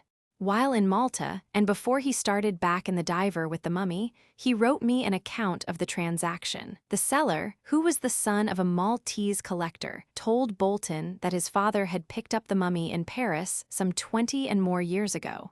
It came from Lima some 30 years back, I believe, and, according to the collector in Paris, was the corpse of Inca Caxus. That is the whole story. Was there a Latin manuscript delivered along with the mummy? He asked. Braddock's eyes opened widely. No, sir. The mummy came 30 years ago from Lima to Paris. It passed 20 years back into the possession of the Maltese collector, and his sons sold it to me a few months ago. I never heard of any manuscript. Then Mr. Hope did not repeat to you what I told him the other night. The professor sat down, and his mouth grew obstinate. Mr. Hope related some story you told him, and others about this mummy having been stolen from you. Very interesting, most interesting, fussed Braddock, stretching out his hand. May I see it? Braddock raised his eyebrows. Of course, he said simply. Every well-educated man reads Latin, or should do so. Wait, sir, until I glance through this document. One moment, said Don Pedro, as the professor began to literally devour the discolored page. You know from Hope, I have no doubt, how I chance upon my own property in Europe. Then you will no doubt restore the mummy to me. By this time, the drift of Don Pedro's observations entirely reached the understanding of the scientist, and he dropped the document he was reading to leap to his feet. Restore the mummy to you, he gasped. Why, it is mine. Pardon me, said the Peruvian, still gravely but very decisively. You admitted that it belonged to me. Braddock's face deepened to a fine purple. I didn't know what I was saying, he protested. How could I say it was your property when I have bought it for £900? I have the honor to give you my word, and I cast no imputation on your honor. I should think not, said the other coldly but strongly. All the same, you can scarcely expect me to part with so valuable an object. Braddock waved his hand towards the case, without strict inquiry into the circumstances. And again, sir, even if you succeed in proving your ownership, I am not inclined to restore the mummy to you for nothing. But it is stolen property you are keeping from me. What I have, I keep. Every Englishman has a bulldog tenacity of purpose. Bragg is a good dog, Don Pedro, but Holdfast is a better one. Then I understand, said the Peruvian, stretching out his hand to pick up the fallen manuscript, that you will keep the mummy. Certainly, said Braddock coolly, since I have paid for it. Also, I shall keep the jewels, which the manuscript tells me, from the glance I obtained of it, were buried with it. The sole jewels buried are 2 large emeralds which the mummy holds in its hands, explained Don Pedro, restoring the manuscript to his pocket, and I wish for them so that I may get money to restore the fortunes of my family. No, no, no, said Braddock forcibly. I have bought the mummy and the jewels with it. They will sell to supply me with money to fit out my expedition to the tomb of Queen Tahoser. I shall dispute your claim, cried de Gallegos, losing his calmness. Braddock waved his hand with supreme content. I can give you the address of my lawyers, he retorted. Any steps you choose to take will only result in loss, and from what you hint, I should not think that you had much money to spend on litigation. If you were in Lima, he muttered, speaking Spanish in his excitement, you would then learn that I speak truly. I do not doubt your truth, answered the professor in the same language. De Gallegos wheeled and faced his host, much surprised. You speak my tongue, senor? He demanded. Braddock nodded. I have been in Spain, and I have been in Peru, he answered dryly. Therefore I know classical Spanish and its colonial dialects. As to being in Lima, I was there, and I do not wish to go there again, as I had quite enough of those uncivilized parts 30 years ago, when the country was much disturbed after your civil war. You were in Lima 30 years ago, echoed Don Pedro. Then you were there when Vasa stole this mummy. I don't know who stole it, or even if it was stolen, said the professor obstinately, and I don't know the name of Vasa. Now I remember. Young Hope did say something about the Swedish sailor who you said stole the mummy. Vasa did, and brought it to Europe to sell, probably to that man in Paris, who afterwards sold it to your Maltese's collector. No doubt, rejoined Braddock calmly, but what has all this to do with me, Don Pedro? "This mummy has caused one death, Don Pedro, and from your looks I should think you would like it to cause another. Will you not be honest? The best thing to do will be to take the matter into court. Then the law can decide, and I have little doubt but what it will decide in my favor." The Englishman and the Peruvian glared at one another, and Cockatoo, who was crouching on the floor, glanced from one angry face to another. He guessed that the white men were quarreling and perhaps would come to blows.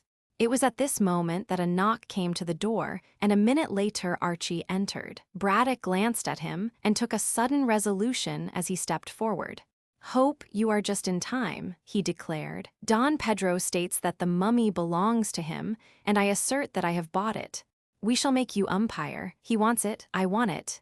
What is to be done?" Archie twisted a chair round and straddled his long legs across it, with his arms resting on its back. His quick brain had rapidly comprehended the situation, and, being acquainted with both sides of the question, it was not difficult to come to a decision. If it was hard that Don Pedro should lose his ancestor's mummy, it was equally hard that Braddock, or rather himself, should lose the purchase money, seeing that it had been paid in good faith to the seller in Malta for a presumably righteously acquired object. On these premises, the young Solon proceeded to deliver judgment. "I understand," said he judiciously, "that Don Pedro had the mummy stolen from him 30 years ago, and that you, Professor, bought it under the impression that the Maltese owner had a right to possess it." "Yes," snapped Braddock, "and I dare say the Maltese owner thought so too, since he bought it from that collector in Paris." "And if Vasa sold it to the man in Paris," said he calmly, "he certainly would not tell the purchaser that he had looted the mummy in Lima, and the poor man would not know that he was receiving stolen goods. Is that right, Don Pedro?" "No one disputes that," said Archie cheerfully, "but it ought to belong to the professor also, since he has bought it. Now, as it can't possibly belong to two people, we must split the difference. You, Professor, must sell back the mummy to Don Pedro for the price you paid for it, and then, Don Pedro, you must recompense Professor Braddock for his loss." "I have not much money," said Don Pedro gravely. "Still, I am willing to do as you say." "I don't know that I am," protested Braddock noisily. "There are the 2 emeralds which are of immense value, as Don Pedro says, and they belong to me since the mummy is my property." "Professor," said Archie solemnly, "you must do right, even if you lose by it. I believe the story of Senor de Gallegos, and the mummy with its jewels belongs to him. Besides, you only wish to see the way in which the Inca race embalmed their dead. Well, then, unpack the mummy here in the presence of Don Pedro.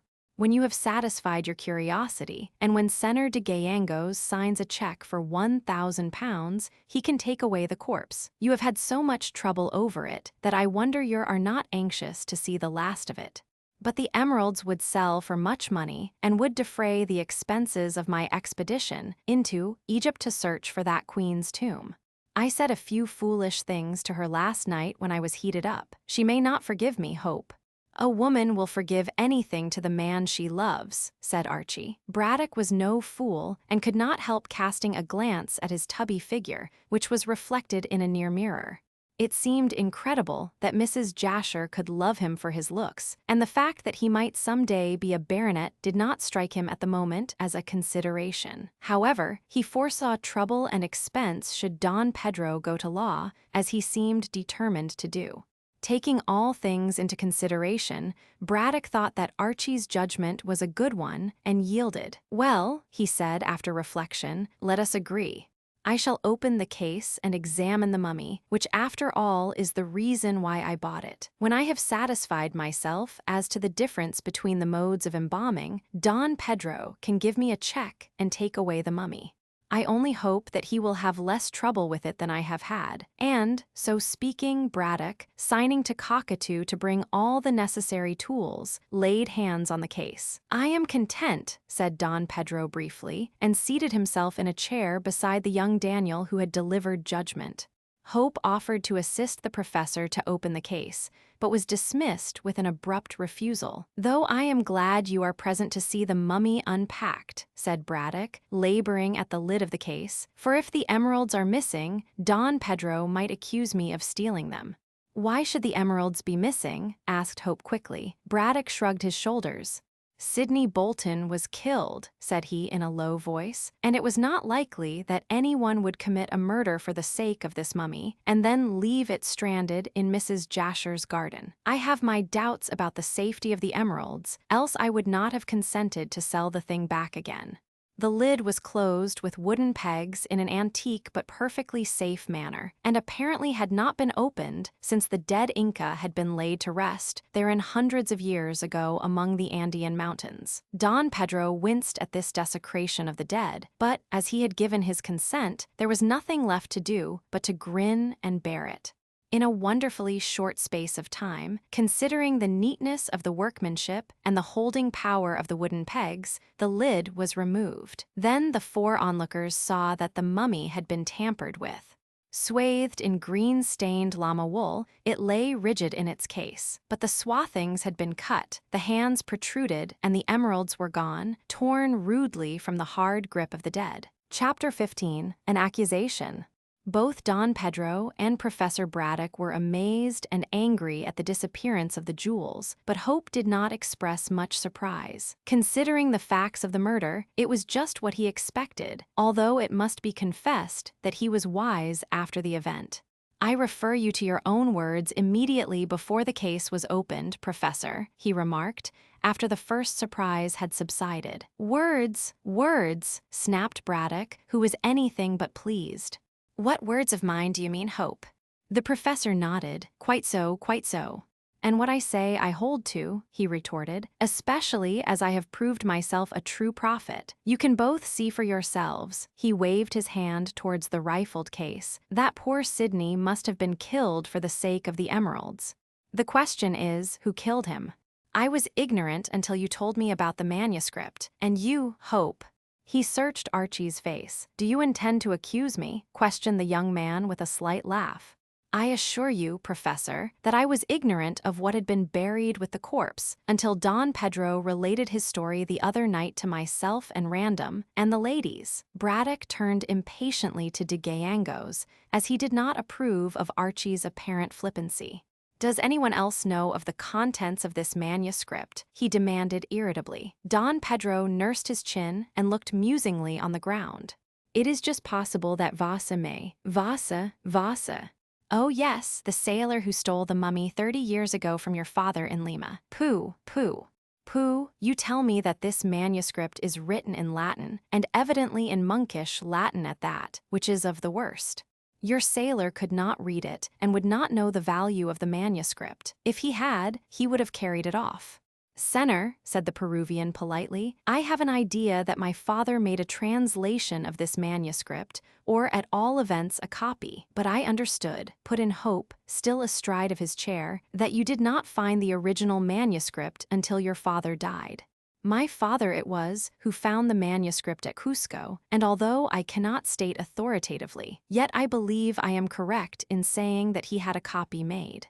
But whether the copy was merely a transcript or actually a translation, I cannot tell. I think it was the former, as if Vasa, reading a translation, had learned of the jewels, he undoubtedly would have stolen them before selling this mummy to the Parisian collector. Perhaps he did, said Braddock, pointing to the rifled corpse. You see that the emeralds are missing. We cannot be sure of that, retorted the professor, although I admit that no man would jeopardize his neck for the sake of a corpse. Archie looked surprised. But an enthusiast such as you are, Professor, might risk so much. For once in his life, Braddock made a good-humored reply. No, sir, not even for this mummy would I place myself in the power of the law. And I do not think that any other scientist would either. We savants may not be worldly, but we are not fools. However, the fact remains that the jewels are gone, and whether they were stolen by Vasa 30 years ago or by poor Sidney's assassin the other day, I don't know, and, what is more, I don't care. I shall examine the mummy further, and in a couple of days Don Pedro can bring me a check for 1,000 and remove his ancestor. Cried the Peruvian hurriedly. Since the emeralds are missing, I am not in a position to pay you 1,000 English pounds, sir. I want to take back the body of Inca Caxus to Lima, as one must show respect to one's ancestors. But the fact is, I cannot pay the money. You said that you could, shouted the exasperated professor in his bullying way. I admit it, Senor, but I had hoped to do so when I sold the emeralds, which, as you can see, are not available. Therefore, the body of my royal ancestor must remain here until I can procure the money. And it may be that Sir Frank Random will help me in this matter. As my daughter loves him, I am willing to permit the marriage, but now that I have learned the emeralds are lost, I shall not consent until Sir Frank buys the mummy from you, Professor. It is only right that my daughter's hand should redeem her regal forefather from purely scientific surroundings, and that she should take the mummy back to be buried in Lima. At the same time, sir, I must say that I am the rightful owner of the dead, and that you should surrender the mummy to me free of charge. What, and lose £1,000? Cried Braddock furiously. No, sir, I shall do nothing of the sort. You only wanted the mummy for the sake of the jewels, and now that they are lost, you do not care what becomes of your confounded ancestor, and you. Let me throw oil on the troubled waters, he said smoothly. Don Pedro is not able to redeem the mummy until the emeralds are found. As such is the case, we must find the emeralds and enable him to do what is necessary. And how are we to find the jewels? Asked Braddock crossly. By finding the assassin. Vasa is not to be found. Vasa, exclaimed Archie and the professor, both profoundly astonished. Don Pedro raised his eyebrows. Certainly. Vasa, if anyone, must have killed your assistant, since he alone could have known that the jewels were buried with Inca Caxus. But, my dear sir, argued Hope good-naturedly, if Vasa stole the manuscript, whether translated or not, he certainly must have learned the truth long, long ago, since 30 years have elapsed. In that event, he must have stolen the jewels, as Professor Braddock remarked lately, before he sold the mummy to the Parisian collector. That may be so, said Don Pedro obstinately, while the professor muttered his approval, but we cannot be certain on that point. No one, I agree with the professor in this, would have risked his neck to steal a mere mummy, therefore the motive for the committal of the crime must have been the emeralds. Only Vasa knew of their existence outside myself and my dead father. He, therefore, must be the assassin. I shall hunt for him, and when I find him, I shall have him arrested. But you can't possibly recognize the man after 30 years, argued Braddock disbelievingly. I have a royal memory for faces, said Don Pedro imperturbably, and in the past I saw much of Vasa. He was then a young sailor of 20. He is now 50 and must have changed in 30 years. You'll never recognize him. Oh, I think so, said the Peruvian smoothly. His eyes were peculiarly blue and full of light. Also, he had a scar on the right temple from a blow which he received in a street riot in which I also was concerned. Finally, gentlemen, Vasa loved a peon girl on my father's estate, and she induced him to have the sun encircled by a serpent, a Peruvian symbol, tattooed on his left wrist. With all these marks, and with my memory for faces, which never yet has failed me, I have no doubt but what I shall recognize the man. And then.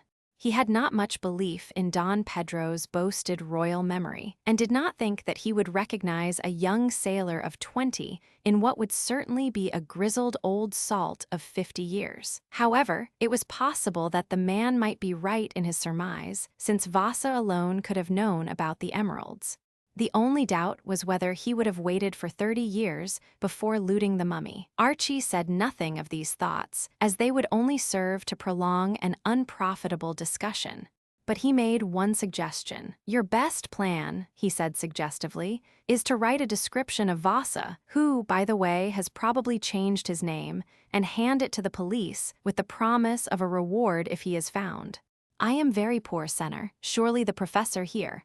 I shall not ask, said Don Pedro loftily. If Sir Frank chooses to become my son-in-law by purchasing back my royal ancestor, to which you have no right, I am willing that it should be so. But poor as I am, I shall offer a reward myself, since the honor of the de Gayengoses is involved in this matter. What reward do you suggest, Mr. Hope? Too much, said Hope sharply. Far too much. Make the reward £100, Don Pedro. That is enough to tempt many a man. The Peruvian bowed and noted down the amount. I shall go at once to Pierside and see Inspector Date, who had to do with the inquest, he remarked. Meanwhile, Professor, please do not desecrate my royal ancestor's body more than you can help.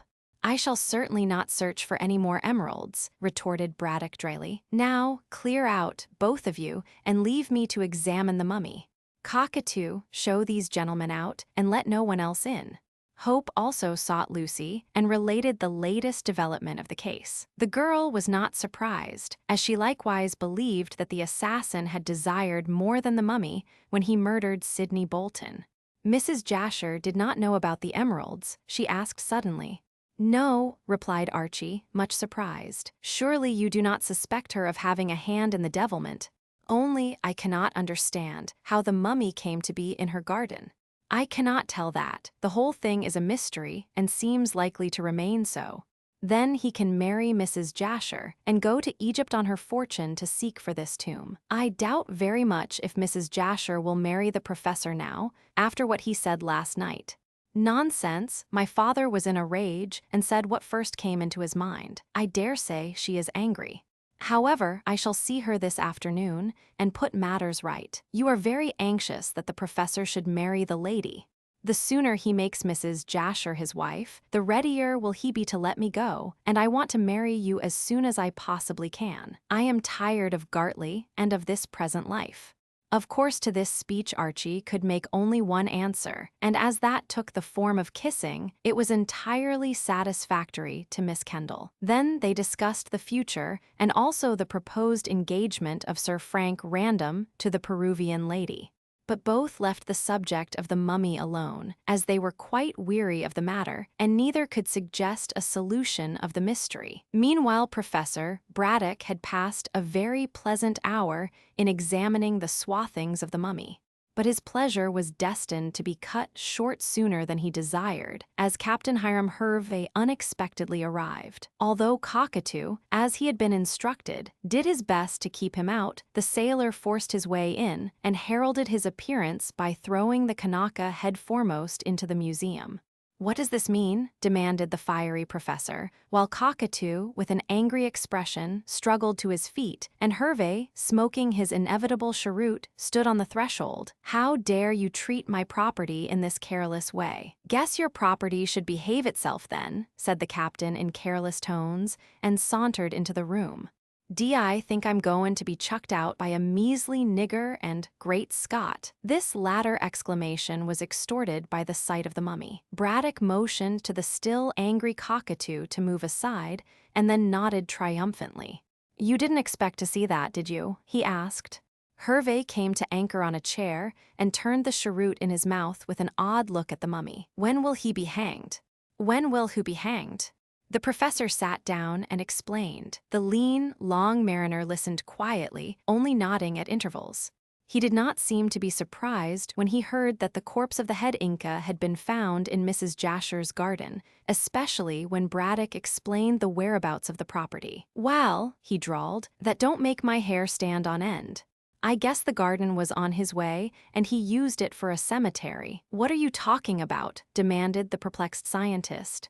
About the man who strangled your help and yanked away the corpse. I do. You. Braddock started and flung himself across the room to seize Hervey by the lapels of his reefer coat. You know. Tell me who he is, so that I can get the emeralds. Don't you know? No, of course you don't. But 2 emeralds were buried with the mummy, and they have been stolen. I guess I'm a fool of the best. What? Braddock stamped. Would you have committed theft? It ain't thieving to loot the dead. I guess a corpse hasn't got any use for jewels. You bet I'd have gummed straightways onto that mummy when I brought it from Malta in the old diver, had I known it was a jeweler's shop of sorts. Huh. 2 emeralds and I never knew. I could kick myself. You are a blackguard, gasped the astonished professor. Oh, shucks, was the elegant retort. Give it a rest. I'm no worse than that dandy gentleman who added murder to stealing anyhow. Ah. Braddock bounded off his chair like an India rubber ball. You said that you knew who had committed the murder. Tell me at once. He wants the emeralds and intends to offer a reward of £100 for the discovery of the assassin. Hervey arose briskly. I'm right on the job, said he, sauntering to the door. I'll go to that old inn of yours where you say the Don's stopping and look him up. Guess I'll trade. But who killed Bolton? Asked Braddock, running to the door and gripping Hervey by his coat. The mariner looked down on the anxious face of the plump little man with a grim smile. I can tell you, said he, as you can't figure out the business unless I'm on the racket. No, sir, I'm the white boy in Thin Circus. The professor shook the lean sailor in his anxiety. Who is he? Sir Frank Random. What, did he kill Bolton and steal my mummy? I guess he did. The professor sat down and closed his eyes with horror. When he opened them again, Hervey was gone. Chapter 16, the manuscript again. But the professor was not going to let Captain Hervey escape without giving him full information. Before the Yankee skipper could reach the front door, Braddock was at his heels, gasping and blowing like a grampus. Come back, tell me all. I reckon not, rejoined the mariner, removing Braddock's grip. You ain't the one to give the money. I'll go to the Don or to Inspector Dade of Pierside. But Sir Frank must be innocent, insisted Braddock. He's got to prove it, was the dry response. Let me go. No, you must tell me on what grounds. This almighty aristocrat came to Pierside on the same afternoon as I cast anchor. While Bolton was on board, he looked in to have a yarn of sorts. What about? But his lordship went with Bolton to the stateroom, and they talked for half an hour. When they came out, I saw that his lordship had his hair riz and heard him saying things to Bolton. What sort of things? Not much. Why, I saw no way of making dollars. And then, again, I did not think of putting things together until I found that his lordship. The Sailor's Rest, when did he go there? After his talk with Bolton, and after a row, as they both seemed to have their hair off, he skipped over the side and went back to his yacht, which wasn't far away. Bolton took his blamed mummy ashore and got fixed at the Sailor's Rest. I gathered afterwards, from the second mate of the Diver, which ain't my ship now, that his lordship came into the hotel and had a drink. Afterwards my second mate saw him talking to Bolton through the window. In the same place as the woman talked, questioned the professor. That's so, only it was later in the evening that the woman came along to give chin music through the window. I am bound to say, added the captain generously, that no one I can place my hand on saw his lordship loafing about the hotel after dark, but what of that? He may have laid his plans and arranged for the corpse to be found later, in that blamed packing case. Why, a man in the States would be electrocuted on half the evidence. It proves nothing. The captain was considerably nettled. I calculate that it proves Sir Frank wanted the mummy, else why did he come on board my ship to see your infernal assistant? The words he used showed that he was warning Bolton how he'd do for him. And then he talked through the window and was in the public house, which ain't a place for an almighty aristocrat to shelter in. I guess he's the man wanted by the police. Why, added Hervey, warming to his tale, he'd a slap-up yacht laying near the blamed hotel and could easily ship the corpse after slipping it through the window. When he got tired of it and looted the emeralds, he took it by boat below the fort to Mrs. Jasher's garden and left it there, so as to pull the wool over the eyes of the police. It's as clear as mud to me. You search his lordship's shanty, and you'll find the emeralds. It is strange, muttered Braddock unwillingly. Strange, but not true, said a voice from the head of the stairs, and young Hope came down leisurely with a pale face but a very determined air. Random is absolutely innocent. I guess that defense won't save him from being lynched. Meanwhile, Braddock was looking irritably at Archie. You've been listening to a private conversation, sir. How dare you listen? I plead guilty, and I am not sorry. When did you come? I was chatting with Lucy and had just left her when I heard your loud voices. Has Lucy heard anything? She is busy in her room, but I'll tell her. Hope turned to mount the stairs. She likes Random and will no more believe him guilty than I do at this present moment. Tell Lucy nothing just now. We must go to the fort, you and I, to see Random. Hervey, you come also, and then you can accuse Sir Frank to his face. Savvy, I am going to see the Don first and make sure of this reward. Faugh, cried Hope with disgust. Blood money, what of that? If a man is a murderer, he should be lynched. My friend, Sir Frank Random, is no murderer. He's got to prove that, as I said before, rejoined the Yankee in a calm way and strolled to the door. So long, gents both. I'll light out for the Warrior Inn and play my cards. And I may tell you, he added, pausing at the door, which he opened, that I haven't got that blamed windjammer, so need money to hold out until another steamer comes along. £100 English currency will just fill the bill, so now you know the lay. I'm on, so long, and he walked quietly out of the house, leaving Archie and Braddock looking at one another with pale faces. The assurance of Hervey surprised and horrified them. Still, they could not believe that Sir Frank Random had been guilty of so brutal a crime. For one thing, said Hope after a pause, Random did not know where the emeralds were to be found, or even that they existed. Yet this Yankee skipper does not accuse me. The knowledge of the emeralds came to Random's ears, and to mine long after the crime was committed. To have a motive for killing Bolton and stealing the emeralds, Random would have had to know when he arrived in England. And why should he have not known? Asked the professor, biting his lip vexedly.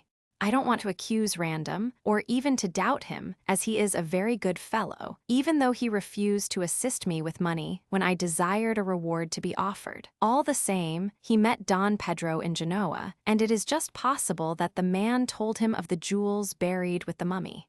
Archie shook his head. I doubt that, said he thoughtfully.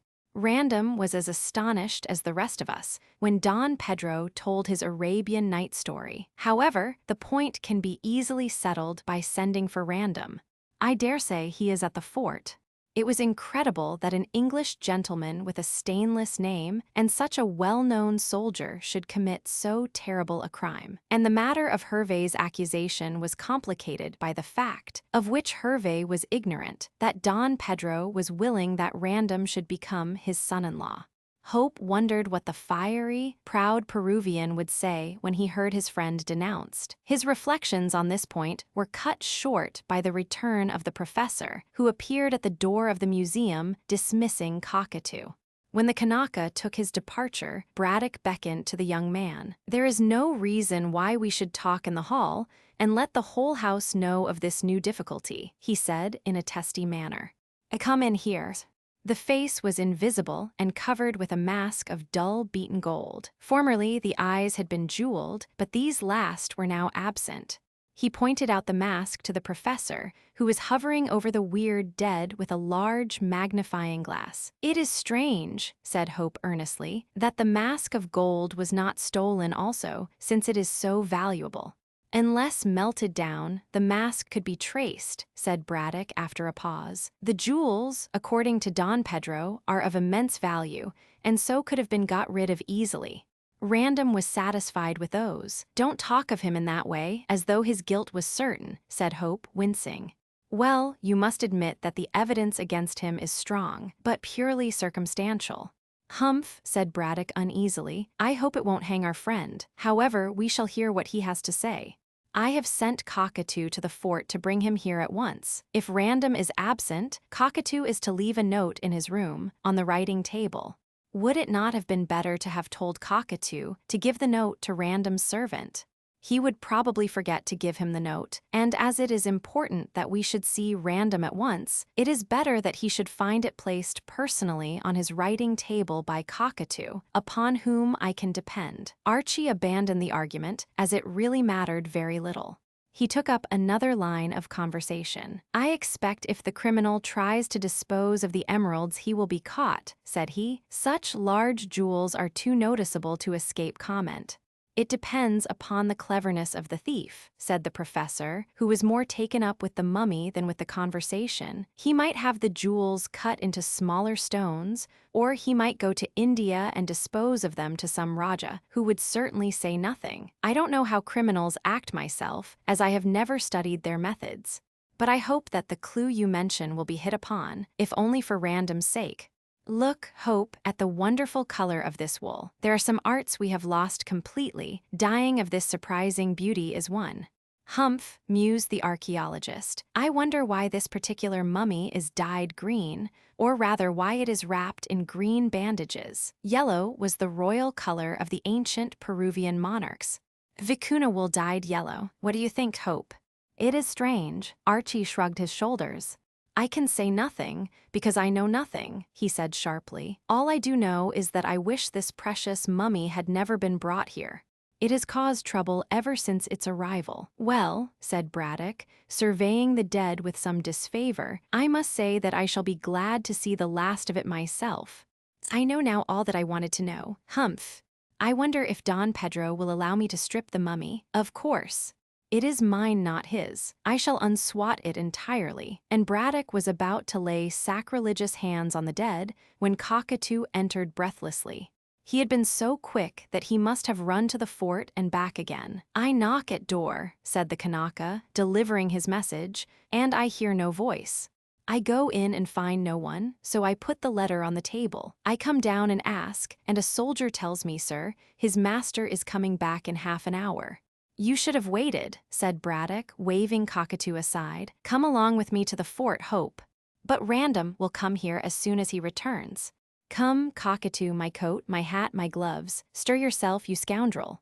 Archie was not unwilling to go, since he was anxious also to hear what Random would say to the absurd accusation brought against him by the Yankee. In a few minutes, the two men were walking smartly down the road through the village, the professor striving to keep up with Hope's longer legs by trotting as hard as he could. Halfway down the village they met a trap, and in it Captain Hervey being driven to the Jessam railway station. Have you seen Don Pedro? Asked the professor, stopping the vehicle. I reckon not, answered Hervey stolidly. He's gone into Pierside to see the police. I'm off there also. You had better come with us, said Archie sternly. We are going to see Sir Frank Random. Say I'll square the matter for double the money and command of his yacht. Braddock and Archie looked after the trap in disgust. What a scoundrel the man is, said the professor pettishly. He'd sell his father for what he could get. It shows how much his word is to be depended upon. I expect this accusation of Random is a put-up job. In the meanwhile, as Braddock and Hope were both extremely well known, they were shown into Random's quarters, which were on the first floor. When the soldier servant retired and the door was closed, Hope seated himself near the window, while Braddock trotted round, looking into things. It's a dog kennel, said the professor. I told Random that. Perhaps we should have waited him in the mess, suggested Archie. No, we couldn't talk there, with a lot of silly young fools hanging about. I told Random that I would never enter the mess, so he invited me to come always to his quarters. He was in love with Lucy then, chuckled the professor, and nothing was too good for me. Not even the dog kennel, said Hope dryly, for the professor's chatter was so rude as to be quite annoying. Pooh. Random doesn't mind a joke. You, Hope, have no sense of humor. Your name is Scotch also. I believe you are a Caledonian. I am nothing of the sort. I was born on this side of the border. You might have been born at the North Pole for all I care, said the little man politely. I don't like artists. They are usually silly. I wish Lucy had married a man of science. Now don't talk rubbish. I know what you are going to say. Well, said Archie, humoring him, what am I going to say? This nonplussed the irritable savant. Hum. I don't know and don't care. Poof. How hot this room is. What a number of books of travel Random has. Braddock was now at the bookcase, which consisted of shelves swung by cords against the wall. Random travels a great deal, Archie reminded him. Quite so. Waste his money on that silly yacht. But he hasn't traveled in South America. I expect he's going there. Come here, Hope, and see the many books about Peru and Chile and Brazil. There must be a dozen, and all library books too. I expect Random is getting up the subject of South America so as to talk to Donna Inez. Why there isn't dear me, what a catastrophe. He might well say so, for in his desire to examine the books, they all tipped off the shelves and lay in a disorderly heap on the floor. Hope began to pick them up and replace them, and so did the author of the mischief. Among the books were several papers scribbled with notes, and Braddock bundled these all in a heap. Shortly, he caught sight of the writing on one. Hullo, Latin, said he, and read a line or two. Oh, he gasped, Hope, the manuscript of Don Pedro. Sorry to have kept you, said Random, entering at this moment. You villain, shouted Braddock furiously, so you are guilty after all. Chapter 17, Circumstantial Evidence. Random was so taken aback by the fierce accusation of the professor that he stood suddenly still at the door and did not advance into the room. Yet he did not look so much afraid as puzzled. Whatever Braddock might have thought, Hope, from the expression on the young soldier's face, was more than ever satisfied of his innocence. "What are you talking about, Professor?" asked Random, genuinely surprised. "You know well enough," retorted the professor. "Upon my word I don't," said the other, walking into the room and unbuckling his sword. "I find you here, with the contents of my bookcase on the floor, and you promptly accuse me of being guilty. Of what, I should like to know? Perhaps you can tell me, Hope." "There is no need for Hope to tell you, sir. You are perfectly well aware of your own villainy." Random frowned. "I allow a certain amount of latitude to my guests, Professor," he said with marked dignity, "but for a man of your age and position you go too far. Be more explicit." "Random, the professor has just had a visit from Captain Hiram Hervey, who was the skipper of the diver. He accuses you of having murdered Bolton." "What?" The baronet started back, looking thunderstruck. "Wait a moment, I have not finished yet. Hervey accuses you of this murder, of stealing the mummy, of gaining possession of the emeralds, and of placing the rifled corpse in Mrs. Jasher's garden, so that she might be accused of committing the crime." "Exactly," cried Braddock, seeing that his host remained silent from sheer surprise. "Hope has stated the case very clearly. Now, sir, your defense." Random found his tongue at last and spoke indignantly. "I have no defense to make."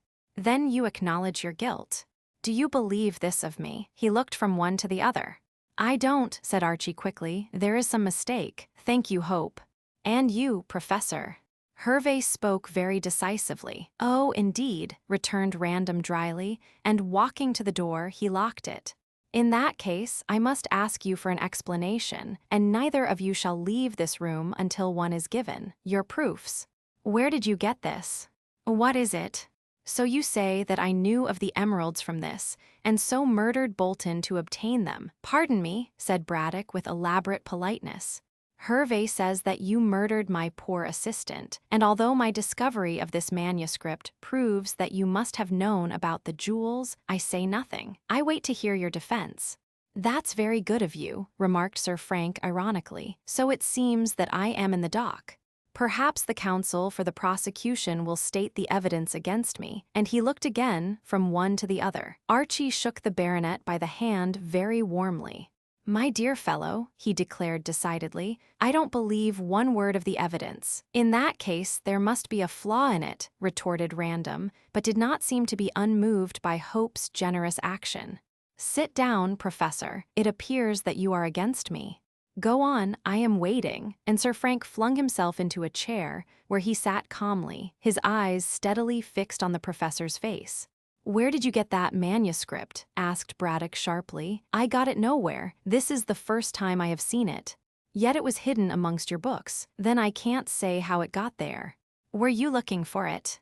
"Amongst the papers which fell with the books, I caught a glimpse of the manuscript, and noting that it was written in Latin, I picked it up, surprised to think that a frivolous young man, such as you are, should study a dead language. A few words showed me that the manuscript was a copy of the one referred to by Don Pedro."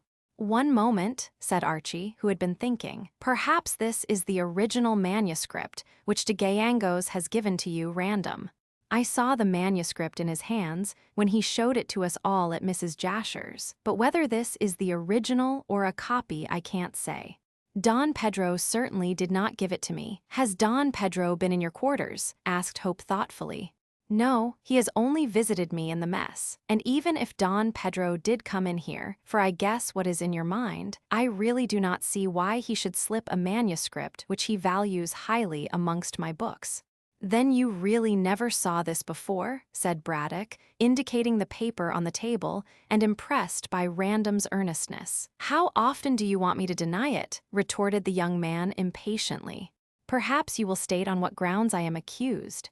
"When Don Pedro received a wire from Malta stating that the mummy had been sold to you, and that it was being shipped to London on the diver, I got up steam at once and chased the tramp to that port. As the tramp was slow and my boat was fast, I arrived on the same day and almost at the same hour, even though Hervey's boat had the start of mine." Why were you anxious to follow the diver? Asked Hope. Don Pedro wished to get back the mummy and asked me to follow. As I was in love with Donna Inez, and still am, I was only too willing to oblige him. Braddock nodded again. Hervé says that you went on board the diver and had an interview with Bolton. I wished to ascertain for certain that the mummy was on board, and having done so from Bolton, I urged him to induce you to give back the same, free of charge, to de Gallangos, from whom it had been stolen. He refused, as he declared that he intended to deliver it to you. I knew I could always trust Bolton, said the professor enthusiastically. It would have been better for you to have come to me random. That was the real reason for my visit, but being in Bolton's company, I naturally told him that Don Pedro claimed the mummy as his property, and warned him that if you or he kept the same, that there would be trouble. Did you use threats? Asked Hope, remembering what he had overheard. No, certainly not. Yes, you did, cried Braddock quickly. Hervé declares that you told Bolton that he would repent of keeping the mummy, and that his life would not be safe while he held it. To the surprise of both visitors, Random admitted using these serious threats without a moment's hesitation. Don Pedro told me that many Indians, both in Lima and Cusco, who look upon him as the lawful descendant of the last Inca, are anxiously expecting the return of the royal mummy. He also stated that when the Indians knew who held the mummy, they would send one of themselves to get it back, if he, Don Pedro, that is, did not fetch it. To get back, the mummy Don Pedro declared that these Indians would not stop short of murder. Hence my warning to Bolton. Oh. Archie jumped up with widely opened eyes. Then perhaps this solves the problem. Bolton was murdered by some Peruvian Indian. Random shook his head gravely. Again, you offer me a loophole of escape, my dear fellow, he said sententiously, but that theory will not hold water. At present, the Indians in Lima and Cusco do not know that the mummy has been found. Don Pedro only chanced upon the paper, which announced the sale by accident and had no time to communicate with his barbaric friends in South America. Failing to get the mummy from you, Professor, he would have returned to Peru and then would have told who possessed the corpse of Inca Caxus, leaving the Indians to deal with the matter. In that case, my warning to Bolton would be necessary, but at the time I told him it was not necessary. However, Bolton remained true to you, Professor, and declined to surrender the mummy. I therefore wired to Don Pedro at Genoa that the mummy was on board the diver and was being sent to Gartley. I also advised him to come to me here in order to be introduced to you. The rest you know. Then Archie, to test if Random was willing to admit everything, as an innocent man certainly would, asked significantly, "Oh, yes," he said easily and without hesitation. "I was walking about Pierside later, and passing along that waterside alley near the Sailor's Rest, I saw a window on the ground floor open and Bolton looking out across the river. I stopped and asked him when he proposed to take the mummy to Gartley and if it was on shore. He admitted that it was in the hotel, but declined to say when he would send it on to you, Professor. When he closed the window, I afterwards went into the hotel and had a drink in order to ask casually when Mr. Bolton intended to leave. I gathered, not directly, of course, but in a roundabout way, that he had arranged to go next morning and to send on his luggage. Then I left and went to London. In the course of time, I returned here and learned of the murder and the disappearance of the corpse of Inca Caxus. And now," Random stood up, "having admitted all this, perhaps you will believe me to be innocent. You have no idea who murdered Bolton and placed his body in the packing case?" asked Braddock, manifestly disappointed. "No, no more than I have any idea of the person who placed the mummy case and its contents in Mrs. Jasher's garden." "Oh, you know that," said Archie quickly. "Yes. The news was all over the village this morning. I could hardly help knowing it. And I believe that the mummy has been taken to your house, Professor. But when I made an examination this morning in the presence of Hope and Don Pedro, I found that the swathings of the body had been ripped up and that the emeralds mentioned in that manuscript had been stolen." Random kicked a mat straight with his foot. At any rate, the theft of the emeralds shows that it was not any Indian who killed Bolton. None of them would rifle so sacred a corpse. For answer, Sir Frank picked up the manuscript which still remained on the table. "I shall see Don Pedro about this," he said quietly, "and ascertain if it is the original or a copy." Braddock rose slowly and stared at the paper. "Do you know Latin?" he asked. "No," rejoined Random, knowing what the savant meant. "I learned it, of course, but I have forgotten much. I might translate a word or two, but certainly not the hedge priest Latin in which this is written." He looked carefully at the manuscript as he spoke. "But who could have placed it in your room?" questioned Archie. "We cannot learn that until we see Don Pedro. If this is the original manuscript which we saw the other night, we may learn how it passed from the possession of de Gallangos to my bookcase. If it is a copy, then we must learn, if possible, who owned it." "Don Pedro said that a transcript or a translation had been made," mentioned Hope. "Evidently a transcript," said Braddock, glaring at the paper in Random's hand. "But how could that find its way from Lima to this place?" "Perhaps he did. We have nothing to show that Bolton's assassin committed the crime for the sake of the jewels." "He must have done so," cried the professor, irritably, "else there is no motive for the commission of the crime. But I think myself that we must start at the other end to find a clue. When we discover who placed the mummy in Mrs. Jasher's garden." "Random. But I trust," he added as he escorted his two visitors to the door, "that you now acquit me of." "Yes," cried Braddock, hastily cutting him short and shaking his hand. "I apologize for my suspicions. Now I maintain that you are innocent, and I never believed you to be guilty," cried Hope heartily. "Thank you both," said Random simply, and having closed the door, he returned to a chair near the fire to smoke a pipe and meditate over his future movements. "An enemy hath done this," said Random, referring to the concealment of the manuscript, but he could think of no one who desired to harm him in any way. Chapter 18. Recognition. Lucy and Mrs. Jasher were having a confidential conversation in the small pink drawing room. True to her promise, Miss Kendall had come to readjust matters between the fiery little professor and the widow. But it was not an easy task, as Mrs. Jasher was righteously indignant at the rash words used to her. "As if I knew anything about the matter," she repeated again and again in angry tones. "Why, my dear, he as good as told me I had murdered." "There," she said, speaking as she would have done to a fretful child, "you know what my father is." "It seems to me that I am just beginning to learn," said the widow bitterly, "and knowing how ready he is to believe ill of me, I think it is better we should part forever. But you'll never be Lady Braddock. Even if I married him, I am not sure that I should be, since I learned that his brother is singularly healthy and comes of a long-lived family, and it will not be pleasant to live with your father when he has such a temper. Think of your salon, and of the position you wish to hold in London. And a very amiable man is usually a fool. One can't expect a rose to be without thorns. But really, my dear," she surveyed Lucy with mild surprise, "you appear to be very anxious that I should marry your father. Archie, I am glad to say, is now in a position to marry me in the spring. I want you to be married about the same time, and then you can live in Gartley, and I know that he wants you to help with the money left to you by your late brother. But surely you will not go up the Nile yourself. I shall remain in Cairo while the professor goes on his excursion into Ethiopia. I know that Cairo is a very charming place, and that I shall be able to enjoy myself there. Then you have decided to forgive my father for his rash words.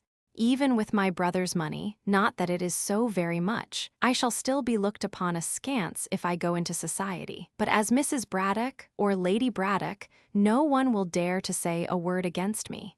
Yes, my dear, if your father comes and asks my pardon, he shall have it. We women are so weak," ended the widow virtuously, as if she was not making a virtue of necessity.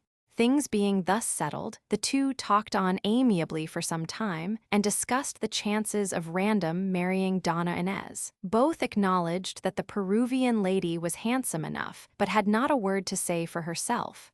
While thus chattering, Professor Braddock trotted into the room, looking brisk and bright from his stroll in the cold, frosty air. Gifted as he was with scientific assurance, the little man was not at all taken aback by the cold reception of Mrs. Jasher, but rubbed his hands cheerfully. "Ah, there you are, Selina," said he, looking like a bright-eyed robin. "I hope you are feeling well." Oh, I beg pardon, I beg pardon. Surely, Selina, you are not going to make a fuss over a trifle like that.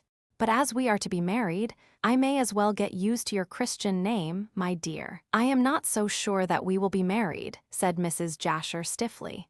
Oh, but we must, cried Braddock in dismay. I am depending upon your money to finance my expedition to Queen Tahoser's tomb. There is no love in the question. My dear, as soon as I have the time, say during our voyage to Cairo, whence we start inland up the Nile for Ethiopia, I shall make love whenever you like. And confound it, Selina, I admire you no end, to use a slang phrase. You are a fine woman and a sensible woman, and I am afraid that you are throwing yourself away on a snuffy old man like myself. Oh, no, no, pray do not say that, cried Mrs. Jasher, visibly moved by this flattery. You will make a very good husband, if you will only strive to govern your temper. However, you shall govern it and myself also if you like. Come, he took her hand, let us be friends and fix the wedding day. Mrs. Jasher did not withdraw her hand. Then, you do not believe that I have anything to do with this terrible murder? She asked playfully. No, no. I was heated last night. I spoke rashly and hastily. Forgive and forget, Selina. You are innocent, quite innocent, in spite of the mummy being in your confounded garden. After all, the evidence is stronger against Random than against you. Perhaps he put it there. It's on his way to the fort, you see. Never mind. He has exonerated himself, and no doubt, when confronted with Hervé, will be able to silence that blackguard. And I am quite sure that Hervé is a blackguard, ended Braddock, rubbing his bald head. The two ladies looked at one another in amazement, not knowing what to say. They were ignorant of the theft of the emeralds and of the accusation of Sir Frank by the Yankee skipper. But, with his usual absent-mindedness, Braddock had forgotten all about that and sat in his chair rubbing his head quite pink and rattling on cheerfully. I went down with Hope to the embankment, he continued, but neither of us could see any sign of a boat. There's the rude, short jetty, of course, and if a boat came, a boat could go away without leaving any trace. Perhaps that is so. However, we must wait until we see Don Pedro and Hervé again, and then— What are you talking about, father? Why do you bring in Sir Frank's name in that way? After all, the manuscript was found in his room, and the emeralds are gone. I saw that for myself, as did Hope and Don Pedro, in whose presence I opened the mummy case. Mrs. Jasher rose in her astonishment. Are the emeralds gone? She gasped. Yes, yes. Yes, cried Braddock irritably. Am I not telling you so? I almost believe in Hervé's accusation of Random, and yet the boy exonerated himself very forcibly indeed. Will you explain all that has happened, father? Said Lucy, who was becoming more and more perplexed by this rambling chatter. We are quite in the dark. What events? What events? Demanded Mrs. Jasher, now quite exasperated. I am about to tell you, snapped her future husband, and related all that had taken place since the arrival of Captain Hervé in the museum at the pyramids. The women listened with interest and with growing astonishment, only interrupting the narrator with a simultaneous exclamation of indignation when they heard that Sir Frank was accused. It is utterly and wholly absurd, cried Lucy angrily. Sir Frank is the soul of honor, so I think, my dear, chimed in Mrs. Jasher. And what does he say, too?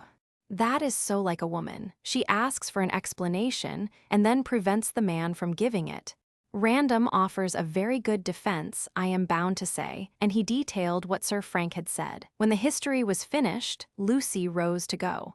I shall see Archie at once, she said, moving hastily towards the door. What for? Demanded her father benignly. Lucy turned. This thing can't go on, she declared resolutely. Mrs. Jasher was accused by you, father. Who knows who will be charged next with committing the crime? I shall ask Archie to take the matter up and hunt down the real criminal. Until the guilty person is found, I foresee that we shall never have a moment's peace. Why don't you help me? She added, turning to Braddock, who listened placidly. I am helping, said Braddock quietly. I intend to set Cockatoo on the trail at once. He shall take up his abode in the Sailor's Rest on some pretext, and no doubt will be able to find a clue. What? Cried the widow incredulously. A savage like that? I would much rather trust the Kanaka than young Hope. Nonsense, cried Lucy, standing up for her lover. Archie is the one to discover the assassin. I'll see him at once. And you, father. Seeing that everything was going well, Lucy left the elderly couple to continue their courting and hurried to Archie's lodgings in the village. However, he happened to be out, and his landlady did not know when he would return. Rather annoyed by this, since she greatly desired to unbosom herself, Miss Kendall walked disconsolately towards the pyramids. On the way she was stopped by Widow Anne, looking more dismal and funereal than ever, and garrulous with copious draughts of gin.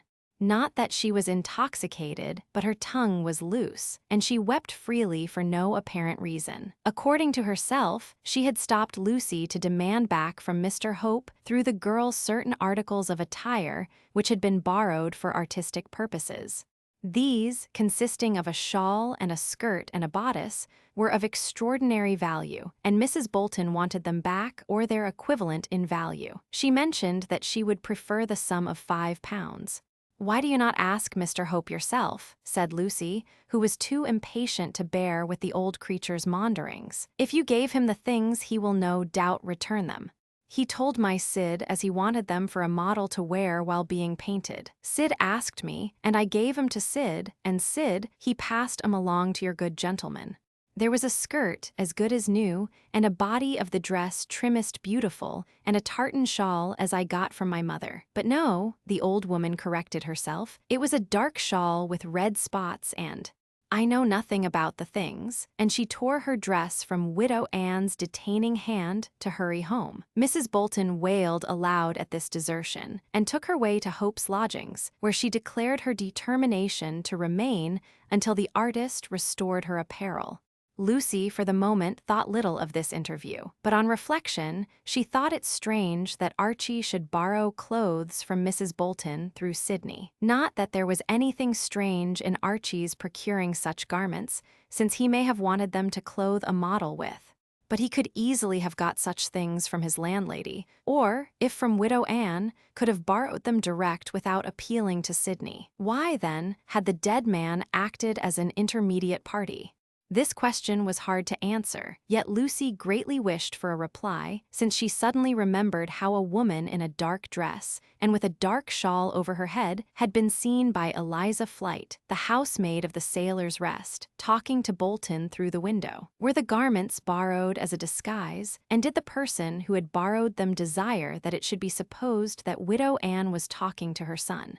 There was a chill hand clutching Lucy's heart as she went home, for the words of Mrs. Bolton seemed indirectly to implicate Hope in the mystery. She determined to ask him about the matter straight out when he came in that night to pay his usual visit.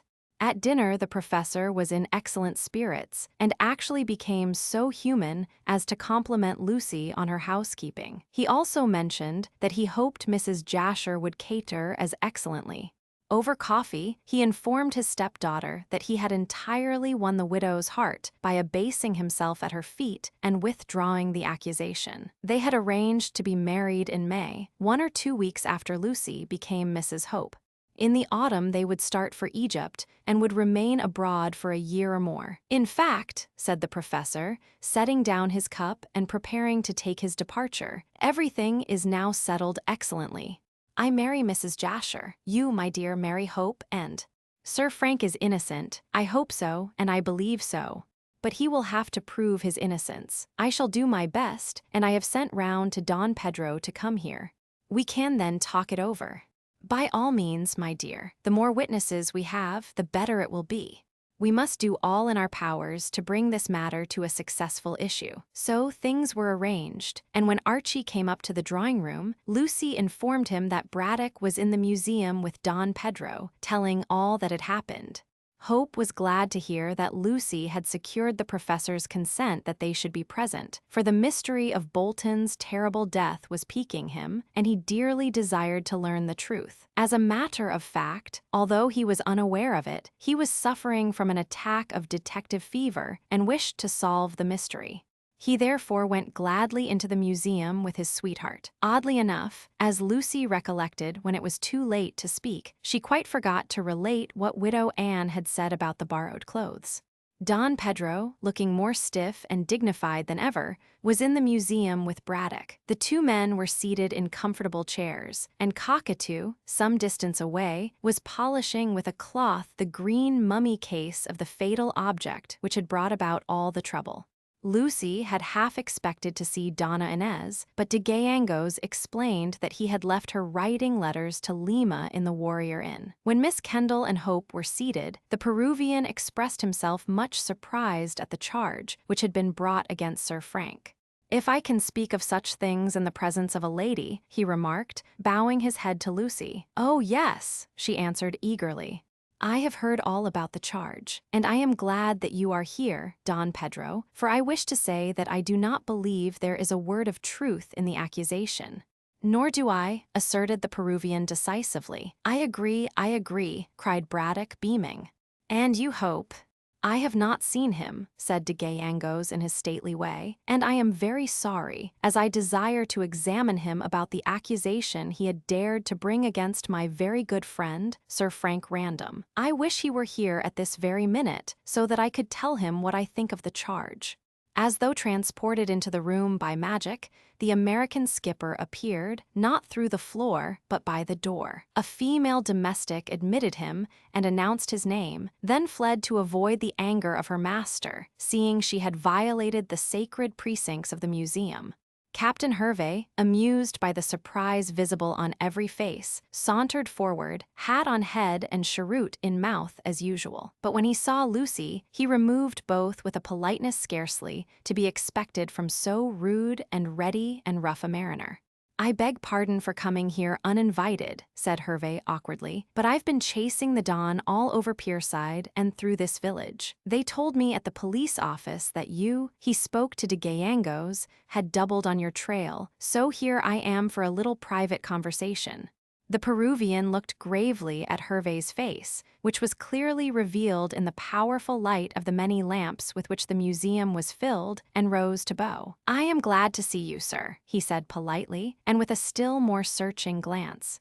"With the permission of our host, I shall ask you to take a chair," and he turned to Braddock. "Certainly," said the professor fussily.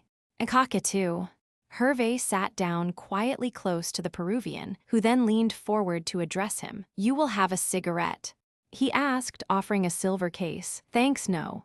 I'll smoke a cheroot if the lady don't mind." "Not at all," replied Lucy, who, along with Archie and the professor, was puzzled by Don Pedro's manner. "Please smoke." In taking back the case, Don Pedro allowed it to drop. As he made no motion of picking it up, Hervey, although annoyed with himself for his politeness towards a yellow stomach, as he called de Gallegos, was compelled to stretch for it. As he handed it back to Don Pedro, the Peruvian's eyes lighted up and he nodded gravely. "Thank you, Vasa," said de Gallegos, and Hervey, changing color, leaped from his seat as though touched by a spear point. Chapter 19, Nearer the Truth. For a few moments, there was silence. Lucy and Archie sat still, as they were too much surprised by Don Pedro's recognition of Captain Hervey as the Swedish sailor Vasa to move or speak. But the professor did not seem to be greatly astonished, and the sole sound which broke the stillness was his sardonic chuckle. Perhaps the little man had progressed beyond the point of being surprised at anything, or, like Moliere's hero, was only surprised at finding virtue in unexpected places. As for the Peruvian and the skipper, they were both on their feet, eyeing one another like two fighting dogs. Hervey was the first to find his very useful tongue. "I guess you've got the bulge on me," said he, trying to outstare the Peruvian, for which nationality, from long voyaging on the South American coast, he entertained the most profound contempt. But in de Gallegos he found a foeman worthy of his steel. "I think not," said Don Pedro quietly, and facing the pseudo-American bravely. "I never forget faces, and yours is a noticeable one. When you first spoke, I fancied that I remembered your voice. All that business with the chair was to get close to you, so that I could see the scar on your right temple. It is still there, I notice. Also, I dropped my cigarette case and forced you to pick it up, so that, when you stretched your arm, I might see what mark was on your left wrist. It is a serpent encircling the sun, which Lola Farjados induced you to have tattooed when you were in Lima 30 years ago. Your eyes are blue and full of light, and as you were 20 when I knew you, the lapse of years has made you 50, your present age. Don Pedro turned to Archie and Braddock. Mr. Hope. Professor, he remarked, if you remember the description I gave of Gustav Vasa, I appeal to you to see if it does not exactly fit this man. Hervé, still smoking, made no offer to show the symbol, but Braddock unexpectedly came to the assistance of Don Pedro. The man is Vasa right enough, he remarked abruptly. Whether he is Swedish or American, I cannot say, but he is the same man I met when I was in Lima 30 years ago, after the war. Hervé slowly turned his blue eyes on the scientist with a twinkle in their depths. So you recognized me? He observed with his Yankee drawl. I recognized you at the moment I hired you to take the diver to Malta to bring back that mummy, retorted Braddock, but it didn't suit my book to let on. Didn't you recognize me? Huh, he wheeled his chair and faced Braddock squarely. I'd have thought you wiser not to back up the dawn, sir. Braddock's little eyes sparkled. I am not afraid of you, said he with great contempt. I never did anything for which you could get money out of me for, Captain Hervé or Gustav Vasa, or whatever your name might be. You were always a mighty spry man, assented the skipper coolly, but spry men, I take it, make mistakes from being too almighty smart. Braddock shrugged his shoulders, and Don Pedro intervened. This is all beside the point, he remarked angrily. Captain Hervé, do you deny that you are Gustav Vasa in the face of this evidence? Is that enough, he drawled, or do you want to look at this? And he turned his head to reveal his scarred right temple. Then you admit that you are Vasa. There's nothing like owning up. Are you not Swedish? Asked Lucy timidly. I am a citizen of the world, I guess, replied Hervé with great politeness for him, and America suits me for headquarters as well as any other nation. I might be Swedish or Danish or a Dago for choice. Vasa may be my name, or Hervé, or anything you like, but I guess I'm a man all through. And a thief, cried Don Pedro, who had resumed his seat but was keeping quiet with difficulty. Not of those emeralds, rejoined the skipper coolly. Lord, to think of the chance I missed. 30 years ago I could have looted them, and again the other day. But I never knew, cried Hervé regretfully, with his vividly blue eyes on the mummy. I could just kick myself, gentlemen, when I think of the miss. Then you didn't steal the manuscript along with the emeralds. If I'd known, I'd have learned about those blamed emeralds. What did you do with the copy of the manuscript you stole? Asked Don Pedro sharply. I know there was a copy, as my father told me so. I have the original myself, but the transcript, and not a translation, as I fancied, appeared in Sir Frank Random's room today, hidden behind some books. Hervé made no move, but smoked steadily, with his eyes on the carpet. However, Archie, who was observing keenly, saw that he was more startled than he would admit. The explanation had taken him by surprise. Explain, cried the Peruvian sharply. Hervé looked up and fixed a pair of very evil eyes on the Don. See here, he remarked, if the lady wasn't present, I'd show you that I take no orders from any yellow, that is, from any low-down Don. Although Miss Kendall was very anxious to hear all that was to be heard, she saw the advisability of taking this advice, especially as Hope gave her arm a meaning nudge. I'll go, she said meekly, and was escorted by her lover to the door. There she paused. Tell me all that takes place, she whispered, and when Archie nodded, she vanished promptly. The young man closed the door and returned to his seat in time to hear Don Pedro reiterate his request for an explanation. And, "S'pose I can't oblige," said the skipper, now more at his ease since the lady was out of the room. Then I shall have you arrested, was the quick reply. For what?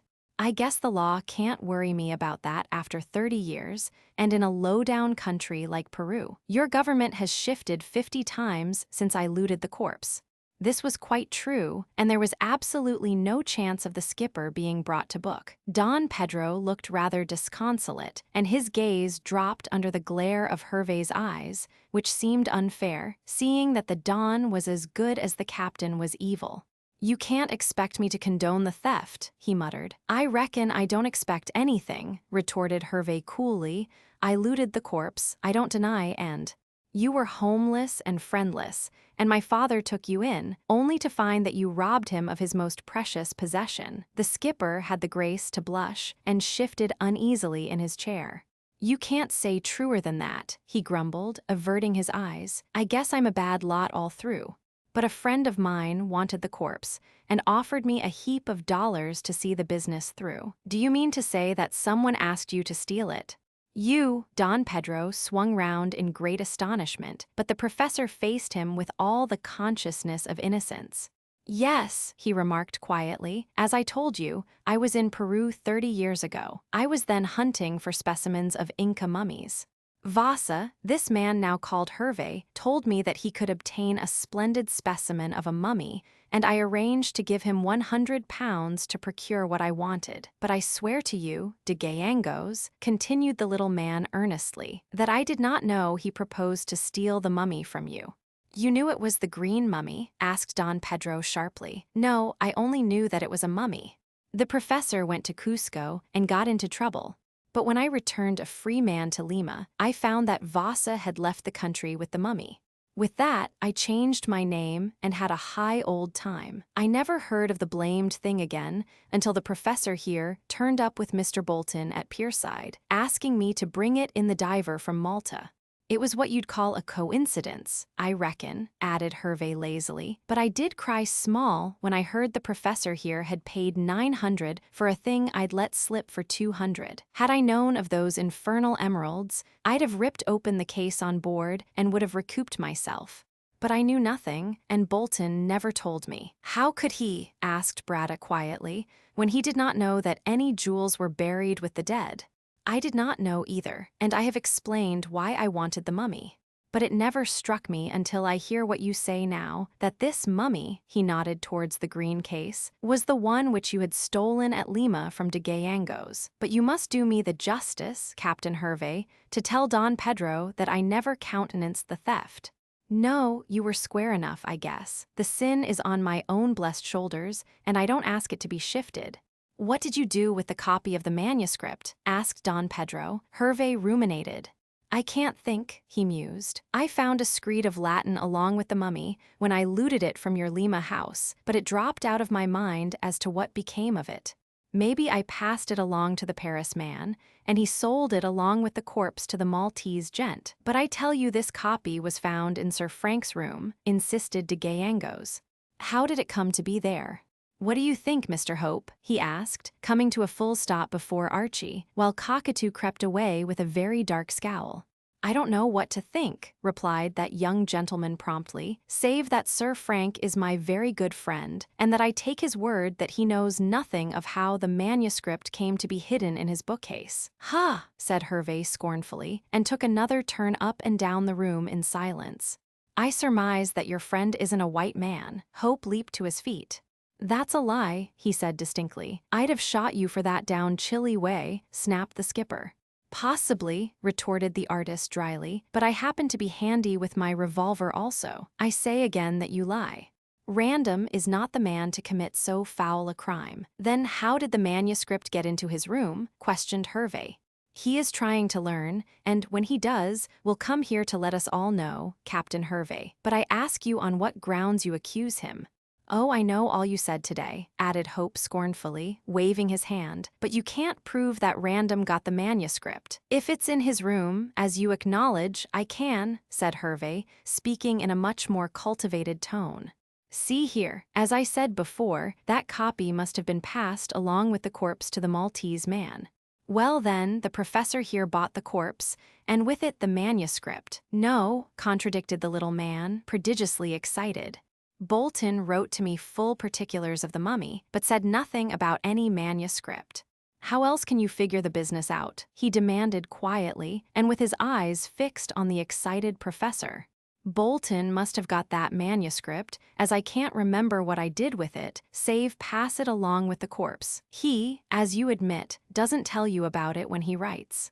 Well then, I reckon he calculated getting this corpse to England, and intended to steal the emeralds when safely ashore. But he could have done that on the boat," said Archie quickly. "I guess not with me about," said Hervé coolly. "I'd have spotted his game and would have howled for shares." "You dare to say that?" demanded de Gayangos fiercely. "Keep your hair on." "I dare to say anything that comes up my darned back, you bet. I'm not going to knuckle down to a yellow stomach." He slipped his hand around to his hip pocket with an ugly smile, but before he could use the revolver he produced, Hope dashed up his arm, and the ball went through the ceiling. "Lucy!" cried the young man, knowing that the drawing room was overhead, and in a moment was out of the door, racing up the stairs at top speed. Some sense of shame seemed to overpower Hervé as he thought that he might have shot the girl, and he replaced the revolver in his pocket with a shrug. "I climb down and apologize," he said to Don Pedro, who bowed gravely. "Hang you, sir, you might have shot my daughter," cried Braddock. "The drawing room, where she is sitting, is right overhead and—" She was pale with fright, but had sustained no damage. It seemed that the revolver bullet had passed through the floor some distance away from where she was sitting. "I offer my humble apologies, miss," said the cowed Hervé. "I'll break your neck, you ruffian," growled Hope, who looked and was dangerous. "How dare you shoot here and—" "I am all safe, but I shall remain here for the rest of your interview, Captain Hervé, as I am sure you will not shoot again in the presence of a lady." "No, miss," muttered the captain, and when again invited by the angry professor to speak, resumed his discourse in low tones. "Well, as I was saying," he remarked, sitting down with a dogged look, "Bolton intended to clear with the emeralds, but I guess Sir Frank got ahead of him and packed him in that blamed case, while he annexed the emeralds. He then took the manuscript, which he looted from Bolton's corpse, and hid it among his books, as you say, while he left the blamed mummy in the garden of the old lady you talked about. I guess that's what I say." "And there isn't a word of truth in it," said Lucy indignantly, standing up for Frank Random. "It ain't for me to contradict you, miss," said Hervé, who was still humble, "but I ask you, if what I say ain't true, how did that copy of the manuscript come to be in that aristocrat's room?" The reply came after some further conversation, by the appearance of the soldier himself in mess kit. He walked unexpectedly into the room with Donna Inez on his arm, and at once apologized to de Gayangos. "I called to see you at the inn, sir," he said, "and as you were not there, I brought your daughter along with me to explain about the manuscript." "Ah, yes. We talk of that now. How did it come into your room, sir?" "That rascal placed it there," he said firmly. Chapter 20, The Letter. At this second insult, Archie quite expected to see the skipper again, draw his revolver and shoot. He therefore jumped up rapidly to once more avert disaster. But perhaps the fiery American was awed by the presence of a second lady, since men of the adventurous type are often shy when the fair sex is at hand, for he meekly sat where he was and did not even contradict. Don Pedro shook hands with Sir Frank, and then Hervé smiled blandly. "I see you don't believe in my theory," said he scoffingly. "What theory is that?" asked Random hastily.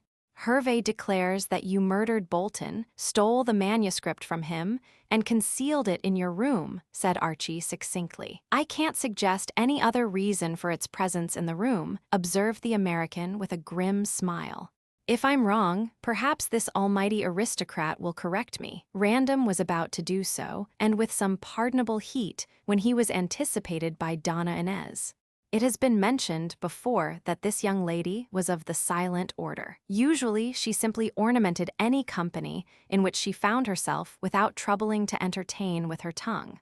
But the accusation against the baronet, whom she apparently loved, changed her into a voluble virago. Brushing aside the little professor, who stood in her way, she launched herself forward and spoke at length. Hervé, cowering in the chair, thus met with an antagonist against whom he had no armor. He could not use force. She dominated him with her eye, and when he ventured to open his mouth, his few feeble words were speedily drowned by the torrent of speech which flowed from the lips of the Peruvian lady. Everyone was as astonished by this outburst as though a dog had spoken. That the hitherto silent Donna Inez de Gayangos should speak thus freely and with such power was quite as great a miracle. "You are a dog and a liar," said Donna Inez with great distinctness, and speaking English excellently. "What you say against Sir Frank is madness and foolish talk. In Genoa, my father did not speak of the manuscript, nor did I, who tell you this. How, then, could Sir Frank kill this poor man when he had no reason to slay him?" For the emeralds, echoed the lady scornfully, Sir Frank is rich. He does not need to steal to have much money. He is a gentleman who does not murder as you have done. Hervey started to his feet, dismayed but defiant, and saw that he was ringed with unfriendly faces. As I have done. Why, I truly believe that you, yes, that you, she pointed a scornful finger at him, killed this poor man who was bringing the mummy to the professor. If you were in my own country, I should have you lashed like the dog you are. Pig of a Yankee, vile scum of the... Gentleman, echoed the angry Peruvian, he is none. Truth. There is no truth in him, the pig of pigs. And then, her English failing, she took refuge in Spanish, which is a fairly comprehensive language for swearing in a polite way. The words fairly poured from her mouth, and she looked as fierce as Bellona, the goddess of war. Archie, listening to her words and watching her beautiful face distorted out of all loveliness, secretly congratulated himself upon the fact that he was not her prospective bridegroom. He wondered how Sir Frank, who was a mild, good-tempered man himself, could dare to make such a fiery female lady random. Perhaps the young man thought himself that she was going a trifle too far, for he touched her nervously on the arm. At once the anger of Donna Inez died down, and she submitted to be led to a chair, whispering as she went, "It was for your sake, my angel, that I was angry," she said, and then relapsed into silence, watching all future proceedings with flashing eyes but compressed mouth. "Well," muttered Hervey with his invariable drawl, "now that the lady has eased her mind, I should like to know why this aristocrat says I placed that manuscript in his room." "You shall know, and at once," said Random promptly. "Did you not call to see me a day or so ago? I wished to tell you what I had discovered, so that you might pay me to shut my mouth if you felt so inclined. I asked where your room was, sir, and walked right in, since your flunky was not at the door. You were in my room for a few minutes. You met my servant, who told you that I would not be back for 5 or 6 hours. That's just as you state, sir. I was sorry to miss you, but my time being valuable, I had to get back to Pierside. Failing you, I later came to see the professor here and told him what I had discovered. I believe that you, and you only, could have hidden that manuscript among my books, intending that it should be discovered so that I might be implicated in this crime. Did your flunky tell you that much?" inquired Hervey coolly. "My servant told me nothing, save that you had been in my room where you had no right to be." "Then," said the American quietly and decisively, "I can't see, sir, how you can place the ticket on me." "You accuse me, so why should I not accuse you?" retorted Random. "Because you are guilty and I ain't," snapped the American. You join issue," murmured Braddock, rubbing his hands. Random took no notice of the interruption. "I have heard from Mr. Hope and Professor Braddock of the grounds upon which you base your accusation, and I have explained to them how I came to be on board your ship and both in and out of the Sailor's Rest. And the explanation is quite satisfactory," said Hope smartly. "I agree," Donna Inez nodded with very bright eyes. "Sir Frank has explained to me also. He knew nothing of the manuscript. And you, sir," said Don Pedro quietly to Captain Hervey, "apparently did, since you stole it along with the mummy from Lima." "I confess the theft, but I didn't know what the manuscript contained," said the skipper dryly, "or I reckon you wouldn't have to ask who stole the emeralds. No, sir, I should have looted them." "I believe you did and murdered Bolton," cried Random hotly. "Shucks," retorted Hervey, rising with a shrug. "If I had wished to get rid of Bolton, I'd have yanked him overboard and then would have written accident in my blamed logbook." Braddock looked at Don Pedro and Archie at Sir Frank. What the skipper said was plausible enough. No man would have been such a fool as to have murdered Bolton ashore, when he could have done so without suspicion on board the Tramp. Moreover, Hervey spoke with genuine regret, since he had missed the emeralds and assuredly would not have hesitated to steal them even at the cost of Bolton's life, had he known of their whereabouts. So far he had made a good defense, and seeing the impression produced, he strolled to the door. There he halted. "If you gents want to lynch me," he said leisurely, "I'll be found at the Sailor's Rest for the next week. Then I'm going as skipper of the Firefly steamer, Port O London, to Algiers. You can send the sheriff along whenever you choose, but I mean to have my picnic first, and tomorrow I'm going to Inspector Date with my yarn." Then I guess that almighty aristocrat wilt find himself in quod. If you will. They will arrest thee, my angel, cried Donna Inez, clasping Random's arm. Let them, retorted the young man defiantly. They can prove nothing. With all my heart and soul, I believe Hervey to be the guilty person. Hope, what do you say? And you, Miss Kendall? But if he is innocent, if he did not bring the manuscript into my room, who did? Who is Widow Anne? Asked Don Pedro with a puzzled air. She is the mother of Sidney Bolton, the man who was murdered, said Hope quickly. My dear Lucy, why do you say that? Well, I accidentally met Mrs. Bolton today, and she insisted that her son had borrowed from her a dark shawl and a dark dress for you. That is not true, said Hope hotly. Why should the woman tell such a lie? What of that? Cried Don Pedro hurriedly. Alibis can be manufactured. It will be best to see this woman and question her, suggested Donna Inez. Archie nodded. I shall do so tomorrow. By the way, does she ever come to your room in the fort, Random? I see what you mean, that she might have received the manuscript from Bolton and have left it in my room. Yes, I think that, said Archie slowly. I should not be at all surprised to learn that a portion of Hervey's theory is correct. Bolton may have found the manuscript packed up in the mummy, amongst the grave clothes, in fact. If he read it, as he would and could, seeing that he was an excellent Latin scholar, thanks to Professor Braddock's training, he might have formed a design to steal the emeralds when he was in the Sailor's Rest. Then someone saved him the trouble and packed him off to Gartley instead of the mummy. But why should Widow Anne leave the manuscript in my room? Argued Random. Can't you see? Bolton knew that you wanted the mummy for Don Pedro and was aware how you had, so to speak, used threats in the presence of witnesses since you spoke out aloud on the deck. Exactly, but your words were capable of being twisted as Hervey has twisted them. Well, if Widow Anne really went to see her son, and from the lie about the borrowed clothes it looks like it, he may have given her the manuscript so as to throw the blame on you.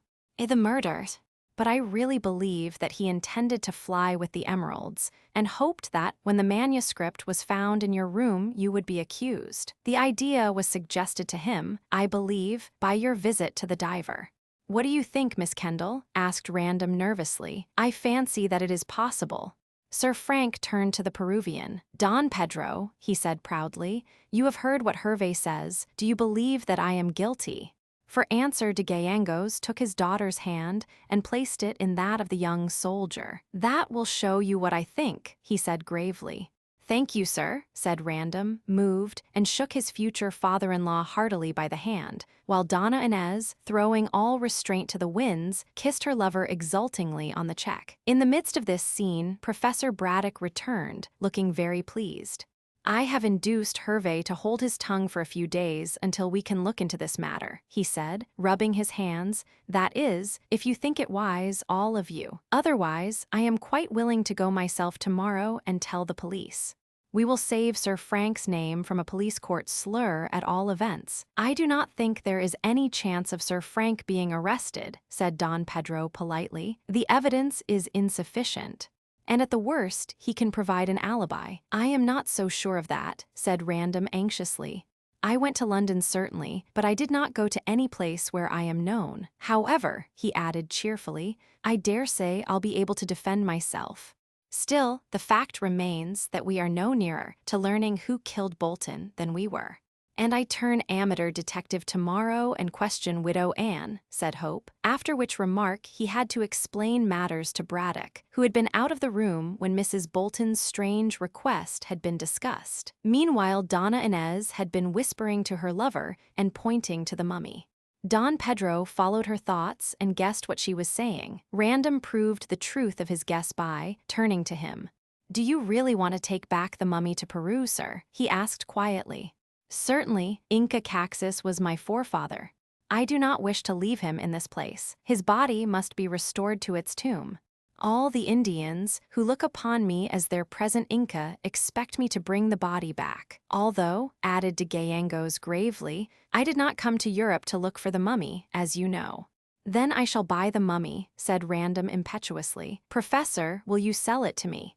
Not at all, interposed Don Pedro. You mean 1,000. Of course he does, said Lucy quickly, and the check must be paid to Archie, Sir Frank. To me, cried Braddock indignantly. I insist. The money belongs to Archie, said Lucy obstinately. You have seen what you desired to see, father, and as Archie only lent you the money, it is only fair that he should have it again. Oh, let the professor have it, said Hope good-naturedly. No, no, no. I shall make the check payable to you, Miss Kendall, and you can give it to whomsoever you choose, he said. And now, as everything has been settled so far, I suggest that we should retire. Good night, Professor. Tomorrow let us go to Pierside and see if we cannot get at the truth. And tomorrow, cried Random, I shall send the check, sir. When the company departed, Lucy had another wrangle with her father about the check. As Archie had gone away, she could speak freely, and pointed out that he was enjoying her mother's income and was about to marry Mrs. Jasher, who was rich. Therefore, argued Lucy, you certainly do not want to keep poor Archie's money. He paid me that sum on condition that I consented to the wedding. He did nothing of the sort, she cried indignantly. I am not going to be bought and sold in this manner. Archie lent you the money, and it must be returned. Don't force me to think you selfish, father. The upshot of the argument was that Lucy got her own way, and the professor rather unwillingly agreed to part with the mummy and restore the £1,000. But he regretted doing so, as he wished to get all the money he could to go towards his proposed Egyptian expedition, and Mrs. Jasher's fortune, as he assured his stepdaughter, was not so large as might be thought. However, Lucy overruled him and retired to bed, congratulating herself that she would soon be able to marry Hope. She was beginning to grow a trifle weary of the professor's selfish nature, and wondered how her mother had put up with it for so long. Next day, Braddock did not go with Don Pedro to Pierside, as he was very busy in his museum. The Peruvian went alone, and Archie, after a morning's work at his easel, sought out Widow Anne to ask questions. Lucy and Donna Inez paid an afternoon visit to Mrs. Jasher and found her in bed, as she had caught a mild sort of influenza. They expected to find Sir Frank here, but it seemed that he had not called. Thinking that he was detained by military business, the girls thought nothing more of his absence, although Donna Inez was somewhat downcast. But Random was detained in his quarters by a letter which had arrived by the midday post, and which surprised him not a little. The postmark was London, and the writing, evidently a disguised hand, was almost illegible in its crudeness. The contents ran as follows, and it will be noticed that there is neither date nor address, and that it is written in the third person. If Sir Frank Random is willing to do this, let him appoint a meeting place in London, and the writer will send a messenger to receive the money and to hand over the proofs which will clear Sir Frank Random. If Sir Frank Random plays the writer false or communicates with the police, proofs will be forthcoming which will prove him to be guilty of Sidney Bolton's death, and which will bring him to the scaffold without any chance of escape. A couple of lines in the agony column of the Daily Telegraph, signed Artillery, and appointing a meeting place will suffice, but beware of treachery. Chapter 21, A Story of the Past. Mrs. Jasher's influenza proved to be very mild indeed. When Donna Inez de Gallangos and Lucy paid a visit to her on the afternoon of the day succeeding the explanations in the museum, she was certainly in bed, and explained that she had been there since the professor's visit on the previous day. Lucy was surprised at this, as she had left Mrs. Jasher perfectly well, and Braddock had not mentioned any ailment of the widow. But influenza, as Mrs. Jasher observed, was very rapid in its action, and she was always susceptible to disease from the fact that in Jamaica she had suffered from malaria. Still, she was feeling better and intended to rise from her bed on that evening, if only to lie on the couch in the pink drawing-room. Having thus detailed her reasons for being ill, the widow asked for news. As no prohibition had been placed upon Lucy with regard to Hervey's visit, and as Mrs. Jasher would be one of the family when she married the professor, Miss Kendall had no hesitation in reporting all that had taken place. The narrative excited Mrs. Jasher, and she frequently interrupted with expressions of wonder. Even Donna Inez grew eloquent and told the widow how she had defended Sir Frank against the American skipper. "What a dreadfully wicked man," said Mrs. Jasher, when in possession of all the facts. "I really believe that he did kill poor Sidney. He is as innocent as Sir Frank, and no one dare say a word against him," cried Donna Inez with flashing eyes. "He has a good defender, my dear," said the widow, patting the girl's hand. "I love him," said Donna Inez, as if that explained everything, and perhaps it did, so far as she was concerned. Mrs. Jasher smiled indulgently, then turned for further information to Lucy. "Can it be possible," she said, "that Widow Anne is guilty? She would not murder her own son, especially when she was so very fond of him. Archie told me, just before we came here, that he had called to see her. She still insists that Sidney borrowed the clothes, saying that Archie wanted them. What do you make of that, my dear?"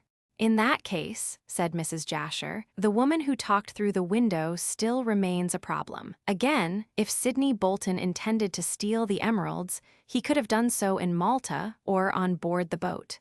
"No," said Lucy decisively. "The mummy was taken directly from the seller's house to the boat, and perhaps Sidney did not find the manuscript until he looked at the mummy. Then Captain Hervey kept an eye on Sidney so that he could not open the mummy to steal the emeralds. Still, according to your own showing, Sidney looked at the actual mummy. He opened the mummy case, that is, else he could not have got the manuscript." "I think so, but of course we cannot be sure. But the packing case in which the mummy was stowed was placed in the hold of the steamer, and if Sidney had wished to steal the emeralds, he could not have done so without exciting Captain Hervey's suspicions. But what of the woman's? We may learn more later. Don Pedro has gone to Pierside to search, and my father says that he will send Cockatoo there also to search." "Well," sighed Mrs. Jasher wearily, "I hope that all this trouble will come to an end. That green mummy has proved most unlucky. Leave me now, dear girls, as I feel somewhat tired." "Goodbye," said Lucy, kissing her. "I hope that you will be better this evening. Don't get up unless you feel quite able." "Oh, I shall take my ease in the drawing-room." Altogether, Mrs. Jasher impressed both Lucy and Donna Inez with the fact that she was very weak and scarcely able, as she put it, to draw one leg after the other. Both the girls would have been surprised to see what a hearty meal Mrs. Jasher made that evening, when she was up and dressed. Perhaps she felt that her strength needed keeping up, but she certainly partook largely of the delicate dinner provided by Jane, who was a most excellent cook. After dinner, Mrs. Jasher lay on a pink couch in the pink parlor by a splendid fire, for the night was cold and raw with a promise of rain. The widow had a small table at her elbow, on which stood a cup of coffee and a glass of liquor. The rose-colored curtains were drawn, the rose-shaded lamps were lighted, and the whole interior of the cottage looked very comfortable indeed. Mrs. Jasher, in a crocus-yellow tea-gown trimmed with rich black lace, reclined on her couch like Cleopatra in her barge. In the pink light, she looked very well preserved, although her face wore an anxious expression. This was due to the fact that the mail had come in, and the 3 letters brought by the postman had to do with creditors. Mrs. Jasher was always trying to make both ends meet, and had a hard struggle to keep her head above water. Certainly, since she had inherited the money of her brother, the Pekin merchant, she need not have looked so worried. But she did, and made no disguise of it, seeing that she was quite alone. After a time, she went to her desk and took out a bundle of bills and some other letters, also an account book and a bank book. Over these, she pored for quite an hour. The clock struck 9 before she looked up from this unpleasant task, and she found her financial position anything but satisfactory. With a weary sigh, she rose and stared at herself in the mirror over the fireplace, frowning as she did so. "Unless I can marry the professor at once, I don't know what will happen to me," she mused gloomily. "I have managed very well so far, but things are coming to a crisis. These devils," she alluded to her creditors, "will not keep off much longer, and then the crash will come. I shall have to leave Gartley as poor as when I came, and there will be nothing left but the old nightmare life of despair and horror. I am getting older every day, and this is my last chance of getting married. I must force the professor to have a speedy marriage. I must. and she began to pace the tiny room in a frenzy of terror and well-founded alarm. As she was trying to calm herself and succeeding very badly, Jane entered the room with a card. It proved to be that of Sir Frank Random. "It is rather a late hour for a visit," said Mrs. Jasher to the servant. "However, I feel so bored that perhaps he will cheer me up. Ask him to come in." When Jane left, she stood still for a moment or so, trying to think why the young man had called at so untoward an hour. But when his footsteps were heard approaching the door, she swept the books and the bills and the letters into the desk and locked it quickly. When Random appeared at the door, she was just leaving the desk to greet him, and no one would have taken the smiling, plump, well-preserved woman for the creature who lately had looked so haggard and careworn. "I am glad to see you, Sir Frank," said Mrs. Jasher, nodding in a familiar manner. "Sit down in this very comfortable chair, and Jane shall bring you some coffee and kummel." "No, thank you," said Random in his usual stiff way, but very politely. "I have just left the mess, where I had a good dinner." Mrs. Jasher nodded and sank again on the couch, which was opposite the chair which she had selected for her visitor. "I see you are in mess kit," she said gaily. "Quite a glorified creature to appear in my poor little parlor. Why are you not with Donna Inez? I have heard all about your engagement from Lucy. She was here today with Senorita de Gallegos." "So I believe," said Random, still stiffly, "but you see I was anxious to come and see you. But I am now better. My dinner has done me good. Pass me that fan, please. The fire is so hot." Sir Frank did as he was told, and she held the feather fan between her face and the fire while he stared at her, wondering what to say. "Don't you find this atmosphere very stuffy?" he remarked at length. "It would be a good thing to have the windows open." "My dear boy, are you mad? I have a touch of the influenza, and an open window would bring about my death. Why, this room is delightfully comfortable. There is such a strong perfume about it," sniffed Random pointedly. "I should think you knew that scent by this time, Sir Frank. I use no other and never have done. Smell," and she passed a flimsy handkerchief of lace. Random took the handkerchief and placed it to his nostrils. As he did so, a strange expression of triumph crept into his eyes. "I think you told me once that it was a Chinese perfume," he said, returning the handkerchief. Mrs. Jasher nodded, well pleased. "I get it from a friend of my late husband, who is in the British Embassy at Pekin. No one uses it but me." "But surely some other person uses it." "Why," she added playfully, "if you met me in the dark you should know me by this scent." "Can you swear that no one else has ever used this perfume?" asked Random. Mrs. Jasher lifted her penciled eyebrows. "I do not know why you should ask me to swear," she said quietly, "but I assure you that I keep this perfume which comes from China to myself. Not even Lucy Kendall has it, although she greatly desired some. We women are selfish in some things, my dear man. It's a most delicious perfume." "Yes," said Sir Frank, staring at her, "and very strong."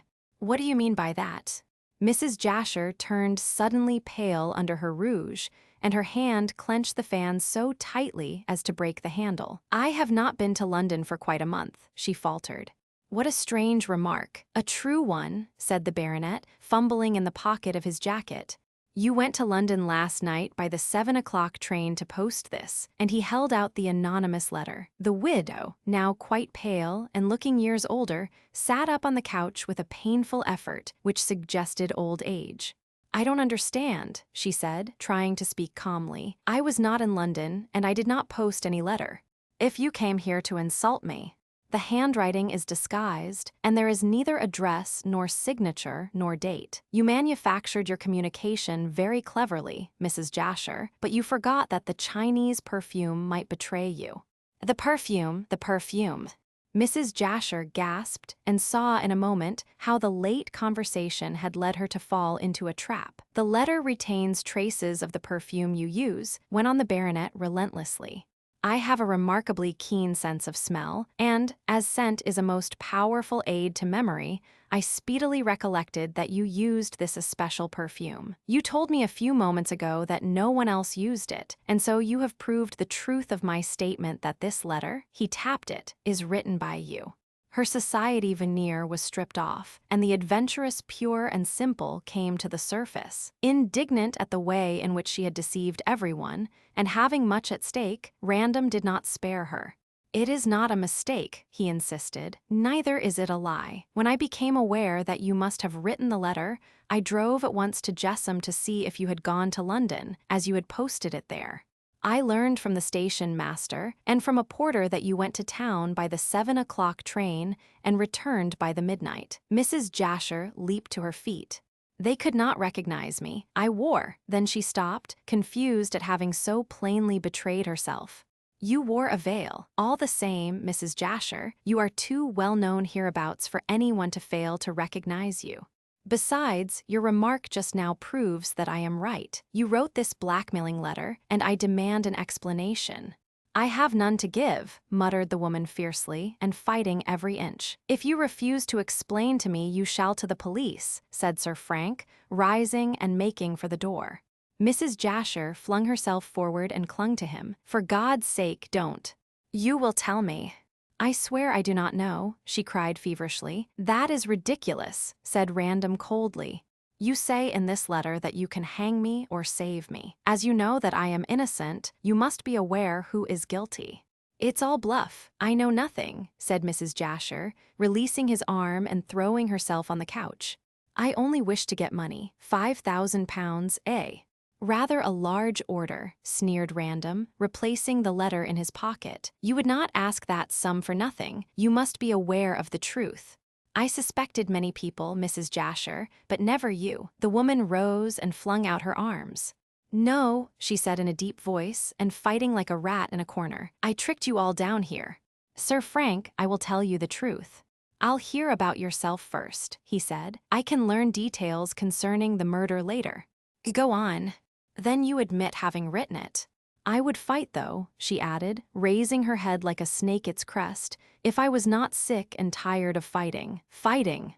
"Oh," she struck her breast. "What do you know of life, you rich, easy-going man? I have been in the depths, and not through my own fault. I had a bad mother, a bad husband. I was dragged in the mire by those who should have helped me to rise. I have starved for days. I have wept for years. In all God's earth there is no more miserable a creature than I am. I dare say you don't understand, for life, real life, is a sealed book to you. It is useless for me to appeal to your sympathy, for you are so very ignorant. Let us stick to facts. What do you wish to know?"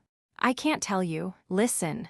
With my past life you have nothing to do. I will commence from the time I came down here.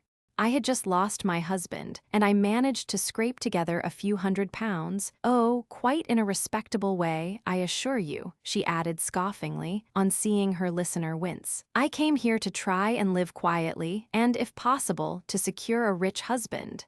I knew that the fort was here, and thought that I might marry an officer. However, the professor's position attracted me, and I decided to marry him. I am engaged, and but for your cleverness in tracing that letter, I should be Mrs. Braddock within a very short time. I have exhausted all my money. I am deeply in debt. I cannot hold out longer. But the money you inherited—" "I inherit no money. I know nothing of Pekin, save that a friend of mine sends that sent to me as a yearly Christmas present. I am an adventuress, but perhaps not so bad as you think me. Lucy and Donna Inez have heard no wickedness from my lips. I have always been a good woman in one sense, a moral woman, that is, and I did wish to marry the professor and live a happy life. Seeing that I was at the end of my resources, and that Professor Braddock expected a legacy with me before marriage, I looked round to see how I could get the money. I heard that you were accused by Captain Hervey, and so last night I wrote that letter and posted it in London, thinking that you would yield to save yourself from arrest." Random laughed cynically. "You must have thought me weak," he muttered. "I did," said Mrs. Jasher frankly. "To tell you the truth, I thought that you were a fool, but by tracing that letter and withstanding my demand, you have proved yourself to be more clever than I took you to be." "Well, that is all. I know nothing of the murder. My letter is sheer bluff to extort from you £5,000. Had you paid, I should have passed it off to the professor as the money left to me by my brother. But now—" "We were never anything but acquaintances, Mrs. Jasher," said Random coldly, "so I fail to see why you should expect mercy after the way in which you have behaved. You expect to blackmail me and yet go free. I must punish you somehow, so I shall tell Professor Braddock, as you certainly cannot marry him, but I shall not hand you over to the police." "You won't," Mrs. Jasher stared, scarcely able to believe her ears. "No, give me a day to think over matters, and I shall arrange what to do with you. I think there is some good in you, Mrs. Jasher, and so I shall see if I can't assist you. In the meantime, I shall have your cottage watched, so that you may not run away. In that case, you may as well hand me over to the police," she said bitterly. "Not at all," rejoined Random coolly. "I can trust my servant, who is stupid but honest and is devoted to me. I'll see that everything is kept quiet, but if you attempt to run away, I shall have you arrested for blackmail. You understand. When shall I see you?" "Tomorrow I shall arrange what to do, and probably I shall give you a chance of leading a new life in some other part of the world. What do you say?" "Indeed, there is nothing else left for me to do. However, we can talk of gratitude tomorrow. Meanwhile, please leave me." Sir Frank went to the door and there paused. "Remember," he said distinctly, "that your cottage is being watched. Try to escape, and I shall have you arrested." Mrs. Jasher groaned and buried her face in the sofa cushion. Chapter 22. A Wedding Present.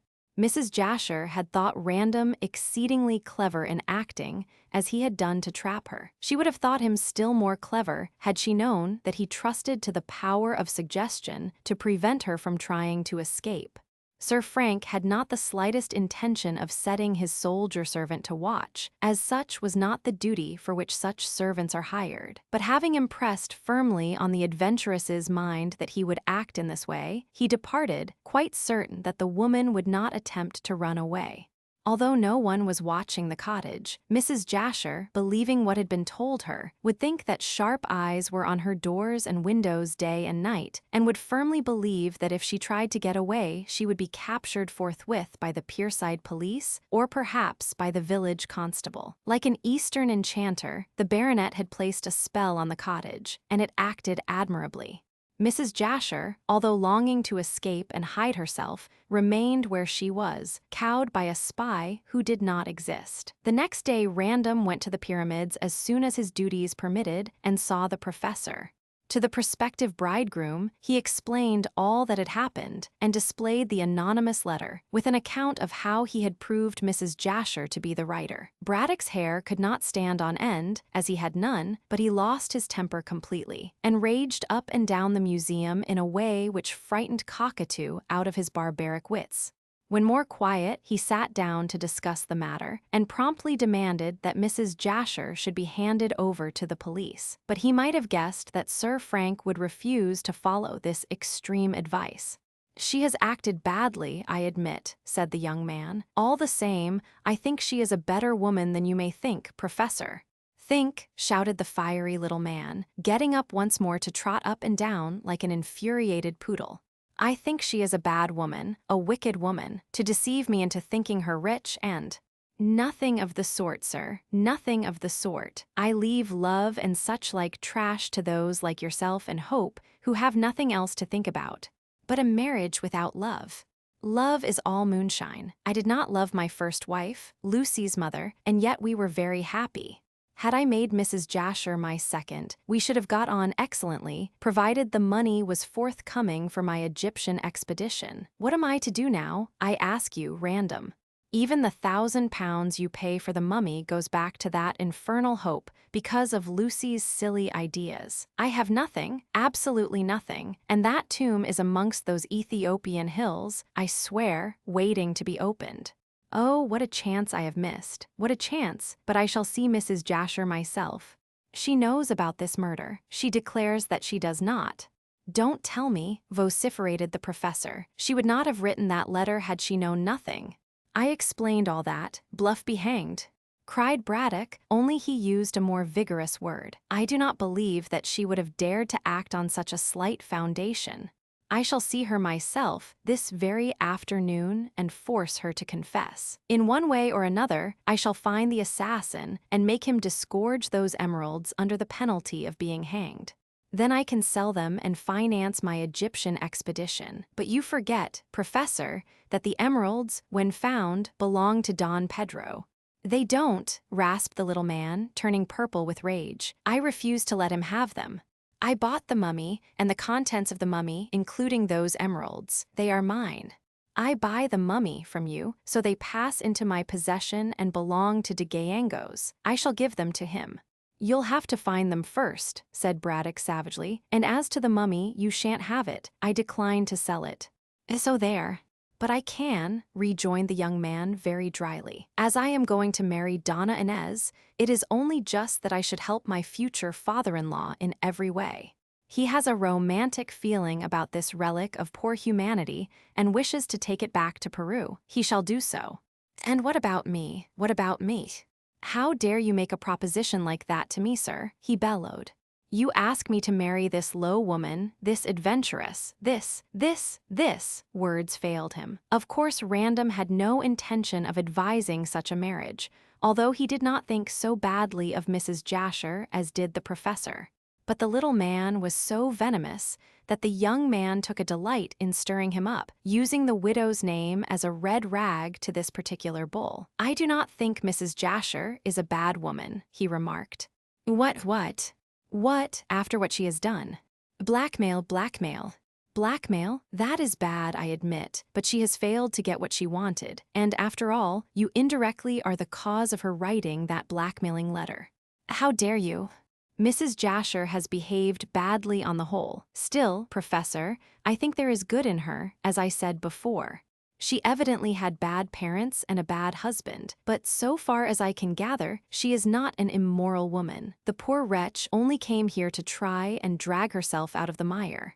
If she had married you, I feel sure that she would have made you a most excellent wife. The professor was in such a rage that he suddenly became calm.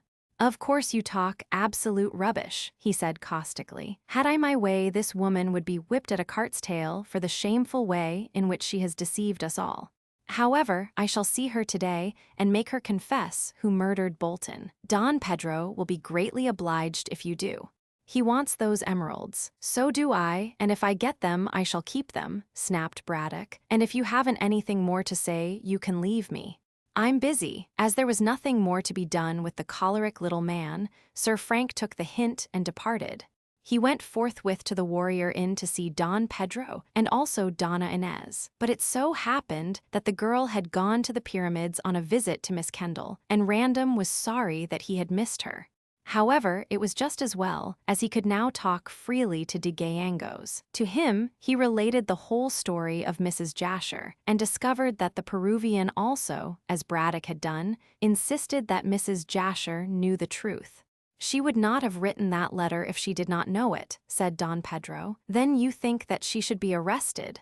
At present she is quite safe, as she certainly will not leave her cottage, seeing that she thinks it is being watched. Let us permit Braddock to interview her and see what he can learn.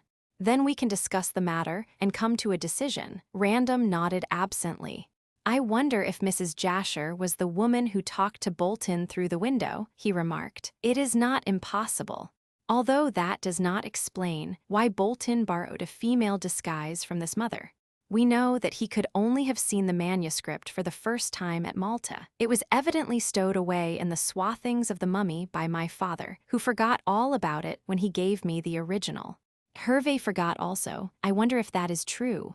No, Sir Frank, I believe that his theory is partly true. Bolton intended to run away with the emeralds and send the empty mummy to Professor Braddock. For, if you remember, he arranged that the landlord of the Sailor's Rest should forward the case next morning, even if he happened to be away. Bolton intended to be away with the emeralds. Then, you do not believe that Hervé placed the manuscript in my room. He told Braddock only the other day that he had lost his chance of a sailing vessel and, as yet, had not got another one. But when he returned to Pierside, he found a letter waiting him, so he told me, giving him command of a 4,000-ton tramp steamer called the Firefly. He is to sail at once, tomorrow, I believe. Then, what is he going to do about this murder business? Tomorrow he drops downstream, but meantime he intends to write out the whole story of the theft of the mummy. I have promised to give him £50 for doing so, as I want to get back the mummy, free of charge, from Braddock. I think Braddock will stick to the mummy in any event, said Random grimly. Not when Hervey writes out his evidence. He will not have it completed by the time he sails, as he is very busy. But he has promised to send off a boat to the jetty near the fort tomorrow evening when he is dropping downstream. I shall be there with £50 in gold, supposing he fails to stop or send the boat. The man is a rascal and deserves prison rather than reward, but since the mummy was stolen by him 30 years back, he alone can prove my ownership. But why take all this trouble? Argued the baronet. I can buy the mummy from Braddock. No, said Don Pedro. I have a right to my own property. Random lingered until late in the afternoon and until darkness fell, as he was anxious to see Donna Inez. But she did not appear until late. Meanwhile, Archie Hope put in an appearance, having come to see Don Pedro with an account of his interview with Widow Anne. Before coming to the inn, he had called on Professor Braddock, and from him had heard all about the wickedness of Mrs. Jasher. His surprise was very great. I should not have believed it, he declared. Poor woman. He calls her a bad woman. Mrs. Jasher has not behaved well, but I should like to hear her complete story before judging. There must be a lot of good in her, or Lucy, who has been with her a great deal, would have found her out long ago. I go by a woman's judgment of a woman, but Mrs. Jasher must have been anxious to marry. She was, as Professor Braddock knows, said Random quickly. I am not thinking of that so much as of what Widow Anne told me. Oh, said Don Pedro, looking up from where he was seated, so you have seen that old woman? What does she say about the clothes? Sydney, she declares, borrowed the clothes to give to me for a model. Now, I never asked Bolton to do this, so I fancy the disguise must have been intended for himself or for Mrs. Jasher. But what had Mrs. Jasher to do with him? Demanded Random sharply. Well, it's odd, replied Hope slowly, but Mrs. Bolton declares that her son was in love with Mrs. Jasher, and when he returned from Malta intended to marry her. She engaged herself to Braddock, but only after Bolton's death, remember. That is true, but what you say, Mr. Hope, proves the truth of Hervey's theory. In what way? Bolton was poor, but of course the emeralds would make him wealthy, as they are of immense value. Probably he intended to steal them in order to marry this woman. This implicates Mrs. Jasher in the crime. Yes, assented Sir Frank, nodding. But as Bolton did not know that the emeralds existed before he bought the mummy in Malta, I do not see why he should borrow a disguise beforehand for Mrs. Jasher to meet him at the Sailor's Rest. If she confesses about her secret engagement to Sydney Bolton, she may admit that the clothes were borrowed for her. And she may admit also that she placed the manuscript in my room, said Sir Frank after a pause. Hervey did not place it there, but it is just possible that Mrs. Jasher, having got it from Bolton when she talked to him through the window, may have done so. She had to pass the sentry, remember. Then, again, we have not yet proved that she was the woman in Mrs. Bolton's clothes who spoke through the window. That can all be settled if we speak to her this evening. I must get back. Don Pedro, will you tell Inez that I shall come in this evening? We can then talk further about these matters. Hope. Random nodded and took a reluctant departure. He dearly wished, as an engaged lover should, to remain on the chance that Donna Inez might return, but duty called him and he was forced to obey.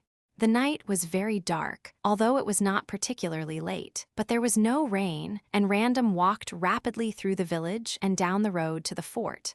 He caught a glimpse of the lights of Mrs. Jasher's cottage twinkling in the distance, and smiled grimly as he thought of the invisible spell he had placed thereon. No doubt, Mrs. Jasher was shivering in her Louis Quinze shoes at the idea of being watched.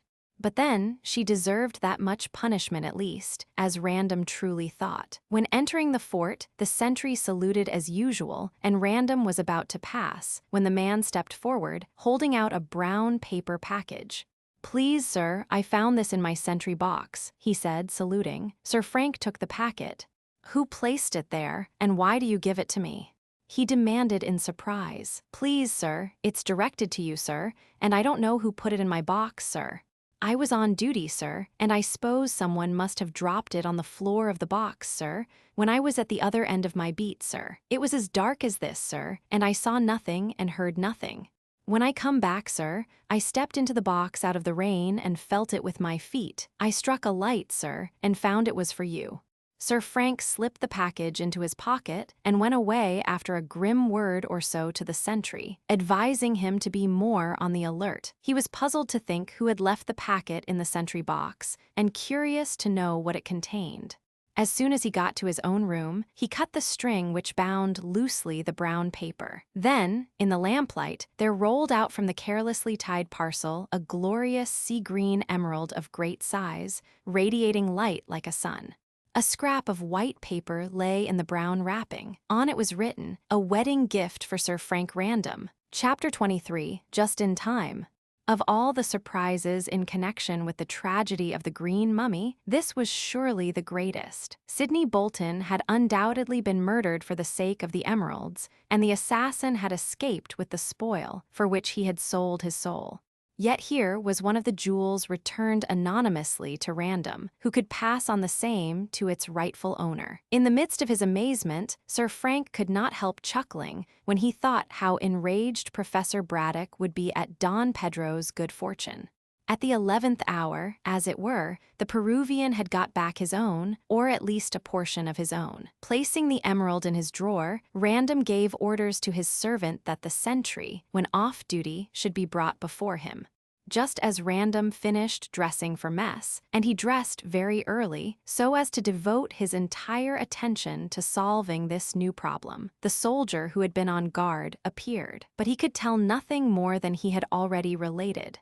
When doing sentry go immediately outside the gate of the fort, the packet had been slipped into the box, while the man was at the far end of his beat. It was quite dark when this was done, and the soldier confessed that he had not heard a sound, much less had he seen anyone. The person who had brought the glorious gem had watched his opportunity, and, soft-footed as a cat, had stolen forward in the darkness to drop the precious parcel on the floor of the sentry box. There the man had found it by the feel of his feet when he stepped in some time later to escape a shower. But what time had elapsed from the placing of the parcel to its discovery by the sentry it was impossible to say. It must, however, as Random calculated, have been within the hour, since, before then, it would not have been dark enough to hide the approach of the person, whether male or female, who carried a king's ransom in the brown paper parcel. At first Random was inclined to place the sentry under arrest for having failed so much in his duty as to allow anyone to approach so near the fort, but as he had already reprimanded the man, and, moreover, wished to keep the fact of the recovered jewel quiet, he simply dismissed him. When alone, he sat down before the fire, wondering who could have dared so very greatly, and for what reason the emerald had been handed to him. If it had been sent to Don Pedro, or even to Professor Braddock, it would have been much more reasonable. It first occurred to him that Mrs. Jasher, out of gratitude for the way in which he had treated her, had sent him the jewel. Remembering his former experience, he smelt the parcel, but could detect no sign of the famous Chinese scent which had proved a clue to the letter. Of course, the direction on the packet and the inscribed slip of paper were in feigned handwriting, so he could gather nothing from that. Still, he did not think that Mrs. Jasher had sent the emerald. She was desperately hard up, and if she had become possessed of the gem by murder, presuming her to have been the woman who talked to Bolton through the window, she assuredly would have sold it to supply her own needs. Certainly, if guilty, she would still possess the other emerald of equal value, but undoubtedly, had she risked her neck to gain a fortune, she would have kept the entire plunder which was likely to cost her so dear. No, whomsoever it was who had repented at the 11th hour, Mrs. Jasher was not the person. Perhaps Widow Anne was the woman who had talked through the window and who had restored the emerald, but that was impossible, since Mrs. Bolton habitually took more liquor than was good for her, and would not have the nerve to deliver the jewel, much less commit the crime, the more especially as the victim was her own son. Of course, she might have found out Sidney's scheme to run away with the jewels, and so would have claimed her share. But if she had been in Pierside on that evening, and her presence in Gartley had been sworn to by 3 or 4 cronies, she would have guessed who had strangled her boy. If so, not all the jewels in the world would have prevented her denouncing the criminal. With all her faults, and they were many, Mrs. Bolton was a good mother and looked upon Sydney as the pride and joy of her somewhat dissipated life. Mrs. Bolton was certainly as innocent as Mrs. Jasher. There remained Hervey. Random laughed aloud when the name came into his puzzled head. That buccaneer was the last person to surrender his plunder or to feel compunction in committing a crime. Once the skipper got his grip on 2 jewels, worth endless money, he would never let them go, not even one of them. Arguing thus, it seemed that Hervey was out of the running, and Random could think of no one else. In this dilemma, he remembered that 2 heads were better than one, and before going into dinner, he sent a note to Archie Hope, asking him to come to the fort as speedily as possible. Sir Frank was somewhat dull at dinner on that evening, and scarcely responded to the joking remarks of his brother officers. These jocularly put his preoccupation down to love, for it was an open secret that the baronet admired the fair Peruvian, although no one as yet knew that Random was legally engaged with Don Pedro's consent. The young man good-humoredly stood all the chaff hurled at him, but seized the opportunity to slip away to his quarters as soon as coffee came on the table and the smoking began. It was 9 o'clock before he returned to his room, and here he found Hope waiting for him impatiently. "I see you have been dining at the Pyramids," said Random, seeing that Hope was in evening dress. Archie nodded. "Yes.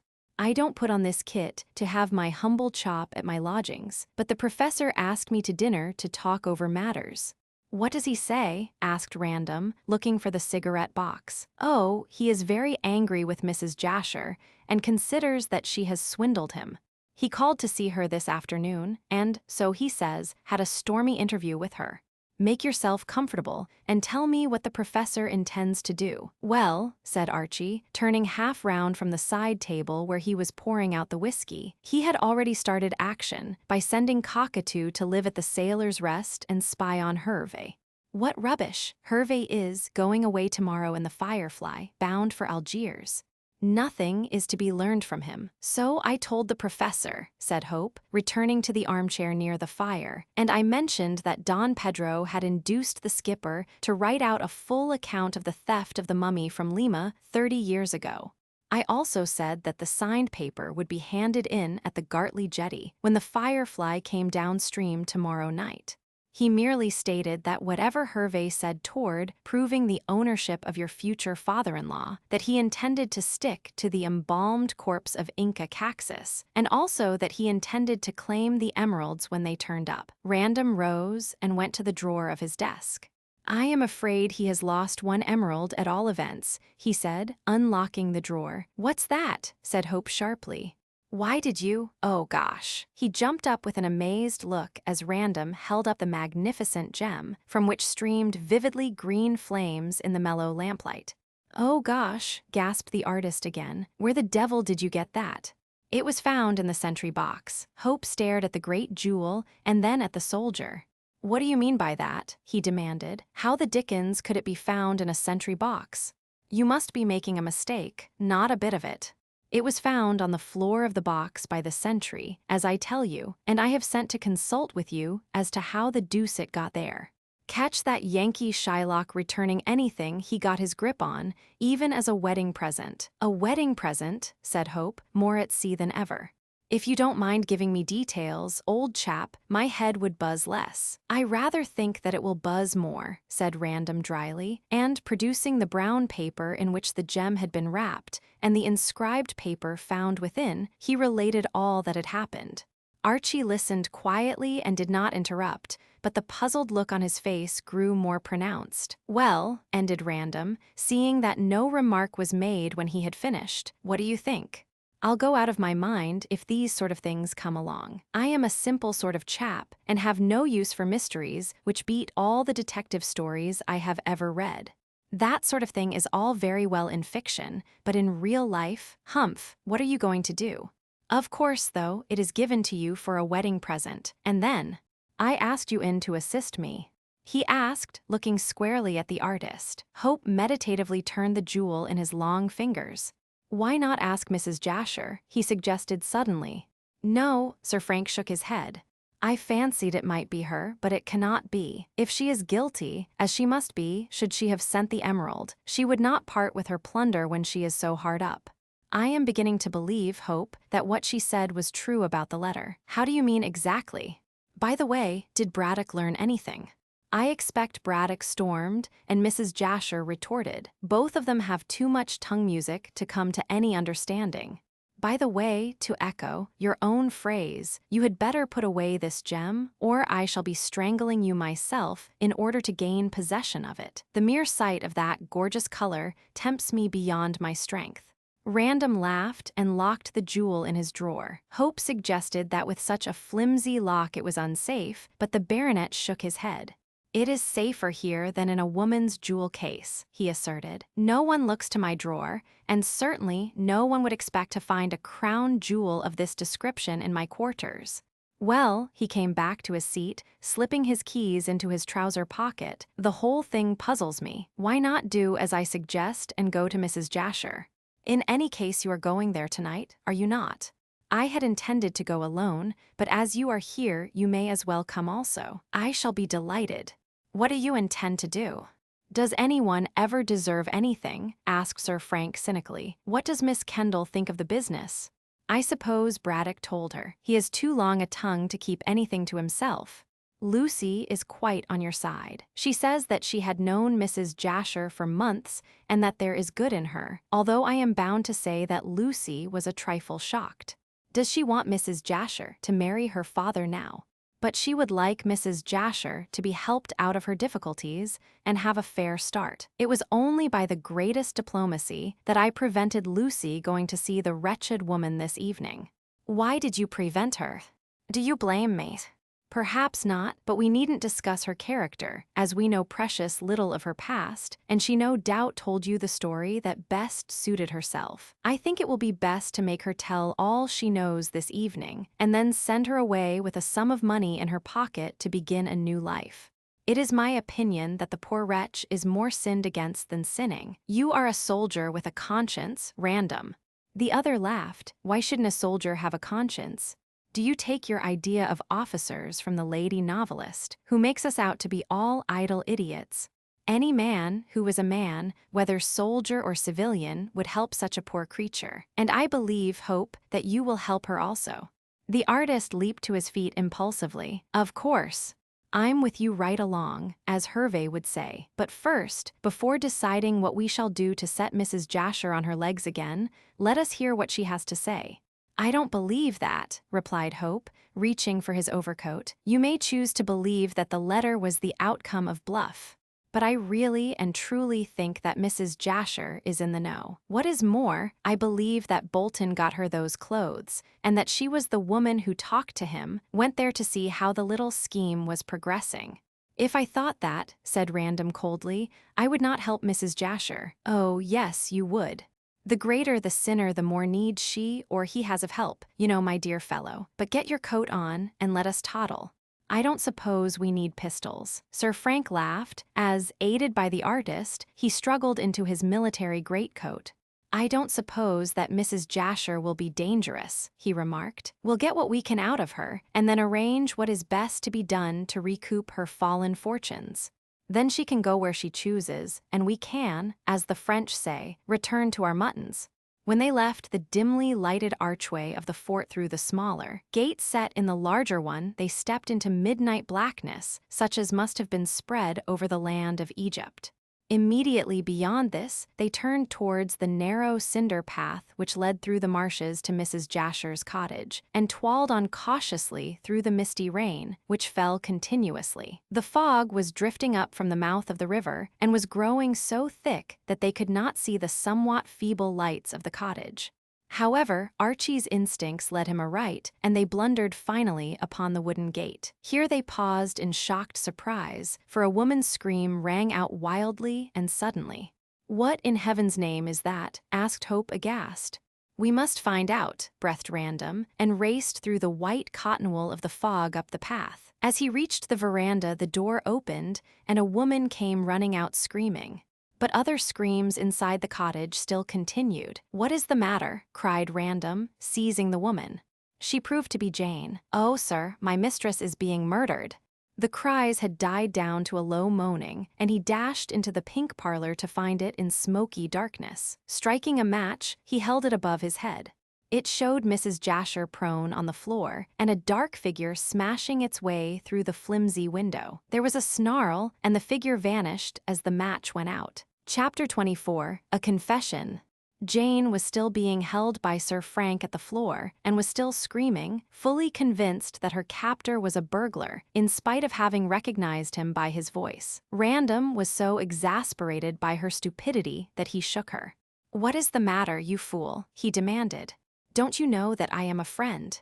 Mr. Hope is looking after that, and the screams have ceased. Who was with your mistress?"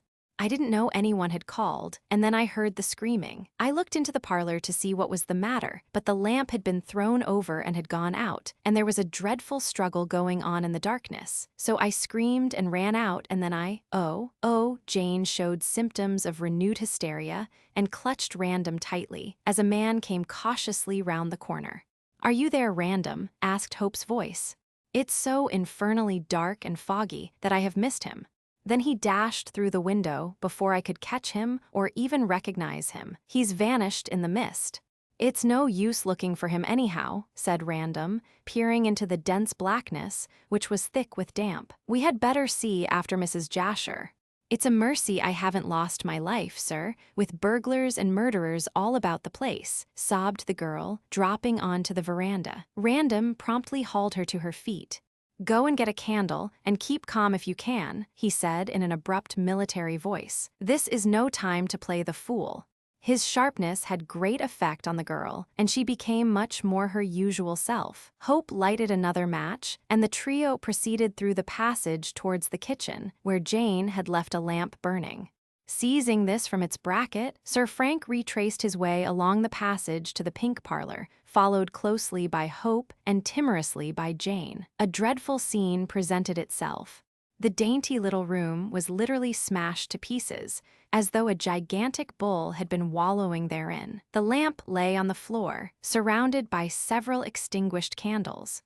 It was a mercy that all the lights had been put out when overturned, else the gimcrack cottage would have been long since in a blaze. Chairs and tables and screens were also overturned, and the one window had its rose-hued curtains torn down and its glass broken, showing only too clearly the way in which the murderer had escaped. And that the man who had attacked Mrs. Jasher was a murderer could be seen from the stream of blood that ran slowly from Mrs. Jasher's breast. Apparently she had been stabbed in the lungs, for the wound was on the right side. There she lay, poor woman, in her tawdry finery, crumpled up, battered and bruised, dead amongst the ruins of her home. Jane immediately began to scream again. "Stop her, Hope," cried Random, who was kneeling by the body and feeling the heart. "Mrs. Jasher is not dead.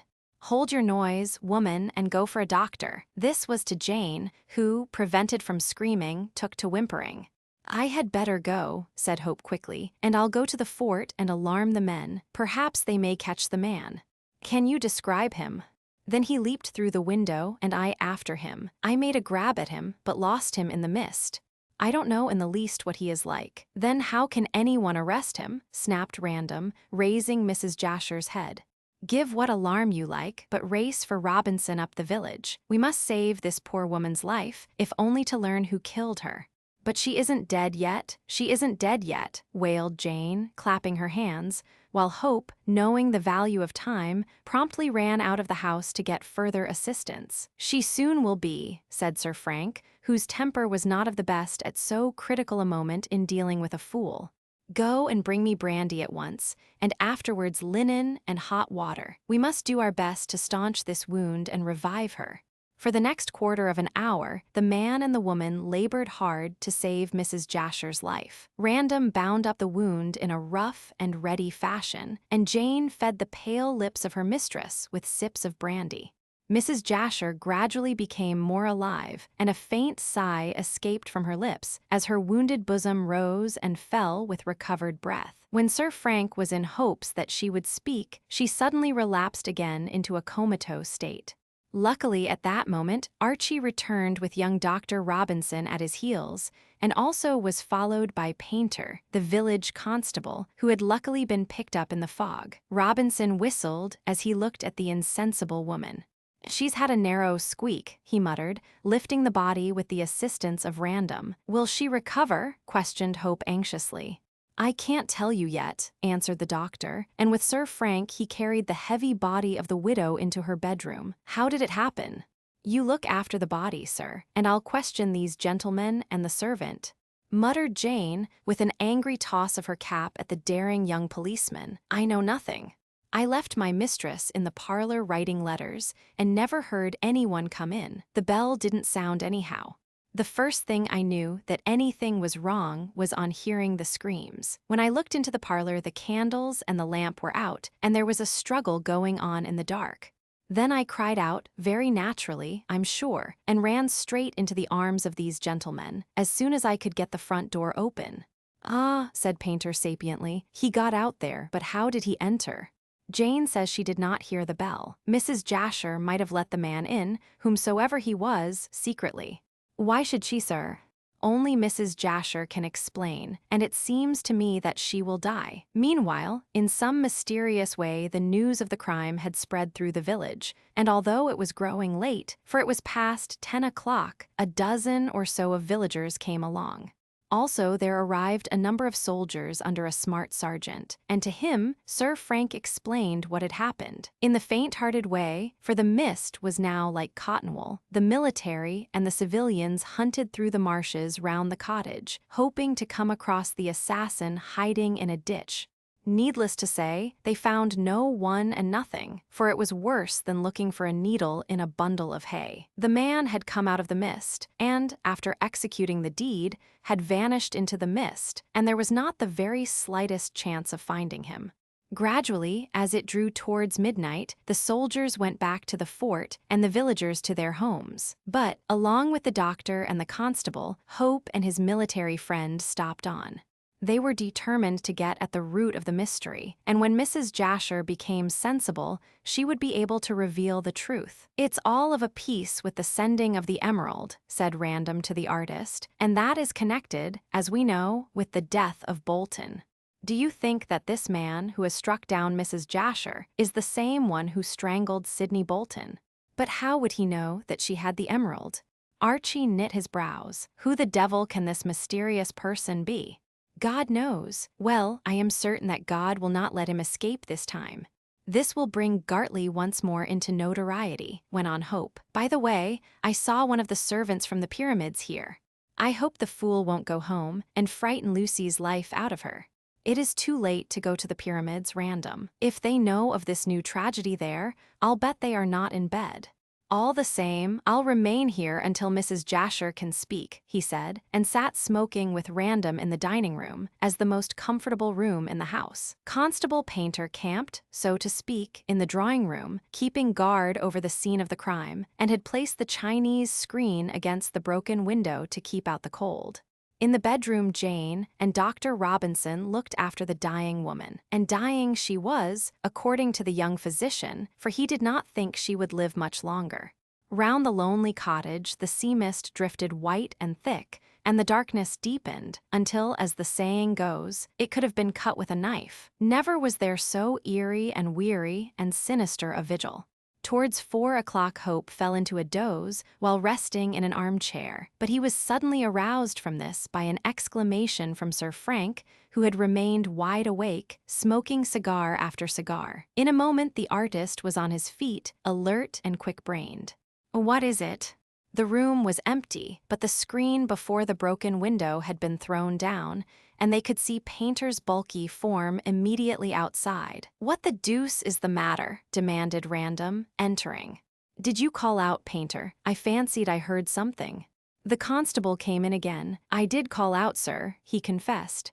"I was half asleep in that chair when I suddenly became wide awake and believed I saw a face looking at me round the corner of the screen. I jumped up, calling for you, sir, and upset the screen." "Well," demanded Sir Frank impatiently, and seeing that the man hesitated, "I saw no one, sir."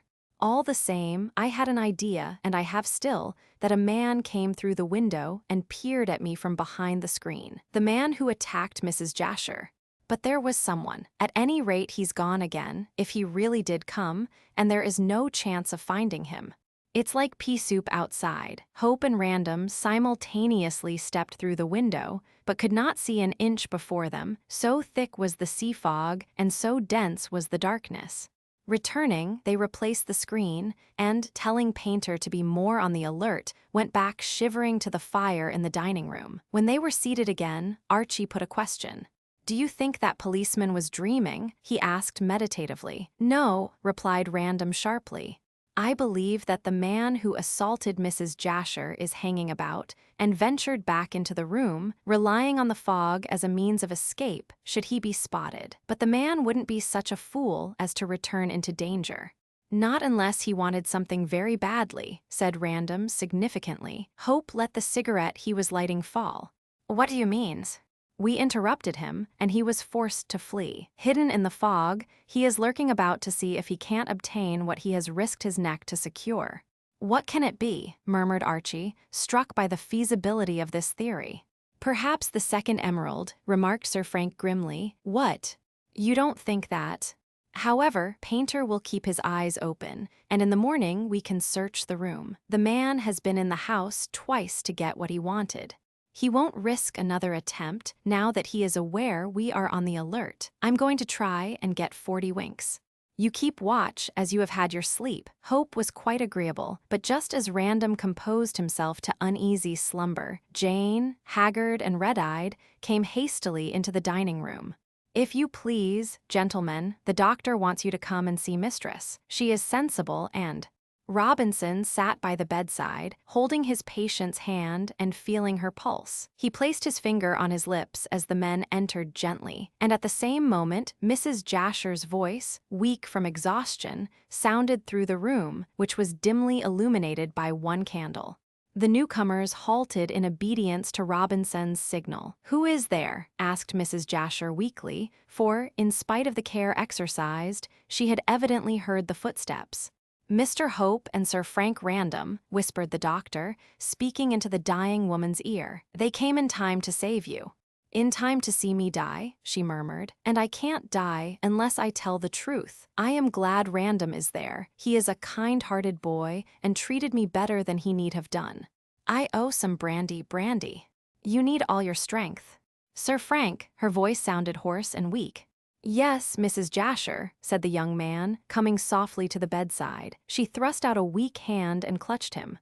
"You must be my father confessor and hear all. You got the emerald." Random recoiled in astonishment. "Did you?" The doctor intervened and gave her more brandy. "You must not talk," he insisted severely, "or I shall turn Sir Frank and Mr. Hope out of the room. Give me more brandy, more." And when the doctor placed a tumbler to her lips, she drank so greedily that he had to take the glass away lest she should do herself harm. But the ardent spirit put new life into her, and with a superhuman effort she suddenly reared herself in the bed. "Come here, Hope, come here, Random," she said in a much stronger voice. "I have much to tell you. Yes, I took the emerald after dark and threw it into the sentry box when the man wasn't looking. I escaped your spy, Random, and I escaped the notice of the sentry. I walked like a cat, and like a cat I can see in the dark. I am glad you have got the emerald." "Where did you get it?" asked Random quietly. "That's a long story. I don't know that I have the strength to tell it. I have written it out." "You have written it out," said Hope quickly and drawing near. "Yes, Jane thought that I was writing letters, but I was writing out the whole story of the murder. You were good to me, Random, you dear boy, and on the impulse of the moment I took the emerald to you. I was sorry when I got back, but it was too late then to repent, as I did not dare to go near the fort again. Your spy who watched might have discovered me the second time. I then thought that I would write out the story of the murder so as to exonerate myself." "Then you are not guilty of Bolton's death?" asked Sir Frank, puzzled, for her confession was somewhat incoherent. "No, I did not strangle him. But I know who did. I have written it all down. I was just finishing when I heard the tapping at the window. I let him in and he tried to get the confession, for I told him what I had done." "Who did you tell?" asked Hope, much excited. Mrs. Jasher took no notice. "The confession is lying on my desk. All the sheets of paper are loose. I had no time to bind them together, for he came in. He wanted the emerald and the confession. I told him that I had given the emerald to you, random, and that I had confessed all in writing. Then he went mad and flew at me with a dreadful knife. He knocked over the candles and the lamp. Everything went out and all was darkness, and I lay crying for help, with that devil stabbing, ah." But Mrs. Jasher had fallen back in a faint, and Robinson was again supplying her with brandy. "You had better leave the room, you two," he said, "or I can't be answerable for her life. It is on the desk," as she said, all loose sheets. No doubt it was the confession which the man she refers to tried to secure when he came back the second time. "He may make another attempt, or Painter may go to sleep. Hurry." Hurry, Archie needed no second telling, as he realized what hung on the securing of the confession. He stole swiftly out of the room, closing the door after him. Faint as was the sound, Mrs. Jasher heard it and opened her eyes. "Do not go random," she said faintly. "I have yet much to say, although the confession will tell you all. I am half sorry I wrote it out. At least I was, and perhaps should have burnt it had I not met with this accident." "Murder, you mean." The sinister word galvanized the dying woman in sudden strong life, and she reared herself again on the bed. "Murder, yes, it is murder," she cried loudly. "He killed Sidney Bolton to get the emeralds, and he killed me to make me close my mouth. Cockatoo, he is guilty of my death and Bolton's," and she fell back dead. Chapter 25, The Mills of God. In the cold, gray hours of the morning, Hope and his friend left the cottage wherein such a tragedy had taken place. The dead woman was lying stiff and white on her bed under a winding sheet, which had already been strewn with many-hued chrysanthemums taken from the pink parlor by the weeping Jane. The wretched woman who had led so stormy and unhappy a life had at least one sincere mourner, for she had always been kind to the servant who formed her entire domestic staff, and Jane would not hear a word said against the dead. Not that anyone did say anything, for Random and Hope kept the contents of the confession to themselves. There would be time enough for Mrs. Jasher's reputation to be smirched when those same contents were made public. When the poor woman died, Random left the doctor and the servant to look after the corpse and went into the parlor. Here he met Hope with the confession in his hand. Luckily, Painter was not in the room at the moment, else he would have prevented the artist from taking away the same. Hope, as directed by Mrs. Jasher, had found the confession, written on many sheets, lying on the desk. It broke off abruptly towards the end and was not signed. Apparently at this point, Mrs. Jasher had been interrupted, as she had said, by the tapping of Cockatoo at the window. Probably she had admitted him at once, and on her refusal to give him the emerald, and on her confessing what she had written, he had overturned the lights for the purpose of murdering her. Only too well had the Kanaka succeeded in his wickedness. Archie slipped the confession into his pocket before the policeman returned, and then left the cottage with Random and the doctor, since nothing else could now be done. It was between 7 and 8, and the chilly dawn was breaking, but the sea mist still lay heavily over the marshes, as though it were the winding sheet of the dead. Robinson went to his own house to get his trap and drive into Jessam, there to catch the train and ferry to Pierside.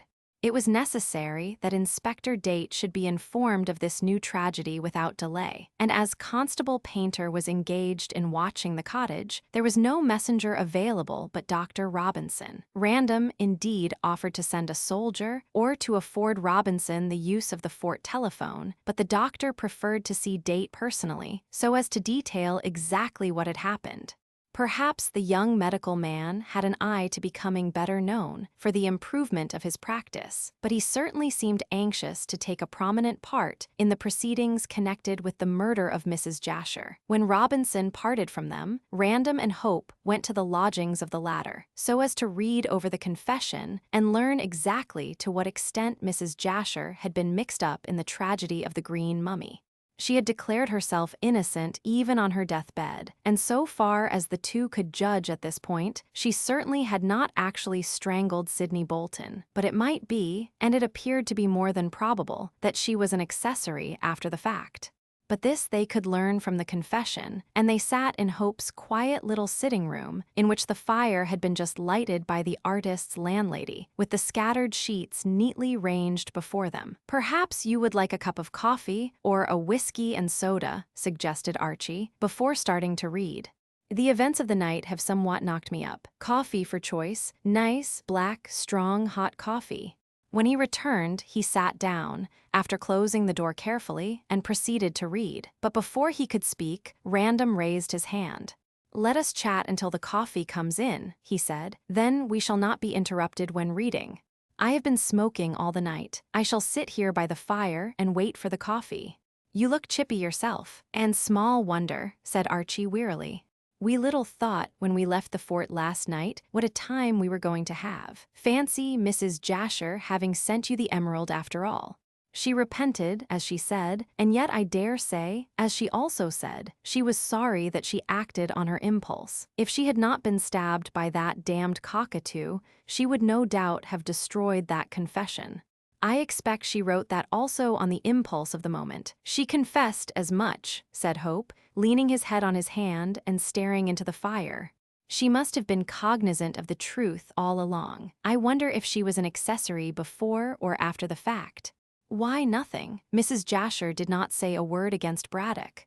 "I know that. All the same, Cockatoo was completely under the thumb of the professor, and probably was instructed by him to strangle Bolton." "That is impossible," cried the artist, much agitated. "Think of what you are saying, Random. What a terrible thing it would be for Lucy if the professor were guilty in such a way as you suggest." "Really, I fail to see that. Miss Kendall is no relation to Braddock save by marriage. His iniquities have nothing to do with her or with you." "But it's impossible, I tell you, Random. Throughout the whole of this case, Braddock has acted in a perfectly innocent way." "That's just it," said Sir Frank caustically. "He has acted. In spite of his pretended grief for the loss of the emeralds, I should not be surprised to learn from that," he nodded towards the confession on the table, "that he was in possession of the missing gem. Cockatoo had no reason to steal the emeralds himself, setting aside the fact that he probably would not know their value, being but a semi-civilized savage. He acted under orders from his master, and although Cockatoo strangled Bolton, the professor is really the author and the gainer and the moving spirit. Yes, and Mrs. Jasher an accessory after the fact. Cockatoo is the link, as the actual criminal, who joins the two in a guilty partnership. No wonder Braddock intended to make that woman his wife even though he did not love her, for she knew a jolly sight too much for his peace of mind." "This is horrible," murmured Hope desperately, "but it is mere theory. We cannot be sure until we read the confession. We'll be sure soon then, for here comes the coffee." This last remark Random made when a timid knock came to the door, and a moment later the landlady entered with a tray bearing cups, saucers, and a jug of steaming coffee. She was a meek, reticent woman who entered and departed in dismal silence, and in a few moments the two young men were quite alone with the door closed. They drank a cup of coffee each, and then Hope proceeded to read the confession. The story told by Mrs. Jasher commenced with a short account of her early life. It appeared that her father was a ruined gentleman and a gambler, and that her mother had been an actress. She was dragged up in a bohemian sort of way until she attained a marriageable age, when her mother, who seemed to have been both wicked and hard-hearted, forced her to marry a comparatively wealthy man called Jasher. The elderly husband, for Jasher was not young, treated his wife very badly, and, infected with the spirit of gambling by her father, lost all his money. Mrs. Jasher then went with him to America and performed on the stage in order to keep the home together. She had one child, but it died, much to her grief, yet also much to her relief, as she was so miserable and poor. Mrs. Jasher gave a scanty account of sordid years of trouble and trial, of failure and sorrow. She and her husband roamed all over America, and then went to Australia and New Zealand, where they lived a wretched existence for many years. Finally, the husband died of strong drink at an advanced age, leaving Mrs. Jasher a somewhat elderly widow. The poor woman again took to the stage and tried to earn her bread, but was unsuccessful. Afterwards she lectured. Then she kept a boarding establishment and finally went out as a nurse. In every way, it would seem, she tried to keep her head above water and roamed the world like a bird of passage, finding rest nowhere for the sole of her foot. Yet throughout her story, both the young men could see that she had always aspired to a quiet and decent, respectable existence, and that only force of circumstances had flung her into the whirlpool of life. "As I said," remarked Random at this stage, "the miserable creature was more sinned against than sinning."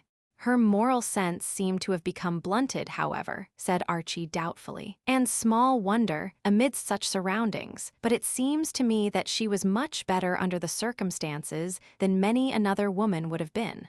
"Go on." "In Melbourne, Mrs. Jasher made a lucky speculation in mines, which brought her £1,000.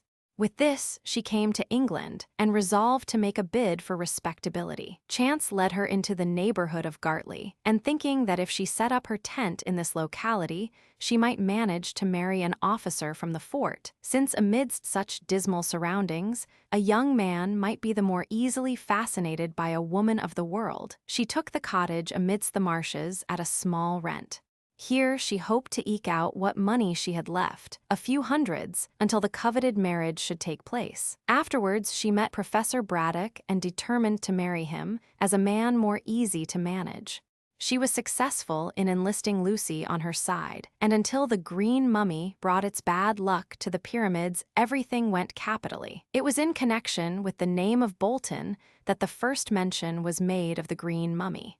Sidney was a clever young man, although very lowly born, and having been taken up by Professor Braddock as an assistant, could hope someday to make a position. Braddock was educating him, although he paid him very little in the way of wages.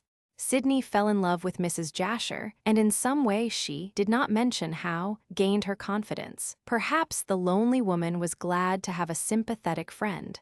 At all events, she told her past history to Sidney and mentioned that she desired to marry Braddock, but Sidney insisted that she should marry him and promised to make enough money to satisfy her that he was a good match, setting aside his humble birth, for which Mrs. Jasher cared nothing. It was then that Sidney related what he had discovered. Braddock, when in Peru many years before, had tried to get mummies for some scientific reason. When Hervé, then known as Vasa, promised to procure him the mummy of the last Inca, Braddock was extremely pleased. Hervé stole the mummy and also the copy of the manuscript which was written in Latin. He sent this latter to Braddock, who was then at Cusco, as an earnest of his success in procuring the mummy, and when the professor returned to Lima, the mummy was to be handed to him. Unfortunately, Braddock was carried into captivity for 1 year, and when he escaped, Vasa had disappeared with the mummy. As the professor had deciphered the Latin manuscript, he knew of the emeralds, and for years had been hunting for the mummy, sure to be recognized from its peculiar green color, in order to get the jewels and thus secure money for his Egyptian expedition. All through, it seems, the professor was actuated by purely scientific enthusiasm, as in the abstract he cared very little for hard cash. Bolton told Mrs. Jasher that Braddock explained how much he desired to get the mummy, but he did not mention about the jewels. For a long time, Sidney was under the impression that his master merely wanted the mummy to see the difference between the Egyptian and Peruvian modes of embalming. Then one day, Sidney chanced on the Latin manuscript and learned that Braddock's real reason for getting the mummy was to procure the emeralds which were held in the grip of the dead. Sidney kept this knowledge to himself, and Braddock never guessed that his assistant knew the truth. Then unexpectedly, Braddock stumbled across the advertisement describing the green mummy for sale in Malta. From the color, he made sure that it was that of Inca Caxus, and so moved heaven and earth to get money to buy it. At length he did, from Archie Hope, on condition that he consented to the marriage of his stepdaughter with the young man. Thinking that Sidney was ignorant of the jewels, he sent him to bring the mummy home. Sidney told Mrs. Jasher that he would try and steal the jewels in Malta or on board the tramp steamer. Failing that, he would delay the delivery of the mummy to Braddock on some excuse and rob it at pierside. To make sure of escaping, he borrowed a disguise from his mother, alleging that Hope wanted the same to clothe a model. Sidney intended to take these clothes with him and, after stealing the jewels, to escape disguised as an old woman. As he was slender and clean-shaven and a capital actor, he could easily manage this. Then he arranged that Mrs. Jasher should join him in Paris, and they would sell the emeralds and go to America, there to marry and live happily ever afterwards, like a fairy tale. Unfortunately for the success of this plan, Mrs. Jasher thought that the professor would make a more distinguished husband, so she betrayed all that Sidney had arranged. "What a beastly thing to do," interrupted Random, disgusted. "It is not as if she wanted to help Braddock. I think less of Mrs. Jasher than ever I did. She might have remembered that there is honor amongst thieves." "Well, she is dead, poor soul," said Hope with a sigh. "God knows that if she sinned, she has paid cruelly for her sin," after which remark, as Sir Frank was silent, he resumed his reading. Braddock was furious when he learned of his assistant's projected trickery, and he determined to circumvent him. He agreed to marry Mrs. Jasher, as, if he had not done so, she could have warned Sidney, and he could have escaped with both the mummy and the jewels by conniving with Hervé. The professor could not risk that, as, remembering Hervé as Gustave Vassa, he was aware how clever and reckless he was.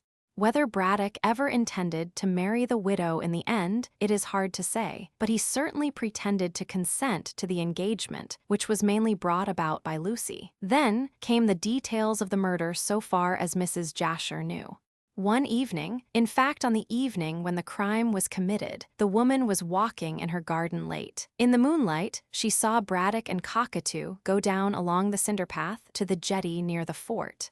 Wondering what they were doing, she waited up and heard and saw them, for it was still moonlight, come back long after midnight. The next day she heard of the murder and guessed that the professor and his slave, for Cockatoo was little else, had rowed up to Pierside in a boat and there had strangled Sidney and stolen the mummy. She saw Braddock and accused him. The professor had then opened the case and had pretended astonishment when discovering the corpse of the man whom Cockatoo had strangled, as he knew perfectly well. Braddock at first denied having been to Pierside, but Mrs. Jasher insisted that she would tell the police, so he was forced to make a clean breast of it to the woman. "Now for it," said Random, settling himself to hear details of the crime, for he had often wondered how it had been executed. Braddock read Archie from the confession, for Mrs. Jasher did not trouble herself with a polite prefix. Braddock explained that, when he received a letter from Sidney stating that he would have to remain with the mummy for a night in Pierside, he guessed that his treacherous assistant intended to effect the robbery. It seems that Sidney by mistake had left behind the disguise in which he intended to escape. Aware of this through me, Mrs. Jasher referred to herself, he made Cockatoo assume the dress and row up the river to the Sailor's Rest. The Kanaka easily could be mistaken for a woman, as he also, like Sidney, was slender and smooth-chinned. Also, he wore the shawl over his head to disguise his mop of frizzy hair as much as possible, and for the purpose of concealing his tattooed face. In the darkness, it was after 9 o'clock, he spoke to Sidney through the window, as he had seen him there earlier when searching for him. Cockatoo said that Sidney was much afraid when he heard that his purpose had been discovered by the professor. He offered a share of the plunder to the Kanaka, and Cockatoo agreed, saying he would come back late, and that Sidney was to admit him into the bedroom so that they could open the mummy and steal the jewels. Sidney quite believed that Cockatoo was heart and soul with him, especially as the cunning Kanaka swore that he was weary of his master's tyranny. It was when Cockatoo was talking thus that he was seen by Eliza Flight, who mistook him, very naturally, for a woman. Cockatoo then returned by boat to the Gartley jetty and told his master. Afterwards, the professor, at a much later hour, went down to the jetty and was rowed up to Pierside by the Kanaka. And then, if you remember, she watched for the return of the couple. It was nearly midnight when the boat was brought alongside the sloping stone bank of the alley, which ran past the Sailor's Rest.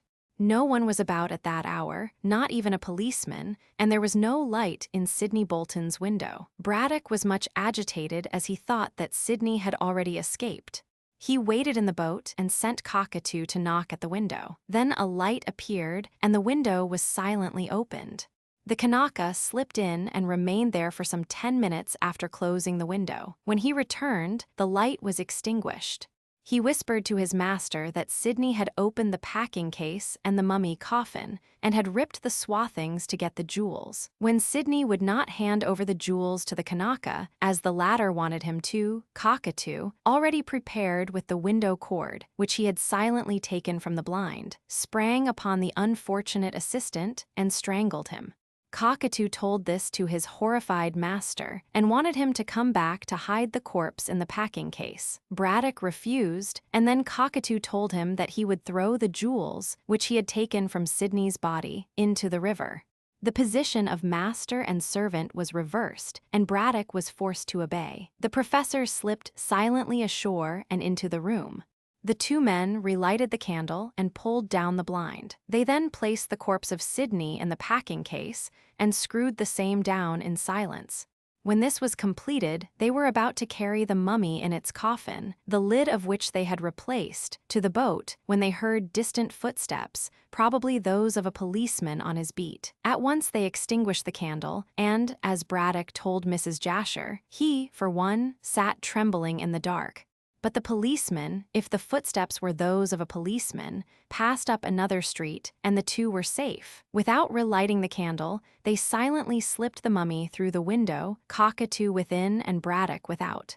The case and its contents were not heavy, and it was not difficult for the two men to take it to the boat. When it was safely bestowed, Cockatoo, who was as cunning as the devil, according to his master, returned to the bedroom and unlocked the door.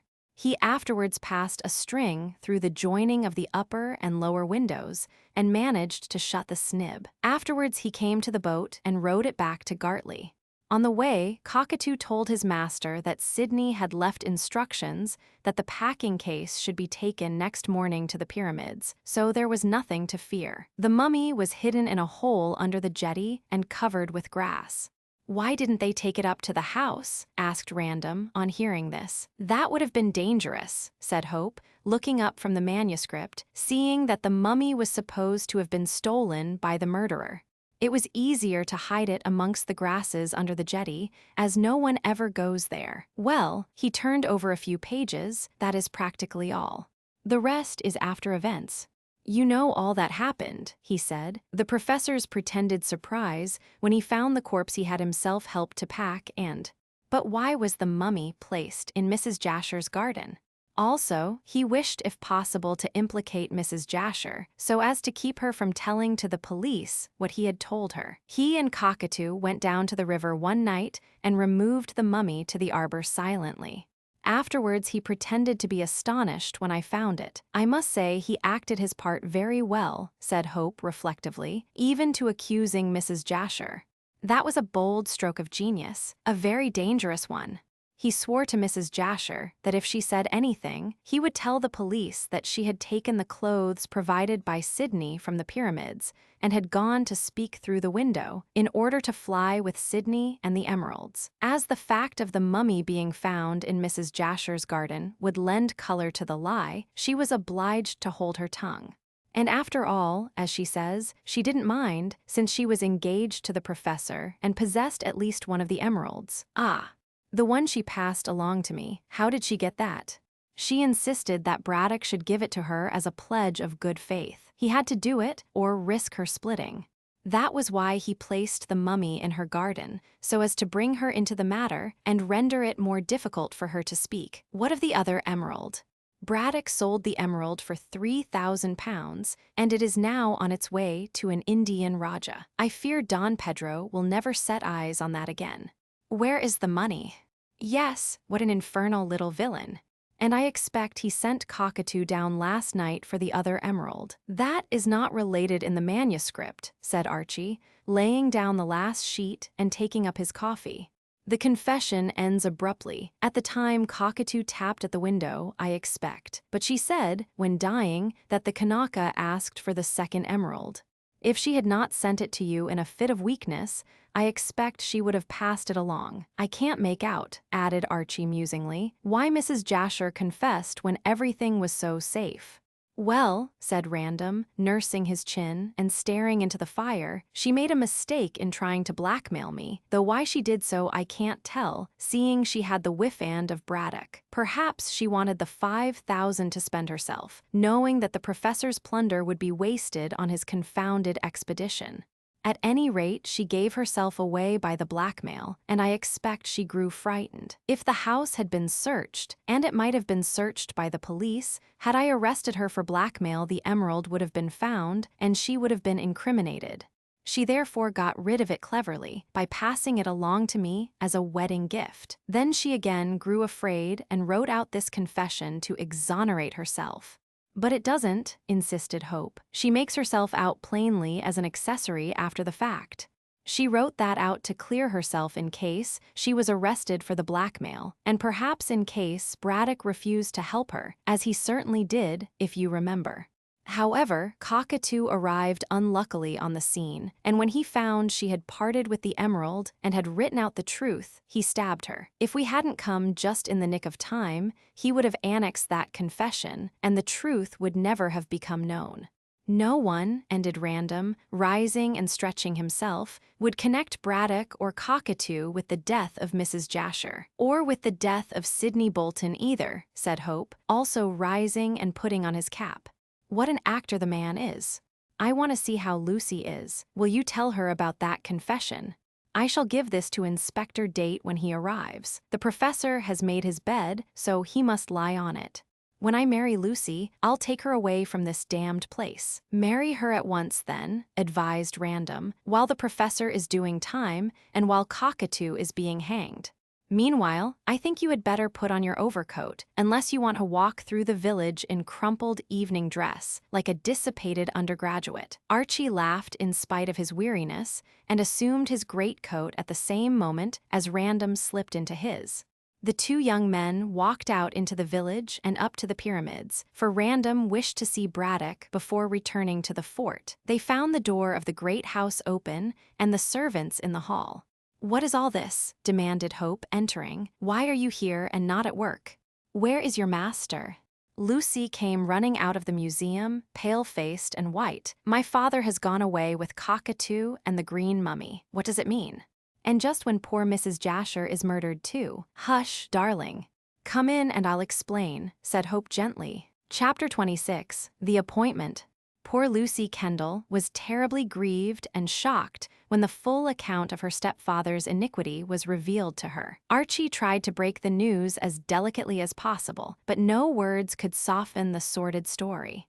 Lucy, at first, could not believe it possible that a man, whom she had known for so long, and to whom she was related, would behave in such a base way. To convince her, Hope was forced to let her read the account in Mrs. Jasher's handwriting. When acquainted with the contents, the poor girl's first desire was to have the matter hushed up, and she implored her lover with tears to suppress the damning document. "That is impossible," said Hope firmly, "and if you think again, my dear, you will not repeat such a request. It is absolutely necessary that this should be placed in the hands of the police, and that the truth should become as widely known as possible. Unless the matter is settled once and for all, someone else may be accused of this murder." "But the disgrace," wept Lucy, hiding her face on her lover's shoulder. He slipped his arm round her waist. "My darling, the disgrace exists whether it be public or private. After all, the professor is no relation." "No, but everyone knows that I am his stepdaughter." "Everyone?" echoed Archie, with an assumed lightness. "My dear, everyone in this instance only means the handful of people who live in this out-of-the-way village. Your name will not appear in the papers, and even if by chance it does, you will soon be changing it for mine. I think the best thing that can be done is for you to come with me to London next week and marry me. Then we can go to the south of France for the rest of the winter, until you recover. When we return and set up house in London, say in a year, the whole affair will be forgot. But how can you bear to marry me when you know that I come of such a bad stock?" Wept Lucy, a trifle more comforted. "My dear, must I remind you again that you are no relation to Professor Braddock. You have not a drop of his wicked blood in your veins.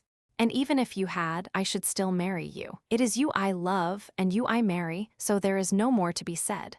"Come, darling, say that you will become my wife next week." But the professor, he found it difficult to forgive Braddock for the disgrace he had brought on the girl. "I don't think we'll ever be troubled again with the professor," he said, after a pause.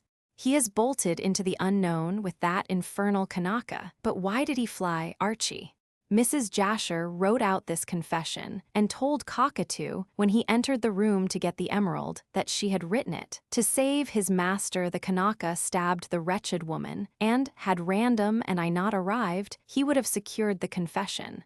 I really believe he came back again out of the mist in the small hours of the morning to steal it. But when he found that all was vain, he returned here and told the professor that the story of the murder had been written out.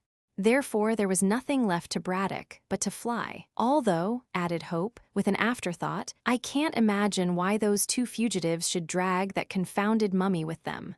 "But why should the professor fly?" asked Lucy again. "According to what Mrs. Jasher writes, he did not strangle poor Sidney."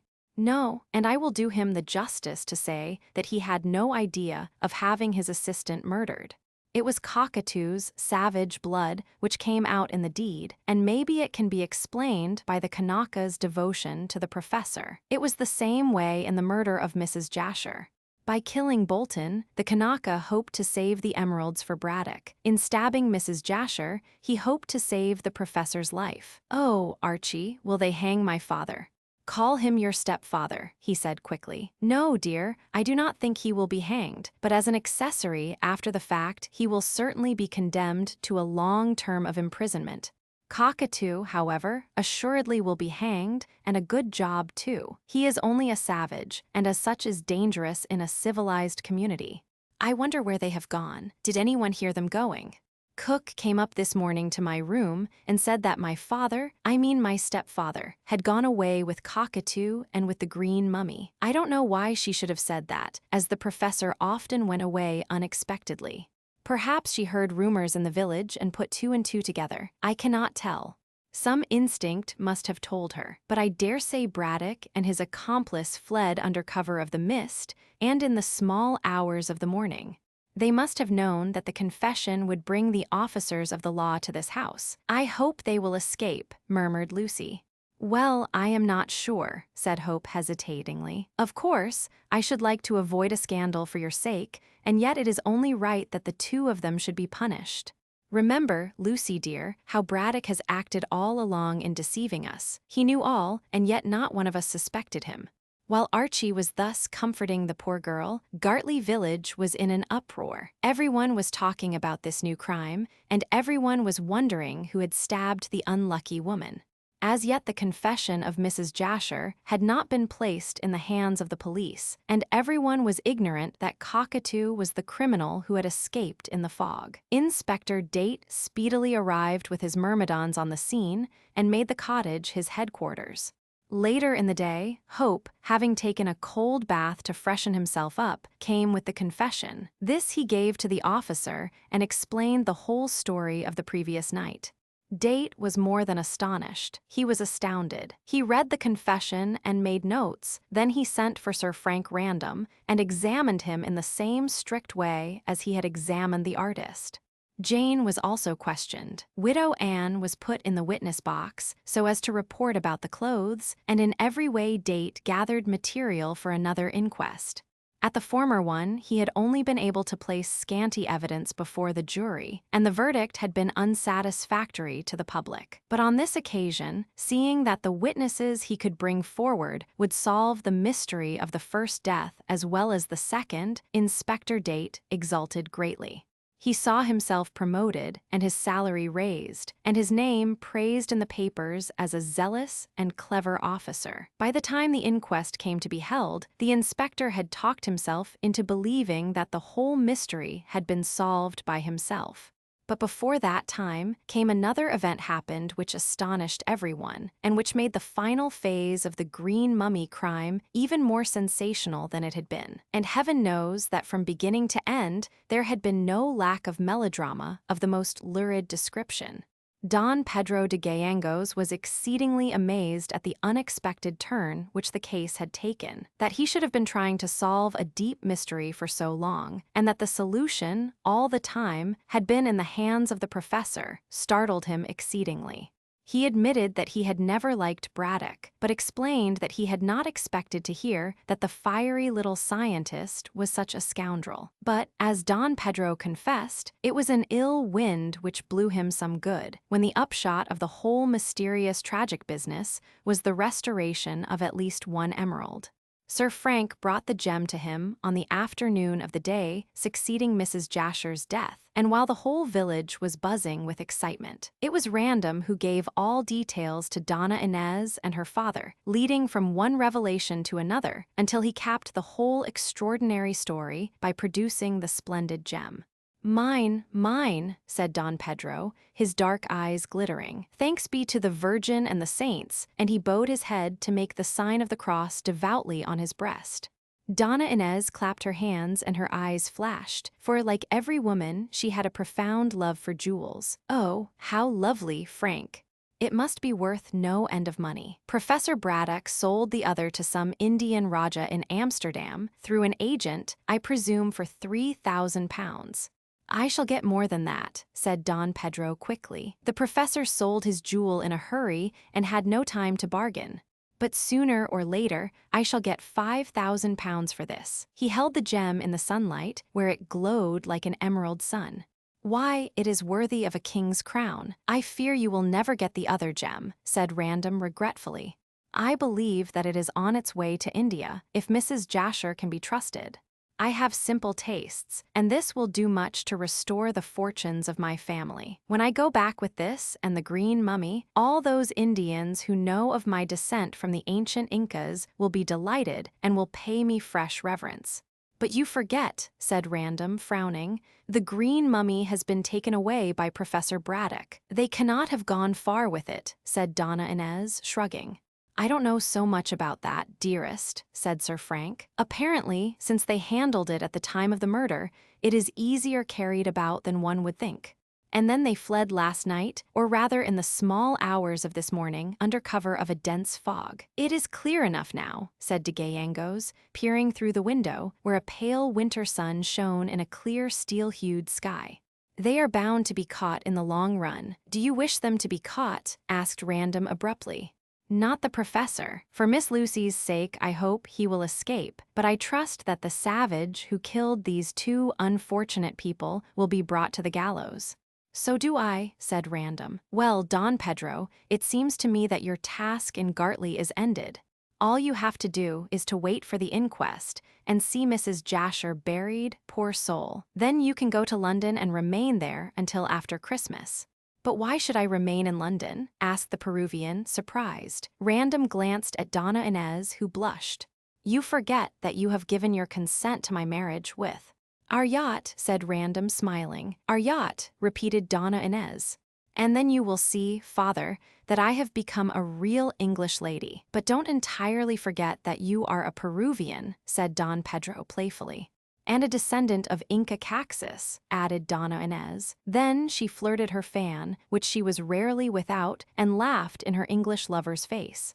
Don't forget, Senor, that you marry a princess. I marry the most charming girl in the world, he replied, catching her in his arms, rather to the scandal of de Gallegos, who had stiff Spanish notions regarding the etiquette of engaged couples.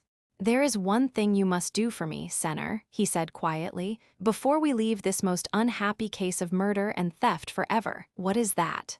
Asked Sir Frank, turning with Inez in his arms. Tonight at 8 o'clock, Captain Hervé, the sailor Gustav Vasa, if you prefer the name, steams down the river in his new boat, the Firefly.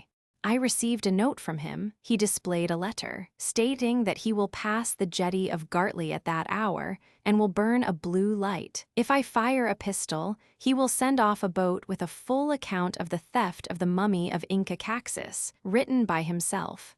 Then I will hand his messenger 50 gold sovereigns, which I have here, added Don Pedro, pointing to a canvas bag on the table, and we will return. I wish you to go with me, Senor, and also I wish your friend Mr. Hope to come. "Do you anticipate treachery from Captain Hervey?" asked Random. "I should not be surprised if he tried to trick me in some way, and I wish you and your friend to stand by me. Were this man alone, I would go alone, but he will have a boat's crew with him. It is best to be safe. Hope and I will come, and we will take revolvers with us. It doesn't do to trust this blackguard. Ho, ho, I wonder if he knows of the professor's flight. No, considering the terms upon which the professor stood with Hervey, I should think he would be the last person he would trust. I wonder what has become of the man." More people than Don Pedro wondered as to the whereabouts of Braddock and his servant, for everyone was inquiring and hunting. The marshes round the cottage were explored, the great house itself was searched, as well as many cottages in the village, and inquiries were made at all the local stations, but all in vain. Braddock and Cockatoo, along with the cumbersome mummy in its case, had vanished as completely as though the earth had swallowed them up. Inspector Date's idea was that the pair had taken the mummy to Gartley Pier after the search made by the soldiers, and there had launched the boat, which Cockatoo, judging from his visit to Pierside, apparently kept hidden in some nook. It was probable, said Date, the two had rowed down the river and had managed to get on board some outward-bound tramp. They could easily furbish up some story, and as Braddock doubtless had money, could easily buy a passage for a large sum. The tramp being outward bound, her captain and crew would know nothing of the crime, and even if the fugitives were suspected, they would be shipped out of England if the bribe was sufficiently large. So it was apparent that Inspector Date had not much opinion of tramp steamer skippers. However, as the day wore on to night, nothing was heard of Braddock or Cockatoo or the mummy, and when night came, the village was filled with local reporters and with London journalists asking questions. The Warrior Inn did a great trade in drink and beds and meals, and the rustics reaped quite a harvest in answering questions about Mrs. Jasher and the professor and the weird-looking Kanaka. Some reporters dared to invade the pyramids, where Lucy was weeping in sorrow and shame, but Archie, reinforced by 2 policemen, sent to his aid by Date, soon sent them to the right about. Hope would have liked to remain with Lucy all the evening, but at 7:30 he was forced to meet Don Pedro and Random outside the fort in order to go to Gartley Jetty. Chapter 27, By the River. As the hunt for the fugitives had continued all day, everyone, police, villagers, and soldiers, were weary and disheartened. Consequently, when the 3 men met near the fort, there seemed to be few people about. This was just as well, as they would have been followed to the jetty, and obviously it was best to keep the strange meeting with Captain Hervey as secret as possible. However, Don Pedro had taken Inspector Date into his confidence, as it was impossible to get past the cottage of the late Mrs. Jasher, in which the officer had taken up his quarters, without being discovered. Date was quite willing that the trio should go, but stipulated that he should come also. He had heard all about Captain Hervey in connection with the mummy, and thought that he would like to ask that sailor a few leading questions. "And if I see fit, I shall detain him until the inquest is over," said Date, which was mere bluff, as the inspector had no warrant to stop the Firefly or arrest her skipper. The 3 men therefore were joined by Date when they came along the cinder path abreast of the cottage, and the quartet proceeded further immediately, walking amongst the bents and grasses to the rude old wooden jetty, near which Hervey intended to stop his ship. The night was quite clear of fog, strange to say, considering the late sea mist, but a strong wind had been blowing all day, and the fog wreaths were entirely dispersed. A full moon rode amongst a galaxy of stars, which twinkled like diamonds. The air was frosty, and their feet scrunched the earth and grasses and coarse herbage underfoot as they made rapidly for the embankment. When they reached the top, they could see the jetty clearly almost below their feet, and in the distance, the glittering lights of Pierside. Vague forms of vessels at anchor loomed on the water, and there was a stream of light where the moon made a pathway of silver. After a casual glance, the 3 men proceeded down the slope to the jetty.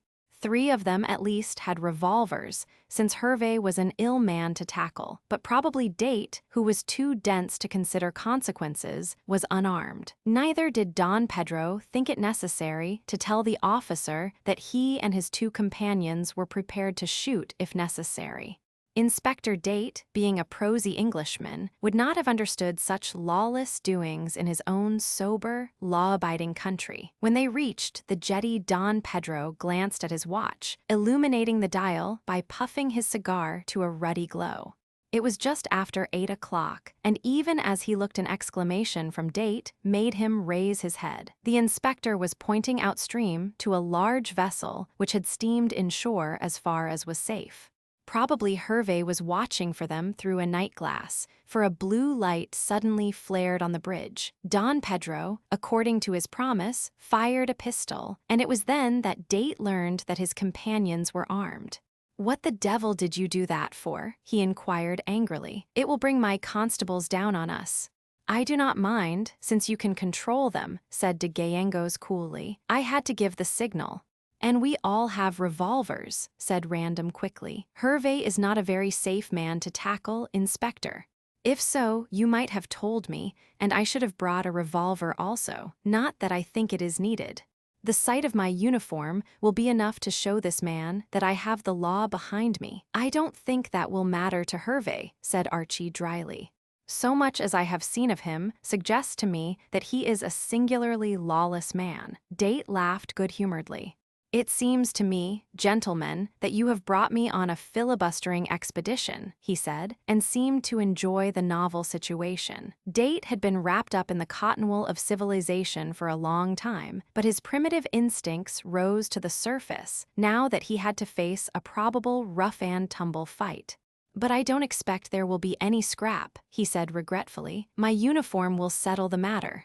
It certainly seemed to annoy Captain Hervé considerably, for, as the boat approached the shore and the moonlight revealed a distinctly official overcoat, he gave an order. The man stopped rowing and the boat rocked gently, some distance from the jetty. "You've got a high old crowd with you, Don Pedro," sang out Hervé, in great displeasure. "Is that angel in the military togs, with the brass buttons, the almighty aristocrat?" "No, I am here," cried out Random, laughing at the description which he recognized. "My friend Hope is with me, and Inspector Date. I suppose you have heard what has happened. Well, it's none of my picnic, I reckon, so chuck that gold over here, Don Pedro, and I'll send along the writing." "No," said Don Pedro, prompted by Date, "you must come ashore. You want to run me in. You are quite safe. I can depend on the word of an English aristocrat, anyhow." Thus being made certain, Hervé gave an order and the boat was rowed right up to the beach, immediately below the jetty. The 4 men were about to descend, but Hervé seemed anxious to avoid giving them trouble. "Hold on, gents," said he, leaping ashore. "I'll come up longside." Date, ever suspicious, thought it queer that the skipper should behave so politely, as he had gathered that Hervé was not usually a considerate man. Also, he saw that when the captain was climbing the bank, the boat, in charge of a mate, as the inspector judged from his brass-bound uniform, backed water to the end of the jetty, where it swung against one of the shell-encrusted piles. Hervé finally reached the jetty level, but refused to come on to the same. He beckoned to Don Pedro and his companions to walk forward to the ground upon which he was standing. Also, he seemed exceedingly anxious to take time over the transaction, as even after he had handed the scroll of writing to the Peruvian and had received the gold in exchange, he engaged in quarrelsome conversation. Pretending that he doubted if de Gallegos had brought the exact sum, he opened the canvas bag and insisted on counting the money. Don Pedro naturally lost his temper at this insult and swore in Spanish, upon which Hervé responded with such volubility that anyone could see he was a past master in Castilian swearing. The row was considerable, especially as Random and Hope were laughing at the quarrel. They thought that Hervé was the worse for drink, but Date, clever for once in his life, did not think so. It appeared to him that the boat had gone to the end of the jetty for some reason connected with the same reason which induced the skipper to spin out the time of the meeting by indulging in an unnecessary quarrel. The skipper also kept his eyes about him and insisted that the 4 men should keep together at the head of the pier. "I dare say you're trying to play low down on me," he said with a scowl, after satisfying himself that the money was correct, "but I've got my shooter." "So have I," cried Don Pedro indignantly, and slipped his hand round to his hip pocket, "and if you talk any further so insulting, I shall." While covering de Gallegos, he overlooked the fact that Random and Hope were close at hand. The next moment, and while Don Pedro flung up his hands, the ruffian was covered by 2 revolvers in the hands of 2 very capable men. "Great Scott!" cried Hervé, lowering his weapon. "Only my fun, gents. Here you get back." This was to Inspector Date, who had been keeping his ears and eyes open, and who was now racing for the end of the jetty. Peering over, he uttered a loud cry. "I thought so, I thought so. Here's the nigger and the mummy." Hervé uttered a curse and, plunging past the trio, careless of the leveled weapons, ran down to the end of the jetty and, throwing his arms round Date, leaped with him into the sea. They fell just beside the boat, as Random saw when he reached the spot. A confused volley of curses arose as the boat pushed out from the encrusted pile, the mate thrusting with a boat hook. Hervé and Date were in the water, but as the boat shot into the moonlight, Random, and now Hope and de Gallegos, who had come up, saw a long green form in amongst the sailors. Also, very plainly, Cockatoo with his great mop of yellow hair. "Shoot! Shoot!" yelled Date, who was struggling with the skipper in the shallow water near shore. "Don't let them escape." The bullet whistled past his head, and, crazy with rage, he felt inclined to jump in amongst the ruffians and have a hand-to-hand fight. But de Gallegos stopped him in a voice shrill with anger. Already the shouts and noise of the approaching policemen could be heard. Cockatoo gripped the green mummy case desperately, while the sailors tried to row towards the ship. Then de Gallegos gave a shout and leaped as the boat swung past the jetty. He landed right on Cockatoo, and although a cloud drifted across the moon, Random heard the shots coming rapidly from his revolver. Meanwhile, Hervé got away from Date as the constables came pounding down the jetty and on to the beach. "Chuck the mummy and nigger overboard and make for the ship," he yelled, swimming with long strokes towards the boat. This order was quite to the sailors' minds, as they had not reckoned on such a fight. Half a dozen willing hands clutched both Cockatoo and the case, and, in spite of the Kanaka's cries, both were hurled overboard. As the case swung overside, de Gallegos, balancing himself at the end of the boat, fired at Cockatoo. The shot missed the Kanaka and pierced the mummy case. Then from it came a piercing yell of agony and rage. "Great God!" shouted Hope, who was watching the battle. "I believe Braddock is in that damned thing." The next moment de Gallegos was swung overboard also, and the sailors were lifting Hervé into the boat. It nearly upset, but he managed to get in, and the craft rowed for the vessel, which was again showing a flaring blue light. Random sent a shot after the boat, and then with the policemen ran down to help de Gallegos, who was struggling in the water. He managed to pull him out, and when he had him safe and breathless on shore, he saw that the boat was nearing the ship, and that Date, torn and wet and disheveled, with 3 policemen, was up to his waist in water, struggling to bring ashore Cockatoo and the mummy case, to which he clung like a limpet.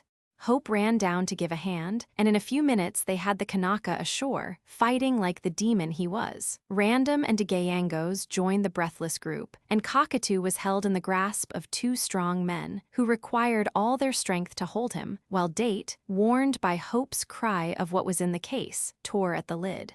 It was but lightly fastened, and soon came off. Then those present saw in the moonlight the dead face of Professor Braddock, who had been shot through the heart.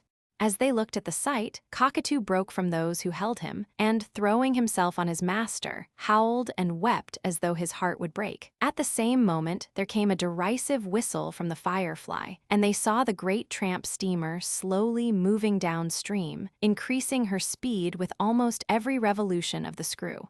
Braddock had been captured, but Hervé had escaped. At the inquest on the professor and on the body of Mrs. Jasher, it was proved that Cockatoo had warned his master that the game was up and had suggested that Braddock should escape by hiding in the mummy case.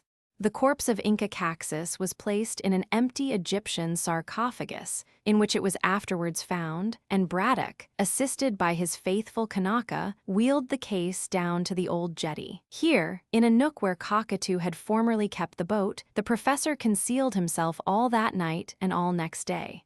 Cockatoo, having got rid of his boat long since, lest it might be used in evidence against him and his master, ran through the dense mist and the long night up to Pierside, where he saw Captain Hervey and bribed him with a promise of £1,000 to save his master. Hervey, having assured himself that the money was safe, since it was banked in a feigned name in Amsterdam, agreed and arranged to ship the professor in the mummy case.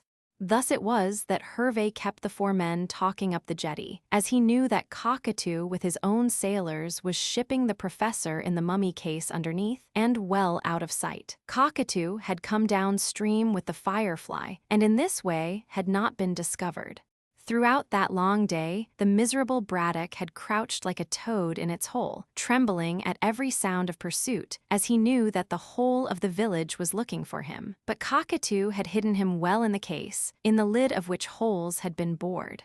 He had brandy to drink and food to eat, and he knew that he could depend upon the Kanaka. Had Date not been suspicious, the ruse might have been successful, but to save himself Hervey had to sacrifice the wretched professor, which he did without the slightest hesitation.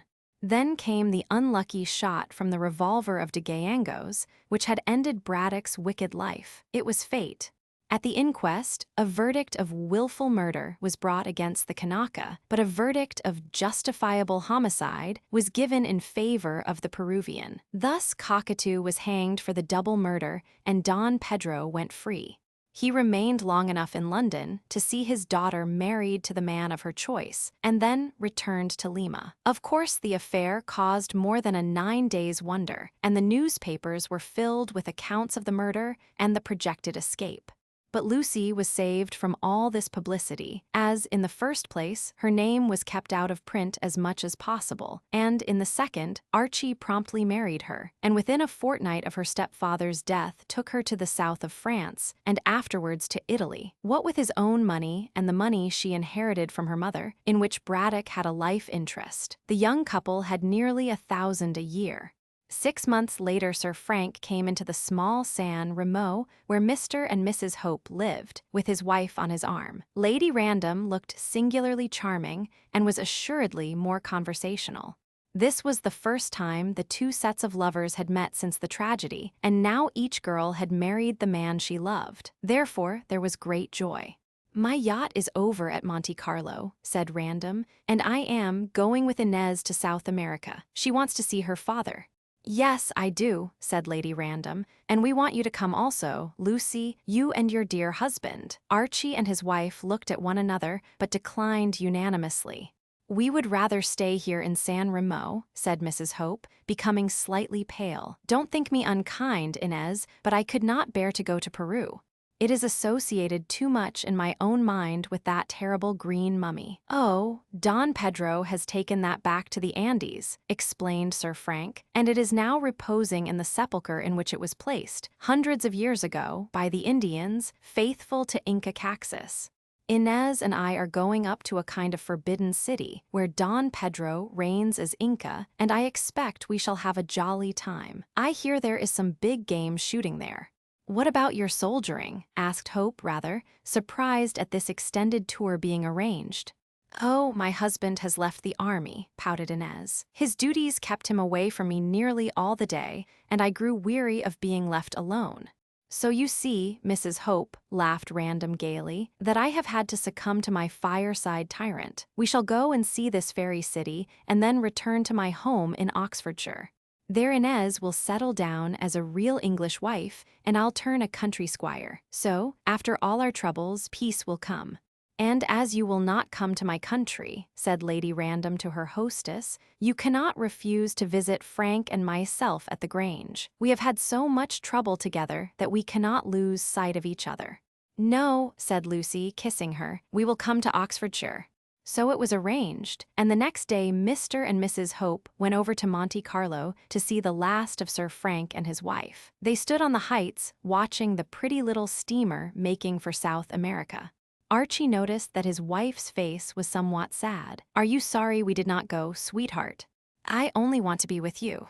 Now that we have sold all the furniture in the pyramids and have got rid of the lease, there will be nothing to remind you of the green mummy. Yet I can't help thinking of my unfortunate stepfather, and of poor Mrs. Jasher, and of Sidney Bolton. Oh, Archie, little as we can afford it, I am glad that we allow Mrs. Bolton a small sum a year. After all, it was through my stepfather that her son met with his death. I don't quite agree with you, dear. Cockatoo's innate savagery was the cause, as Professor Braddock did not intend or desire murder. But there, dear, do not think any more about these dismal things. Dream of the time when I shall be the president of the Royal Academy, and you my lady. But, added Lucy, perhaps from an association of ideas of color and the Academy, I shall hate green for the rest of my life. That's unlucky, considering it is nature's color. My dear, in a year or two this tragedy, or rather the 3 tragedies, will seem like a dream. I won't listen to another word now. The green mummy has passed out of our lives and has taken its bad luck with it. Amen, so be it, said Lucy Hope, and the happy couple went home, leaving all their sorrows behind them while the smoke of the steamer faded on the horizon. The end.